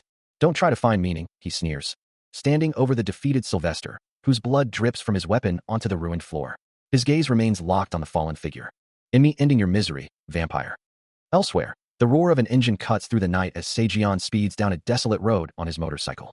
As the dust settled from his recent victory, Gotta Hell stood over a skull whose eyes glowed with an ominous red light, issuing a chilling command to an unseen presence. He then turned his gaze down upon a vast crowd of shadowy figures, a smirk playing on his lips as he commented on a particularly striking face among them. Among the assembled, Jong Jun, a cigarette dangling from his lips, questioned the very humanity of their target, his expression a mix of curiosity and disdain. He conceded that the target's appearance was indeed frightening, before turning to his own shadowy subordinates and giving them the order to advance. Gotta Hell, still observing the gathering forces, urged them to conclude their task swiftly. Jong Jun's eyes flared a malevolent red, his teeth elongating into sharp fangs as he spoke, eager to finish before the first rays of dawn. With a guttural cry, the shadowy figures surged forward, a wave of dark energy. Impacts echoed through the air, accompanied by the sickening sound of flesh tearing. Jong Jun himself plunged into the fray, his glowing red eyes fixed on a victim, delivering a brutal, blood-splattering strike. A shadowy figure lunges forward, its bladed arms sweeping with incredible speed. But before the attack can land, an unseen force strikes the creature, causing blood to erupt from its form. Another swift blow connects, tearing through its head. The impact shatters its skull, sending fragments flying amidst a crimson burst. The shadowy creature recoils violently, its body twisting from the sheer force. Watching the brutal exchange, the muscular man's face twists in a questioning expression. He wonders, was that not enough to finish him? Meanwhile, the shadowy figure collapses backward, its form breaking apart. It hits the ground with a final, shattering impact, its head split open. He unleashes a devastating blow, his eyes flaring with a crimson light as the impact reverberates through the air. The shadowy figure reels back, its form momentarily illuminated by the raw power. From a distance, the muscular man watches the brutal display, a knowing smirk playing on his lips. Meanwhile, a pistol is steadily aimed from the shadows, its barrel glinting in the faint light. Sejion presses his attack, a torrent of glowing energy tearing through his opponent. Blood splatters across the metallic floor, a grim testament to the force of his strike. The shadowy figure is ripped apart, its form dissolving into tendrils of dark energy. With his eyes now glowing an intense blue and a streak of blood across his cheek, Sejion speaks. I didn't expect us to meet again like this. It's been a while. His gloved fist clenches slightly as he finishes. It's been a while. From a distance, the muscular man observes the unfolding chaos, a slight smirk playing on his lips as he notes that Sejion hasn't arrived yet. Meanwhile, the shadowy figure, its red eyes glowing menacingly, lets out a guttural sound of surprise. Then, a voice cuts through the air, sharp and clear, uttering a name that sends a chill through the monstrous form. Segun. Before it can react, an unseen force slams into the shadowy figure, sending it recoiling violently, its form distorting under the impact. Sejion's attack continues, a torrent of glowing energy tearing through the creature, ripping it to shreds amidst a spray of dark particles and blood. The muscular man watches the brutal display, his smirk widening slightly. With a final, pained cry, the shadowy figure disintegrates completely. His attack complete, Sejion speaks into the silence, his voice calm and resolute. The muscular man remains, observing the aftermath, his expression unreadable. A monstrous, shadowy figure with glowing red eyes lunges, its attack tearing into Sylvester, who cries out as blood splatters across the dark surroundings. The creature's claw rakes across his face, a guttural growl escaping its form as Sylvester recoils from the impact. Forced to one knee, he clutches his head, pain evident in his strained cries. Nearby, on the desolate road, Jong Jun stands, observing the unfolding chaos alongside Sylvester. The shadowy figure snarls once more, its crimson eyes burning with malevolent intent. But Sylvester's own icy blue eyes begin to glow, a fierce resolve hardening his expression. With decisive footsteps, he walks away from the now defeated shadowy figure, leaving it crumpled on the ground. In his hand, a sphere of brilliant blue energy coalesces, pulsating with raw power. Jong Jun, now sitting injured with blood staining his leg, stares in disbelief, questioning the sheer force he just witnessed. Muscular man clutches his head, a wave of pain or disbelief washing over him as he questions. You're checking Sanghul, right? Meanwhile, Sylvester stands over the prone, shadowy remains of a creature, a chilling thought echoing through the space. If you cut them all up like this, there won't be much blood left to draw. Elsewhere, Sejion's eyes glow with an intense blue light as he ponders. I wonder if he'd even know. A serene smile graces the face of an unknown woman, her thoughts drifting to a past grievance. What your Sanghul did to me. The monstrous form of the shadowy figure dissolves into wisps of dark energy. And Sejion's gaze remains fixed, his internal monologue continuing. And just how much? The woman's gentle expression holds a deeper sorrow as she concludes. There's no point in talking about it anymore. Back with the fallen creature, Sylvester's cold calculation persists, since either way. He prepares to dismember the body with a saw-like weapon. A faded memory of happier times, a group of friends smiling together, flashes through his mind, But the accompanying thought is stark. Things can never go back. A voice, cold and detached, remarks that it was a good learning experience, followed by a dismissive click of the tongue. Jong Jun, battered and on the ground, pleads desperately for the figure standing over him to stop. His face contorts in pain and defiance, a heavy impact echoing through the space. Blood splatters across his face as his eyes flare with a furious, unnatural red glow, a silent warning. You shouldn't have. Sylvester, still looming over him, delivers a chilling retort, telling Jong Jun he should have simply minded his own business. The scene dissolves into a swirling vortex of dark energy and glowing particles, before focusing on a stark, crescent moon, casting an ethereal glow. Alone in a dark, confined space, Jong Jun sits hunched, a quiet sob escaping him as he clutches his knees. His footsteps echo through a dark, watery expanse, a silent acknowledgement that everything had ended up owing that brat a debt. Suddenly, a monstrous, skeletal figure with glowing red eyes, identified as Captain Young, appears to be in agony. He hunches over, struggling to speak, his guttural groans filling the oppressive silence. Red energy pulses around the creature, its form racked with pain, as if tearing itself apart. Its glowing red eyes fixate on something unseen, while a hand cocks a weapon, the speaker lamenting the inability to shed tears. Jong Jun's face, now etched with grim resolve, suggests a profound shift in his determination. As he grips his weapon, a profound realization settles over Jong Jun, understanding that the depths of suffering he has witnessed are not exclusive to the creatures he haunts. A young boy, held aloft by a man, asks when his father will be home today, as the man considers a small, wrapped gift in his hand. Later, the man embraces the boy, suggesting they come home early for dinner, to which the boy responds with pure joy, his face beaming with a gap-toothed smile. But the scene shifts abruptly, the boy's face now etched with terror, surrounded by the ominous glow of fire. As both he and the man are engulfed in flames and blood, their expressions filled with despair. A man's face, contorted in agony and smeared with blood, is engulfed in a fiery inferno, as a grim thought echoes through the chaos. If they cut them all up like this, there won't be much blood left to draw. Through the smoke and flames, figures scramble desperately across a burning cityscape. More figures, clad in tactical gear, move with urgency through the inferno. The man's face reappears, screaming, his features obscured by blood and the searing heat. Suddenly, the scene shifts to a dark, confined space, where Sejian stands ready, his eyes glowing with an intense emerald light. Before him, a skeletal figure with burning red eyes snarls, "Fucking hell." The monstrous entity continues, its voice raspy with fury. "What a goddamn mess this is. Hey, you bastard." But Sejian doesn't hesitate, launching a powerful kick that connects squarely with the monster's chest, as he retorts, "At least try to fight." The skeletal figure recoils violently from the impact, its glowing red eyes widening in shock and pain. A muscular man, his dark hair and beard framing a determined face, stares ahead, his electric blue eyes glowing with an inner light. He reflects on a past self, thinking he was never truly a soldier, and that his hesitation was for a fast bond. As he walks forward, a lean figure with long, platinum white hair and a dark coat accompanies him. The muscular man utters a fragmented name, Diok, Yo, N. His head throbs with an unseen pain, and he silently commands the intrusive thoughts to cease. The blue glow in his eyes intensifies, his expression hardening with resolve. With a decisive step forward, he acknowledges that there is no turning back from the path he has chosen. The scene shifts, revealing a quiet town bathed in the soft light of dusk, its buildings stretching towards the horizon. The muscular man lay sprawled on the blood-soaked ground, a police vehicle nearby. As Sylvester stood over him, then asked if he had truly committed the act.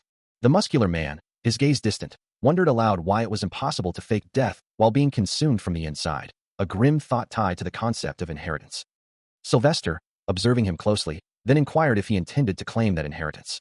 The muscular man's expression hardened, his voice firm as he declared the matter was strictly between himself and the deceased. A syringe, filled with a vibrant, multi-hued liquid, gleamed ominously. Elsewhere, Sejian scoffed at Sylvester's words, accusing him of speaking as if he were about to take over a gang, only for Sylvester to sharply warn him against meddling in affairs that didn't concern him. Meanwhile, the muscular man, eyes closed in contemplation, considered that in this harsh world, he just might. Sejian, turning away, mused that everyone had their own way of staying sane, a sentiment Sylvester simply brushed aside. As the world reorganizes itself due to a scarcity of resources, a new, unsettling reality begins to take shape. Sylvester's icy blue gaze reflects the changing landscape, and his voice carries a warning. Don't underestimate the vampires. A lone crow watches from a branch. As Sylvester continues, it's a simple tale for the children of Tetramax. He stands beside Sejian, both looking out at the horizon as more crows take flight, their forms silhouetted against the vibrant, fading light. One of the birds, with glowing red eyes, swoops down, its feathers scattering in its wake. A single feather drifts downward, a dark omen against the city lights below. Sylvester stands, gazing out a window, As an unseen voice reports, most of the cleanup is done, master. We've muzzled the dog as you instructed. He considers the words, a hint of doubt in his expression, wondering if it will truly be enough. Before resigning himself to the reality that they have done their best, acknowledging the immense pressure from Tetramax. He reflects on the entity's relentless demands, as if losing its precious toy wasn't enough.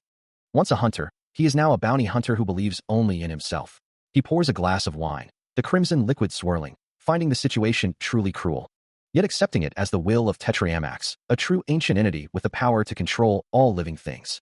Its influence is soon to be exerted via telepathy in the near future. The entity known as the Vampire King, Tetramax, has been revered as a monarch for thousands of years, and it is to his protection that he owes his continued existence. He supposes it is better to be careful than to be sorry, a sentiment he echoes to himself. If they hadn't taken precautions, he muses, sipping from his wine glass, they might have ended up like the Jurio party. Such unsettling news weighs heavily on him, a fact his subordinate silently acknowledges. Sylvester's eyes glow with a faint purple light as he reflects, believing it best to harbor as little optimism as possible. He warns against dreaming of a lasting peace, because this fragile state cannot last forever. The city lights glitter under a blanket of falling snow, the date January 1st, 2006, marking the cold night. A figure with pink hair shivers violently, muttering about the biting cold, while the muscular man beside them, bundled in a heavy parka, questions why a seaside location would be so frigid. The pink-haired figure, cheeks flushed, dismisses the discomfort, claiming they've endured worse and are ready to begin. Their target, a weathered wooden building, stands silently under the snowy sky. As the muscular man approaches it cautiously, his back to the swirling flakes, his gloved hand draws a pistol, and he carefully peeks around the corner of the building, ready to enter. On a blood-splattered floor, Sylvester stands impassively over two fallen figures, one with pink hair, the other a muscular man, as if surveying his handiwork. Cutting to a snowy night outside a dark, imposing building, the muscular man wonders if the biting cold is affecting his judgment, or if the injured figures inside are truly as bad off as they seem. His expression is grim, a slight stubble dusting his jawline.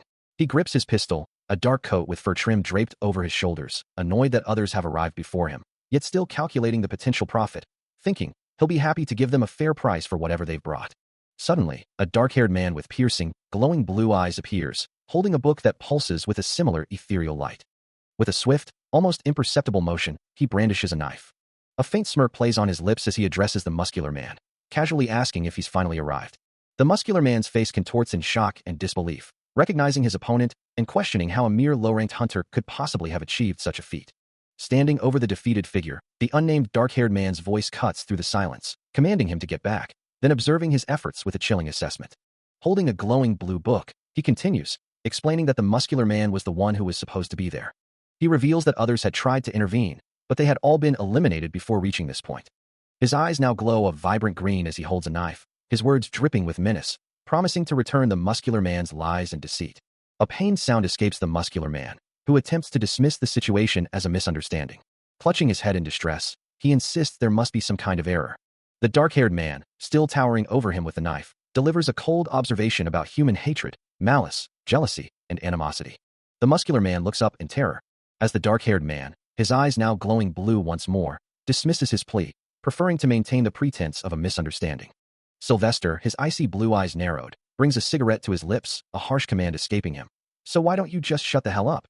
Sylvester stands over a defeated figure, a pained cry echoing in the blood-splattered space, as he muses that human history has always been riddled with conflict and animosity. He looks down at the fallen, wondering what difference it would make if he were on some list. He'd prefer to keep this whole situation as a misunderstanding. But then, with a sharp edge to his voice, he tells the unseen figure to shut the hell up. Later, in a desolate, snow-covered landscape, a wooden building stands stark against the cold, as Sylvester reflects that normally, he wouldn't mind leaving someone behind by now. But crawling through the snow, he declares his intention to stay in Korea for a while. He looks up, a sigh escaping him, reflecting on how much is too much, yet acknowledging that the one he just left is the only one worthy among the trash in this country. Having resolved his previous encounter, Sylvester appears in a grand doorway, announcing his presence with a chilling politeness. To strengthen our friendship, I've come to pay a personal visit. He looks down at a blonde-haired man, who in turn gazes up at him. Sylvester's expression sharpens as he asks, "You have a request?" The blonde man's eyes glow with an eerie green light as he makes his demand. "From now on, stop interfering with vampires." Sylvester continues to look down, his gaze unwavering, while the blonde man maintains his defiant stare. A slight smirk plays on Sylvester's lips as he replies, "That might be a bit difficult." Before the blonde man can even finish his protest, "It's my livelihood, after all, sah." A powerful, claw-like force slams into his face, distorting his features in a flash of pain. The blond man is sent flying backward, propelled by Sylvester's unseen attack. He crashes violently into a distant wall, the impact echoing with a sickening gack. Slumped against the shattered surface, he struggles for breath, a weak cough escaping his lips.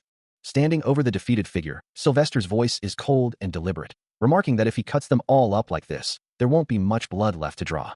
He then adds, with a hint of menace, that he'll just have to make them play hard to get. Looking down at the unconscious man, he asks if he doesn't think so too. The muscular man, barely conscious, weakly responds that he doesn't know. His eyes flutter closed once more. Sylvester's eyes glow with an eerie green light as he dismisses the answer, muttering, "Well, whatever." Later, in a different location, Sylvester stands before a new captive, a dark-haired man tied to a chair. He informs the man that a few of his friends have been looking for his kind, and he'll require some new information. He then asks if the man knows any good vampires. The tied man, looking defiant, challenges him, asking, "Like who?" Sylvester's eyes glow green once more as he reveals his target, mentioning that he heard Father Sylvester has a blue-eyed son in Korea.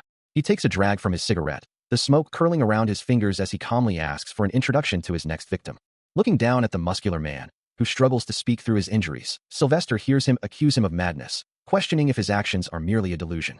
Turning his attention to the dark-haired man, who is bound and bruised, he listens as the captive desperately demands to know what kind of monster Sylvester believes him to be. The dark-haired man insists he is nothing more than an ordinary citizen, even claiming to be good at crime prevention, a pathetic attempt to deflect the inevitable. As Sylvester lights another cigarette, bringing the glowing tip close to the captive's face, the dark-haired man lets out a pained scream. A dismissive sigh escapes Sylvester, who remarks that every struggling student has at least a few cigarette burns on them, telling the man not to make such a fuss. He calmly instructs the man to just bear with it, demanding to know the location of the person he seeks. The dark-haired man groans in agony, while Sylvester assures him he will handle the rest himself once he gets the information. Then, with a chilling shift in tone, Sylvester suggests that it might be better if he simply looks through the captive's memories directly. Sylvester maintains his grip, his cold gaze unwavering as the dark-haired man finally breaks, his voice strained with desperation. He offers a mocking question, wondering if his captive has had a sudden change of heart. A moment of silence hangs heavy in the air before Sylvester delivers his final, cutting assessment. The man before him possesses very little conviction. Far from the grim interrogation, a gentle snowfall blankets the entrance to a cozy cafe, its warm light spilling onto the street. Inside, a young woman with short, light brown hair tends to the counter, her expression calm and focused. She works alongside a male colleague, the two of them quietly managing the bustling cafe.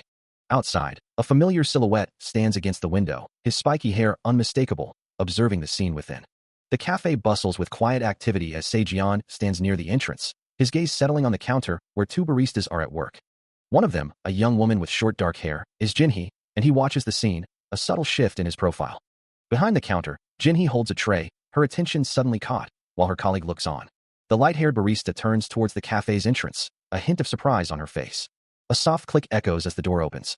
Sejian steps inside, his presence immediately drawing the eye as he approaches the counter. A faint smirk plays on his lips, his emerald eyes glinting with an unspoken thought. He offers a polite, yet enigmatic greeting to the young woman. His fingers carefully hold the business card, revealing the name, Director Sa Hyok, from the Illegal Blood Distribution Association. Meanwhile, behind the cafe counter, Jinhee continues her work, oblivious to the unfolding confrontation.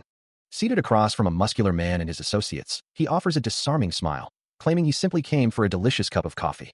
The muscular man, clearly identified as Sa Hyok, asks if he's looking for him, to which Sejian readily admits his intentions were perhaps a bit too obvious.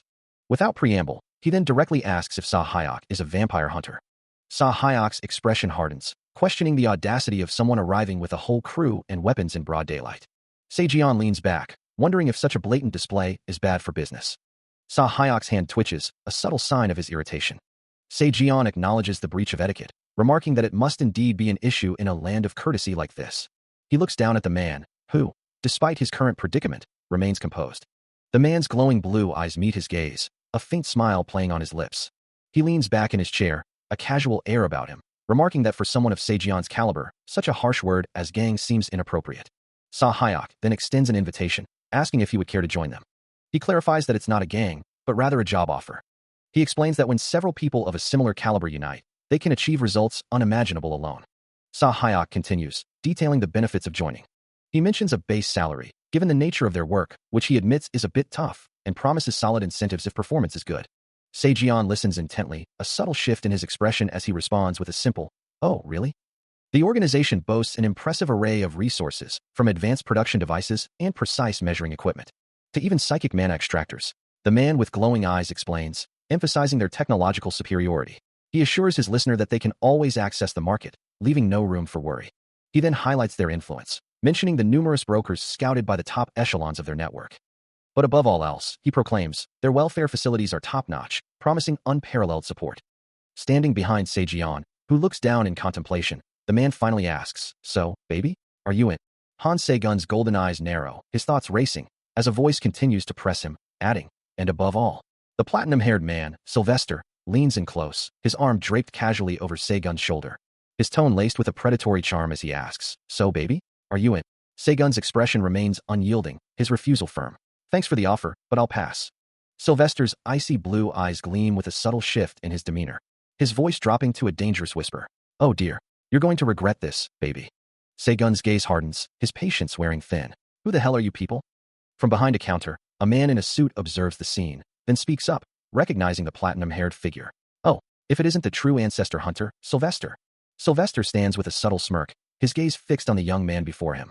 He reiterates his offer, asking if Han Seijian has reconsidered, while the muscular man beside him remains silent, observing the exchange. Seijian, however, simply shakes his head. The muscular man, Director Sa Hyok, cuts in with a sharp tone, telling Seijian to keep his response brief and avoid unnecessary chatter. Seijian's expression hardens, his words laced with disdain as he declares that they reek of something rotten. Sylvester, unfazed, simply states, "No." A chilling smile plays on Sylvester's lips as he asks, "Happy?" Seijian's patience snaps, his voice firm as he orders them to leave. His hand moves with sudden, decisive speed, bringing a pistol to his own temple, a grim challenge in his eyes as he asks if they want him to die. He remains bowed, a silent defiance in his posture. Around him, a ring of armed men stands ready, their weapons pointed directly at his vulnerable form. The sheer number of guns creates an overwhelming sense of threat, each one a promise of immediate violence. A voice cuts through the tension, accusing him. "You fled to Korea like a coward." Then, Sylvester's voice follows, dripping with condescension. "Yet you still haven't found your place, alchemist." His long, white hair cascades as he looks down, a smirk playing on his lips. Seijian finally lifts his gaze, his own words a sharp retort.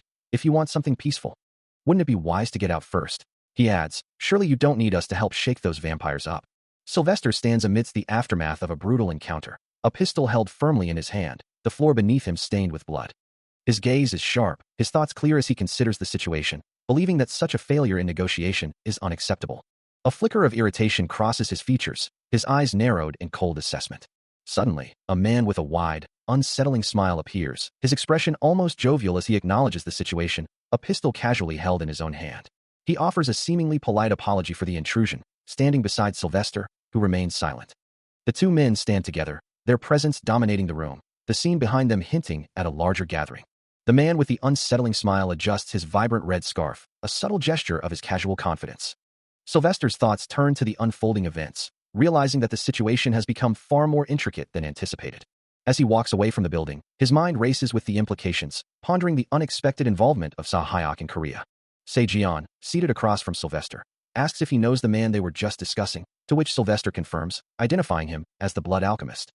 Finding the nickname unusual, Seijian questions its meaning. Sylvester, with a slight challenge in his tone, suggests Seijian ask the alchemist directly if his curiosity is so great. Seijian clarifies his inquiry, explaining that, simply put, the alchemist is different from other hunters, not merely supplying blood.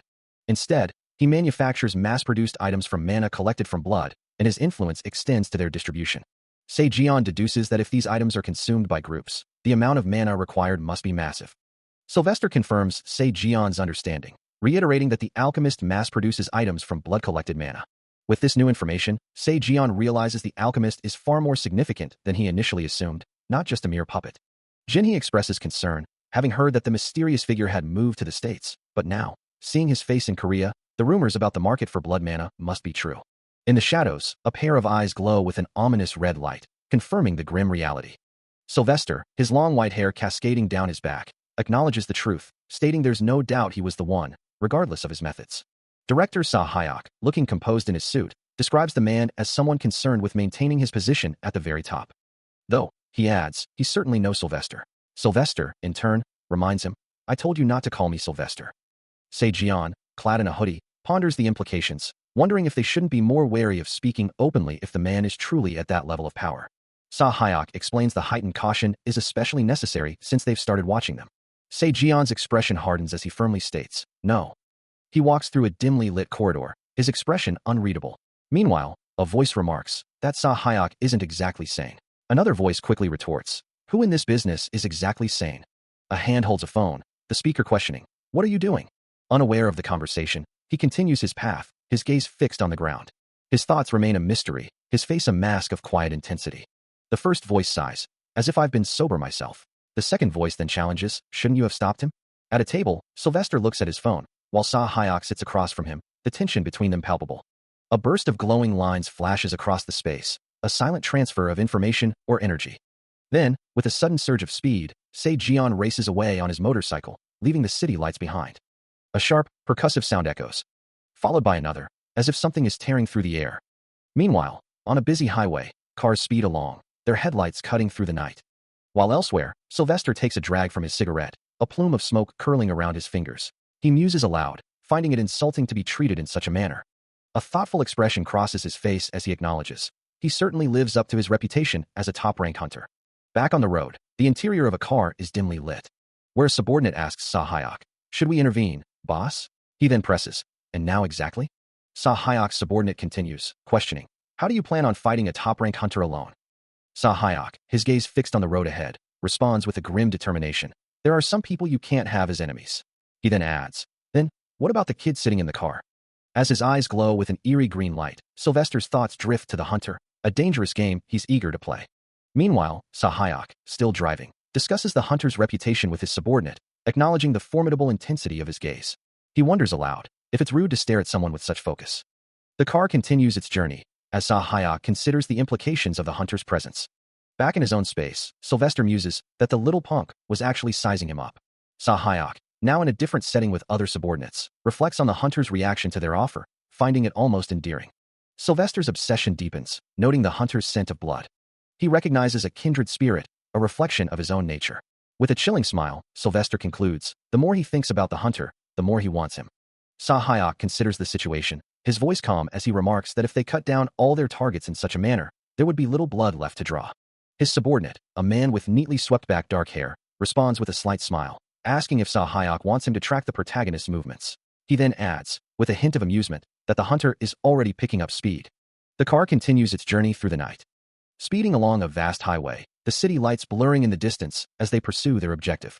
Under the silent gaze of the moon, the city sleeps, its secrets held close by the encroaching night. But for Se Jion, there is no rest, only the frustrating realization that the number he was given isn't right either, and the call had been disconnected the moment he was gone. Hunched over his phone, a heavy silence settles around him as the weight of his failed attempts presses down. The city lights twinkle below, a vast expanse of indifference to his growing unease. An empty cafe, a quiet street, each location yields no answers. The moon continues its lonely vigil over the quiet buildings, as if watching his every move. Then, a faint glow emanates from his hand, a sudden memory or realization sparking within him. He had a weapon, this. He remembers a dark, blood-soaked scene, hunched over a fallen figure, a chilling thought echoing in his mind. I was also trained. The memory distorts, his own face appearing fractured and crowned, as he recalls thinking, I thought it'd be different from then. His feet stand over an indistinct, dark mass, the scene blurring with a painful static. A hand reaching out, desperate to change the past, that I could stop it. He sees himself in a pristine white uniform, standing over another fallen form, the hope still lingering, that I could protect. His eyes glow with an intense blue light, the memory of his past self filled with a grim realization. That's what I thought. The image shifts to him, hooded and shadowed, looking down, lost in the fractured recollections. Until a clear, warm memory breaks through the haze. A young woman with pink hair, smiling brightly, her voice echoing, and my name is Jinyumi. The hooded figure returns, still looking down, the memory of her name now a stark contrast to the surrounding darkness. He thinks to himself, you know, as his gaze falls upon something unseen. His hand deftly manipulates chopsticks over a bowl of noodles, a mundane action contrasting with his internal monologue. As he continues, I'm. A fragmented memory flashes, showing a desolate, ruined landscape, a figure lying amidst debris. Before his thoughts coalesce into a clear declaration, I'm Han Seigon. Meanwhile, in a dimly lit street, a figure with long, platinum white hair stands with their back to the viewer, a question mark hanging in the air above their head, their eyes glowing an ominous red. Elsewhere, a man with long, dark hair and intensely glowing red eyes, holds a knife to his own throat, a sharp gasp escaping him. He looks down, a smirk playing on his lips, remarking, "You got yourself a nice necklace." The red-eyed man sits perched on a high ledge, observing the world below, a silent, watchful presence. He grins, his glowing red eyes visible even behind dark sunglasses, a chilling smile spreading across his face. A sudden, sharp exclamation cuts through the air, a voice questioning, "A vampire?" Before the words can fully form, the opponent attempts to protest, "Wait, we're..." But Sylvester's voice cuts him off, a casual admission escaping him. "Damn it, I forgot I had a suppressor on. My bad." He then adds, a hint of challenge in his tone, "Not bad, Sylvester, huh?" With a burst of blue energy, he lunges forward, a blur of motion. His strike connects with devastating force, sending the opponent reeling backward. He spins, a whirlwind of power, landing lightly as he remarks, "You've got a knack for combat, too." His eye glows a fierce red as he continues, "For a human, that is." Another powerful blow follows, leaving no doubt about his overwhelming strength. He moves with impossible speed, a blur of motion closing the distance to his opponent. His attacks are relentless flurry. The man tries to block, but the force is too great, a desperate cry escaping him. "I won't let you block this." Sylvester's strike connects with devastating impact, sending the foe reeling. The ground ripples from the sheer power, the man's body flying backward. Before he can even recover, Sylvester is there again, a phantom of motion. Standing over the defeated figure, his eyes glowing crimson, Sylvester remarks, "Just like how you humans hunt us." He looks down at the prone form. "You should have figured we could hunt humans as well." With a final, contemptuous gesture, he places his foot on the man's chest. "Too complacent, no?" A hand reaches out. And then a figure with intensely glowing blue eyes strikes, the impact shattering the air around them. From a hidden vantage point, a single red eye, burning behind a dark visor, watches the unfolding scene. The hooded figure, Sejian, his green hair visible beneath the cowl, questions aloud if his target had already taken what he sought. Before closing the distance in a blur of motion, engaging the dark-haired man in a brutal, one-sided exchange. He moves with such speed that his form blurs, leaving the opponent crumpled and defeated on the ground in an instant. Sejian lands lightly, the sound of his boots echoing in the sudden silence. A quiet right escapes his lips. As he looks down at the fallen foe, a chilling sentiment escaping him. It won't feel like a hunt if you make it too easy. A nondescript truck sits parked on a quiet street, the city lights reflecting faintly off its surface. As he walks away from the building alongside director Sa Hyok, Sejian reflects on his recent fight, noting that his opponent's aura felt distinctly different from any he had encountered before. He considers his next move, thinking he should simply retreat, when Sa Hyok's voice cuts through his thoughts, asking if he had a pleasant day. Without a word, Sejian surges forward, his body enveloped in a vibrant blue aura as he accelerates into the fray, a powerful impact echoing through the air. Another resounding impact follows, and Sa Hyok's voice, seemingly from nowhere, chides him, asking for at least some kind of signal. Sejian, his eyes glowing with intense blue energy, delivers a devastating blow to a monstrous foe, the force of his attack sending glowing particles scattering. His gaze remains sharp and focused, the emerald green of his hair contrasting with the electric blue of his empowered eyes. He continues his relentless assault, a blur of motion and power, another impact reverberating through the dungeon. With a final, explosive strike, Sejian dispatches another creature, the blue energy of his aura flaring brightly around him. He lies sprawled on the blood-stained floor, looking up at the figure looming over him. As Sylvester casts a long, imposing shadow, the white-haired man continues to gaze down. And from the ground, Sejian lets out a low chuckle, his eyes flaring with a dangerous red glow. All right. From a distance, Jin Yumi observes the scene. You can fight a bit, huh? While Sylvester extends a hand, his fingers splayed. With his eyes glowing a fierce red, Sejian accepts the challenge. As Sylvester, his own gaze burning crimson, taunts him. While elsewhere, a powerful hand clenches, observing the unfolding battle. Sejian launches into a blinding flurry of motion, his prolonged attacks striking with incredible speed. But even with a knife flashing, he realizes his efforts are futile. Director Sa Hyok watches the display on a monitor, contemplating the nature of the being before him. He watches the unfolding chaos, a grim thought echoing in his mind. The more desperate they become, the more this plague will spread. A bitter self-reproach follows, realizing how grand his words had been before this reality. In the arena, Sylvester's form shatters into countless crystalline fragments, a testament to the ferocity of the attack he just endured, leaving him in a pathetic state. Yet, before the fragments can fully disperse, a clawed hand, crackling with dark energy, lashes out with blinding speed. Sejian, his body a blur of emerald and shadow, slams into Sylvester, who barely manages to block the devastating blow with a glowing arm, a frustrated cry escaping him. His eyes blaze with electric blue light, a fierce challenge in his voice as he questions the legacy he inherited. He moves again, a dark streak across the battlefield, leaving only afterimages in his wake. But then, a sudden, unseen force intercepts him, sending a shockwave through his body. Sylvester, now fully reformed and utterly dominant, grips Sejian by the throat, lifting him effortlessly as he declares the hunter far too slow to have killed a true demon hunter's disciple. He stands over his defeated opponent, the ground around them stained crimson from the brutal encounter. Pressing a heavy boot onto the young man's head, he declares, "Before you die." His eyes glowing with a sinister red light. "It's only polite that I tell you who's the one killing you, right? I am Jiang of the Juxo party." Despite the crushing weight, Sejian manages a defiant retort. "Ugh. Who says I'm dying?" Jiang's lips curl into a slight smile. I do have to admit, you're quite resilient. But killing you will be no different than killing any other." He presses down harder, taunting, "How about being born again?" Sejian's eyes widen in pain and frustration, internally admitting, "I hate to admit it, but he's so strong that I can't even move." He looks down at the defeated figure, his voice laced with a chilling promise of a new, weaker existence, warning that if they were all cut up like this, there wouldn't be much blood left to draw. Turning his back, he dismisses the notion, telling the fallen hunter to never become a vampire. A slight smirk plays on his lips as he adds, he wouldn't go easy on him just because he liked his. The defeated hunter, battered and bleeding, struggles to lift his head, his golden eyes filled with a mix of pain and defiance. Sylvester's icy blue eyes flash with a vibrant, ominous red glow, as he questions the very idea of a hunter becoming the prey. Despite his critical state, Sejian's own eyes begin to glow with a fierce red light, as he retorts, asking if sucking all that blood had made Sylvester lose his damn mind. Sylvester pauses, a flicker of annoyance crossing his face, muttering about the sheer audacity of the man, still acting cocky until the very end. With a final, dismissive gesture, he walks away, his form dissolving into a cloud of dark, glowing particles, leaving the scene behind. Left alone on the blood-soaked ground, Sejian can only wonder what exactly is going on. A new figure emerges from the shadows, observing the aftermath of the previous battle. He notes the gunshots he heard earlier and the messy scene before him. From the ground, a voice challenges him, demanding to know his identity. The newcomer dismisses the question, preferring to be addressed by his proper title, and introduces himself as Sahyuk. Sahyuk stands over the injured Sejian, offering a deal to leave him be, but questions his resolve, wondering if he'll accept defeat without changing. He adds that if the offer isn't appealing, he won't press the matter. Sahyuk's eyes glow with a sinister red light, his hands stained with blood, as he explains his involvement in his business partner's affairs. Sejian, still on the ground, retorts, mocking Sahyuk's grand pronouncements for someone who just returned from America. Suddenly, Sejian erupts from the ground, his eyes blazing red, a crimson aura flaring around him, launching a furious, energy-infused attack at Sahyuk.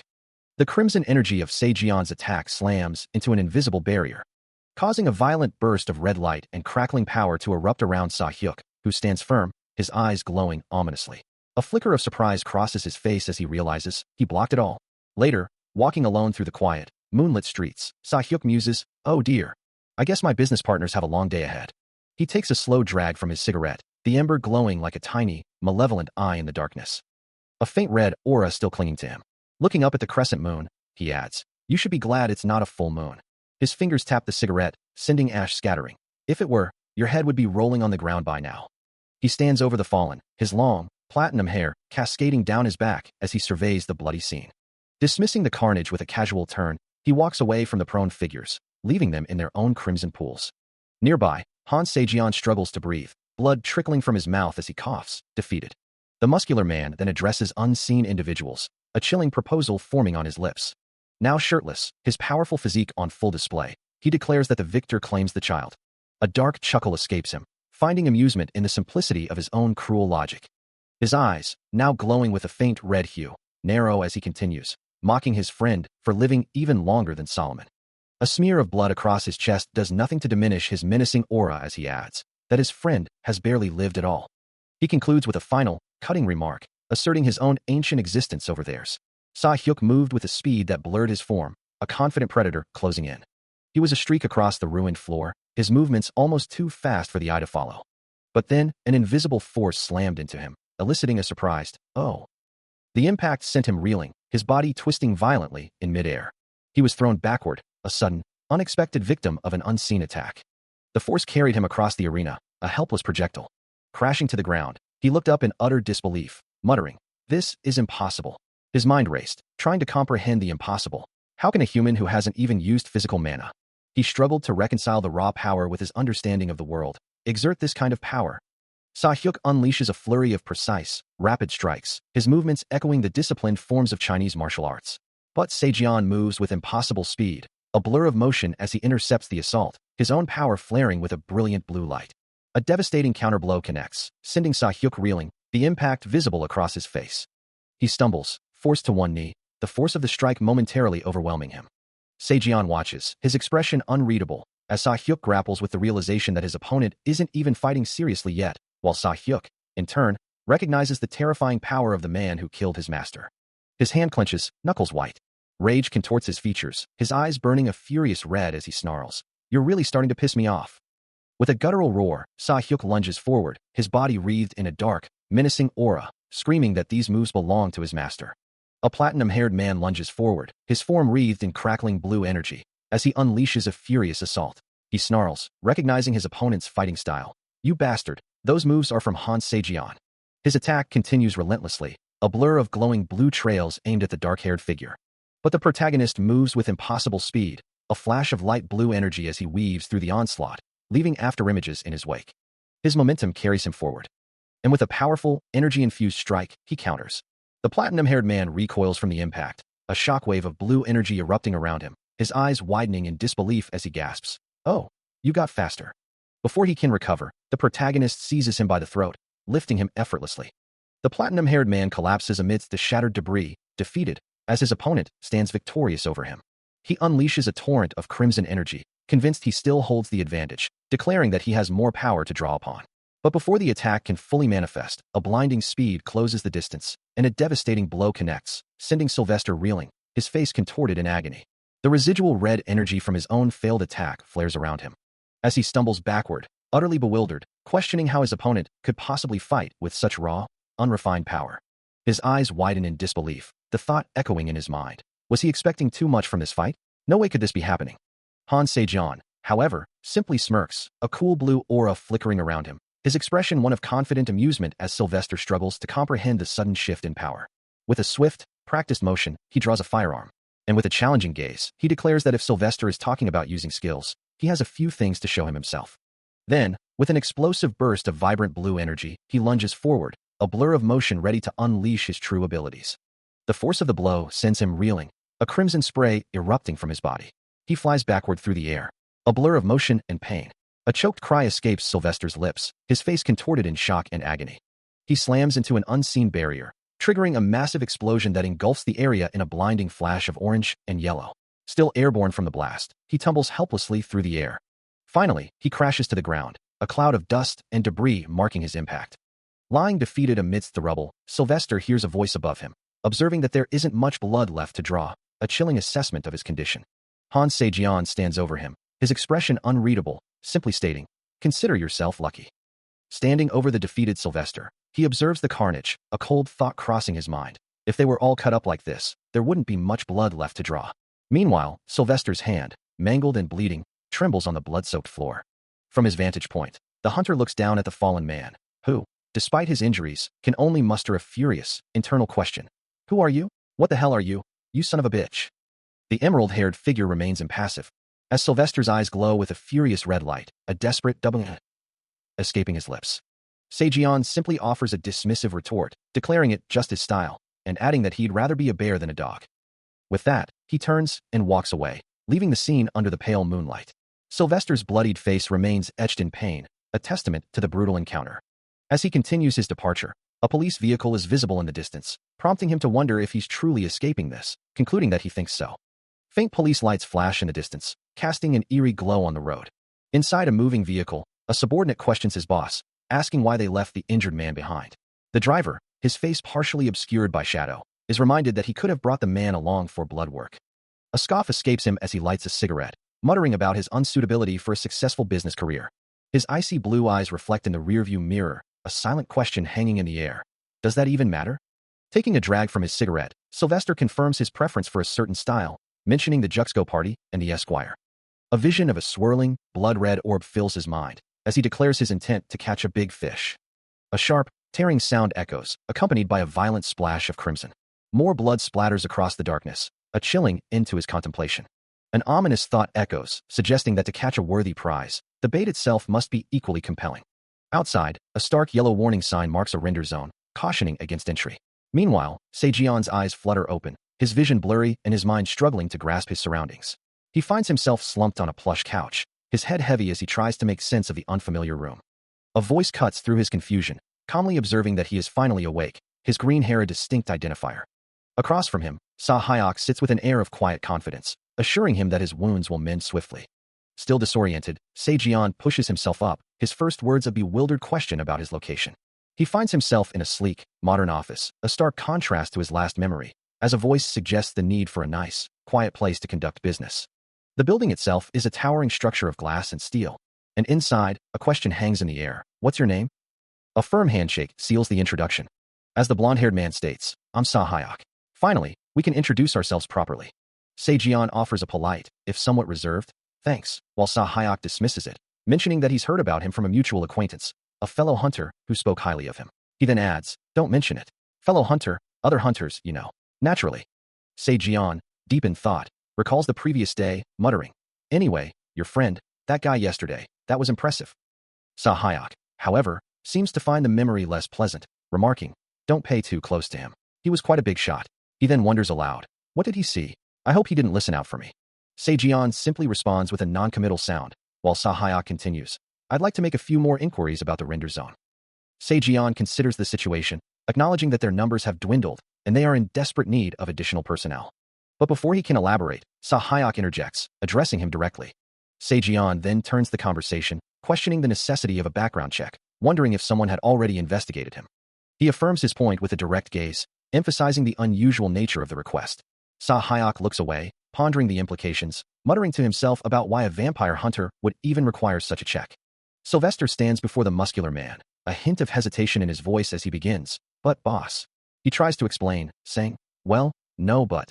The muscular man cuts him off, his expression firm, exactly. Sylvester's gaze sharpens as he questions the decision. Why would a vampire hunter need a background check? Later, a CCTV sign marks a school zone, its presence a silent observer.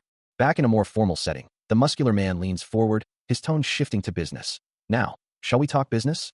He lays out the terms clearly, stating that Sylvester will receive a background check in a month, and warns him, any blood fakes or other tricks, and your life is over. You won't be able to run. Continuing his explanation, the muscular man states that if they cut them all up like this, there won't be much blood left to draw. He elaborates, even considering the traits of the organization, which occasionally use humanization. His voice firm, he concludes that a VT of 9,800 holds immense value. Sylvester, listening intently, responds that taking that from yesterday was a mistake, clarifying that he's referring to a vampire humanization background check. He adds, that means you can only get one for a single body. Elsewhere, Jian reacts to this information, muttering that it's a hell of an offer. Back in the office, Sylvester poses a question, asking how the muscular man knows about ordinary people, to which he replies, with the aid of technology, of course. Sylvester considers this, realizing that they know. Meanwhile, Jian's thoughts drift, recalling how in Japan, for instance, certain cult leaders used to claim divine powers. He considers the implications of the vampire humanization background check, a process limited to one per body, wondering if it's truly a background check or something more sinister, perhaps a way to control the vampire type itself. Meanwhile, the muscular man dismisses Sylvester's concerns about the vampire brokers being too aggressive, assuring him that they are all the same, regardless of their methods. Jian, still processing the information, reflects on the idea of vampire types and the value placed on them. He questions the true nature of these vampire types, and whether they are truly a gift or merely a tool for manipulation. Back in their conversation, the muscular man poses a question to Sylvester, inquiring about the capabilities of a man named Sylvester. Jian's thoughts drift to the concept of VT, or vampire trait, and the immense value placed upon it. He considers the possibility that the vampire humanization background check is a deceptive term, a way to control or exploit those with the trait, rather than genuinely helping them. The muscular man then asks Sylvester about Barrett, specifically referencing the M82 rifle. Sylvester confirms the reference, and the muscular man acknowledges the impressive nature of the weapon, noting that it seems like something only a true demon could wield. As the conversation deepens, a chilling detail emerges about Sylvester, his icy blue eye reflecting a long and storied past. According to rumors, the true demon hunter, Sylvester, was excommunicated from the Vatican at least 200 years ago. The revelation causes Jian to visibly react, his emerald eyes widening slightly in surprise. He pauses, processing the information, realizing that Sylvester wasn't an ordinary human, but had truly lived for an impossibly long time. And he's not even lying, leaving Jian to wonder how such a thing could be possible. It's a significant detail, but more than that, he ponders the underlying reason for such an existence. Meanwhile, the muscular man presses Sylvester, demanding to know just how much information he possesses. Jian, observing from his relaxed position on the couch, listens intently. Sylvester, his gaze sharp, casually adds that the man in question doesn't use the public moon either. He asks, his voice laced with a hint of challenge, if that is truly all they know. A subtle movement of his hand accompanies the question, and he muses that it's a shame if their knowledge is so limited. His tone sharpens as he adds, he had believed them to be trustworthy, given their shared journey. His eyes seem to shift, a flicker of something cold passing through them, as he dismisses the entire situation, declaring that since he's leaving, he truly doesn't care. Meanwhile, the muscular man, seated opposite Sejian, observes the tension. A dismissive smirk plays on Sylvester's lips, prompting the muscular man to let out a hearty laugh, telling him not to be so tense. He reminds them that they are comrades, united against vampires, and questions if they truly believe he would harm them. Sylvester looks down at the injured Sejian, a mocking apology on his lips, wondering if he had been a little too rough. Then, stepping forward with a confident smile, Sahayak offers a different kind of apology, promising to show Sejian their true place of business. He gestures to a desk bearing his name, Director Sahayak, and asks if Sejian knows why he's called the Alchemist, his eyes gleaming with a peculiar intensity. He continues, declaring that today, he will make a profound demonstration. A knowing smirk plays on his lips as he ensures Sejian understands completely, his gaze unwavering. For him, it is far more efficient than merely turning lead into gold. With that, Sahayak leads Sejian away, both figures walking into a brilliant, ethereal light, leaving the mundane world behind. Humans had always lived their lives, unaware of the true limit of their existence. But the vampire realm was different, and today, a new chapter was beginning. He observes the injured man on the ground, a dismissive tone in his voice as he comments on the hunter's lingering aura, finding it an inefficient way to conduct business. Turning slightly to his companion.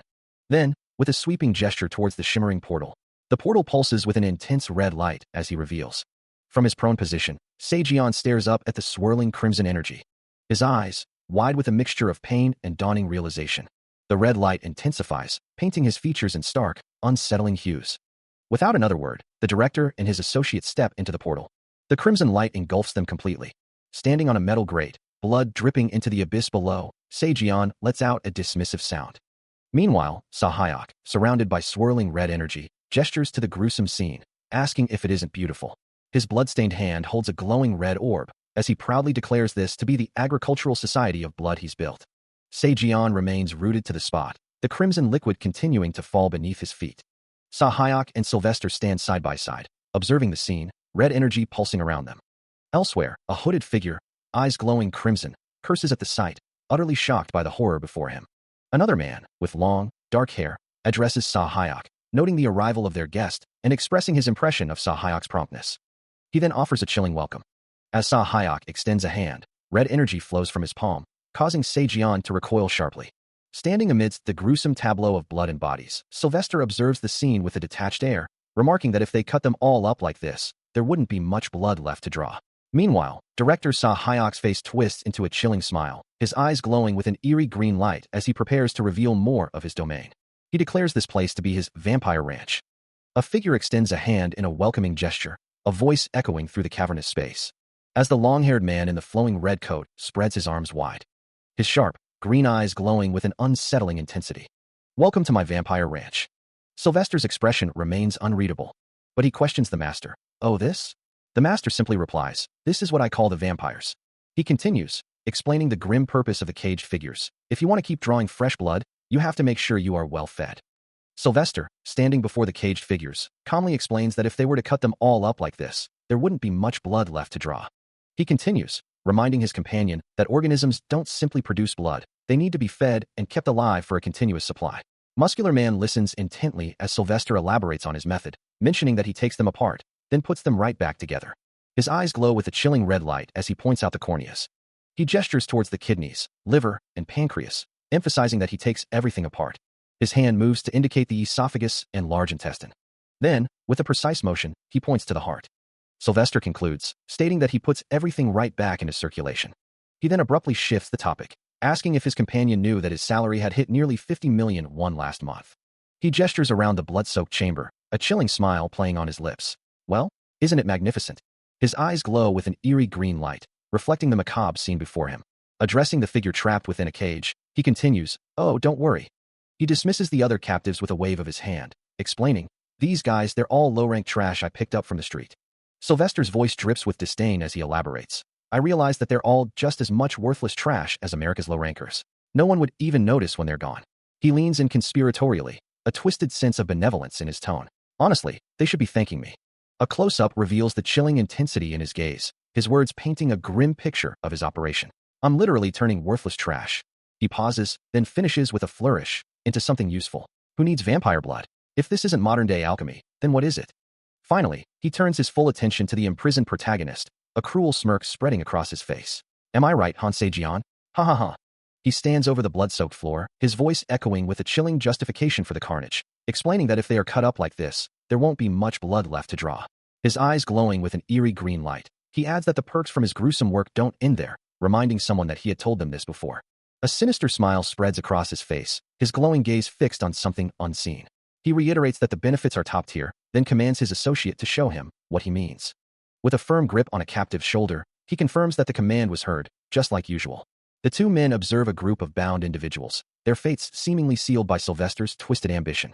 Suddenly, gloved hands begin to untie a rope, a small, confused gasp escaping from the person being freed. His eyes wide with a mixture of fear and disorientation, Se-jian struggles to comprehend his surroundings. The bindings around his legs loosen, signaling the start of whatever ordeal awaits him. Roughly, he is pulled back by his hair, his head forced into an agonizing position. And a guttural scream of pure rage tears from his throat as he curses his tormentors. A cold, unfeeling gaze meets his as a pistol is pressed firmly against his temple, the metallic chill a stark reminder of his precarious situation. His eyes glowing with malevolent green light, Sylvester steps forward, his voice dripping with venom, accusing him of his men's deaths, while Se-jian, still on the ground, demands to know what is happening. Sylvester's face twists into a cruel smirk, claiming to be nothing more than a vampire hunter seeking love. The woman holding the gun remains impassive, listening as Sylvester's taunts continue, questioning if she's a humanitarian or simply too weak to kill. With a mocking laugh, Sylvester reiterates his promise, vowing to make him pay for every single one of his fallen men. But the taunts only fuel the fire within him, and Se-jian's eyes snap open, a furious roar of defiance escaping his lips. Suddenly, an explosive surge of golden-orange energy erupts from his body, enveloping him in a crackling aura of raw power. He erupts in a burst of raw power, the energy radiating from him so intensely it distorts the very air around his form. As Sylvester watches the sudden surge of strength, a faint smile playing on his lips. With blinding speed, he moves through the space, a blur of motion as an opponent is sent flying from his path. From the shadows, Sylvester's voice cuts through the din, remarking that if they're cut up like this, there won't be much blood left to draw. Ignoring the taunt, he delivers a devastating blow, his fist connecting with brutal force.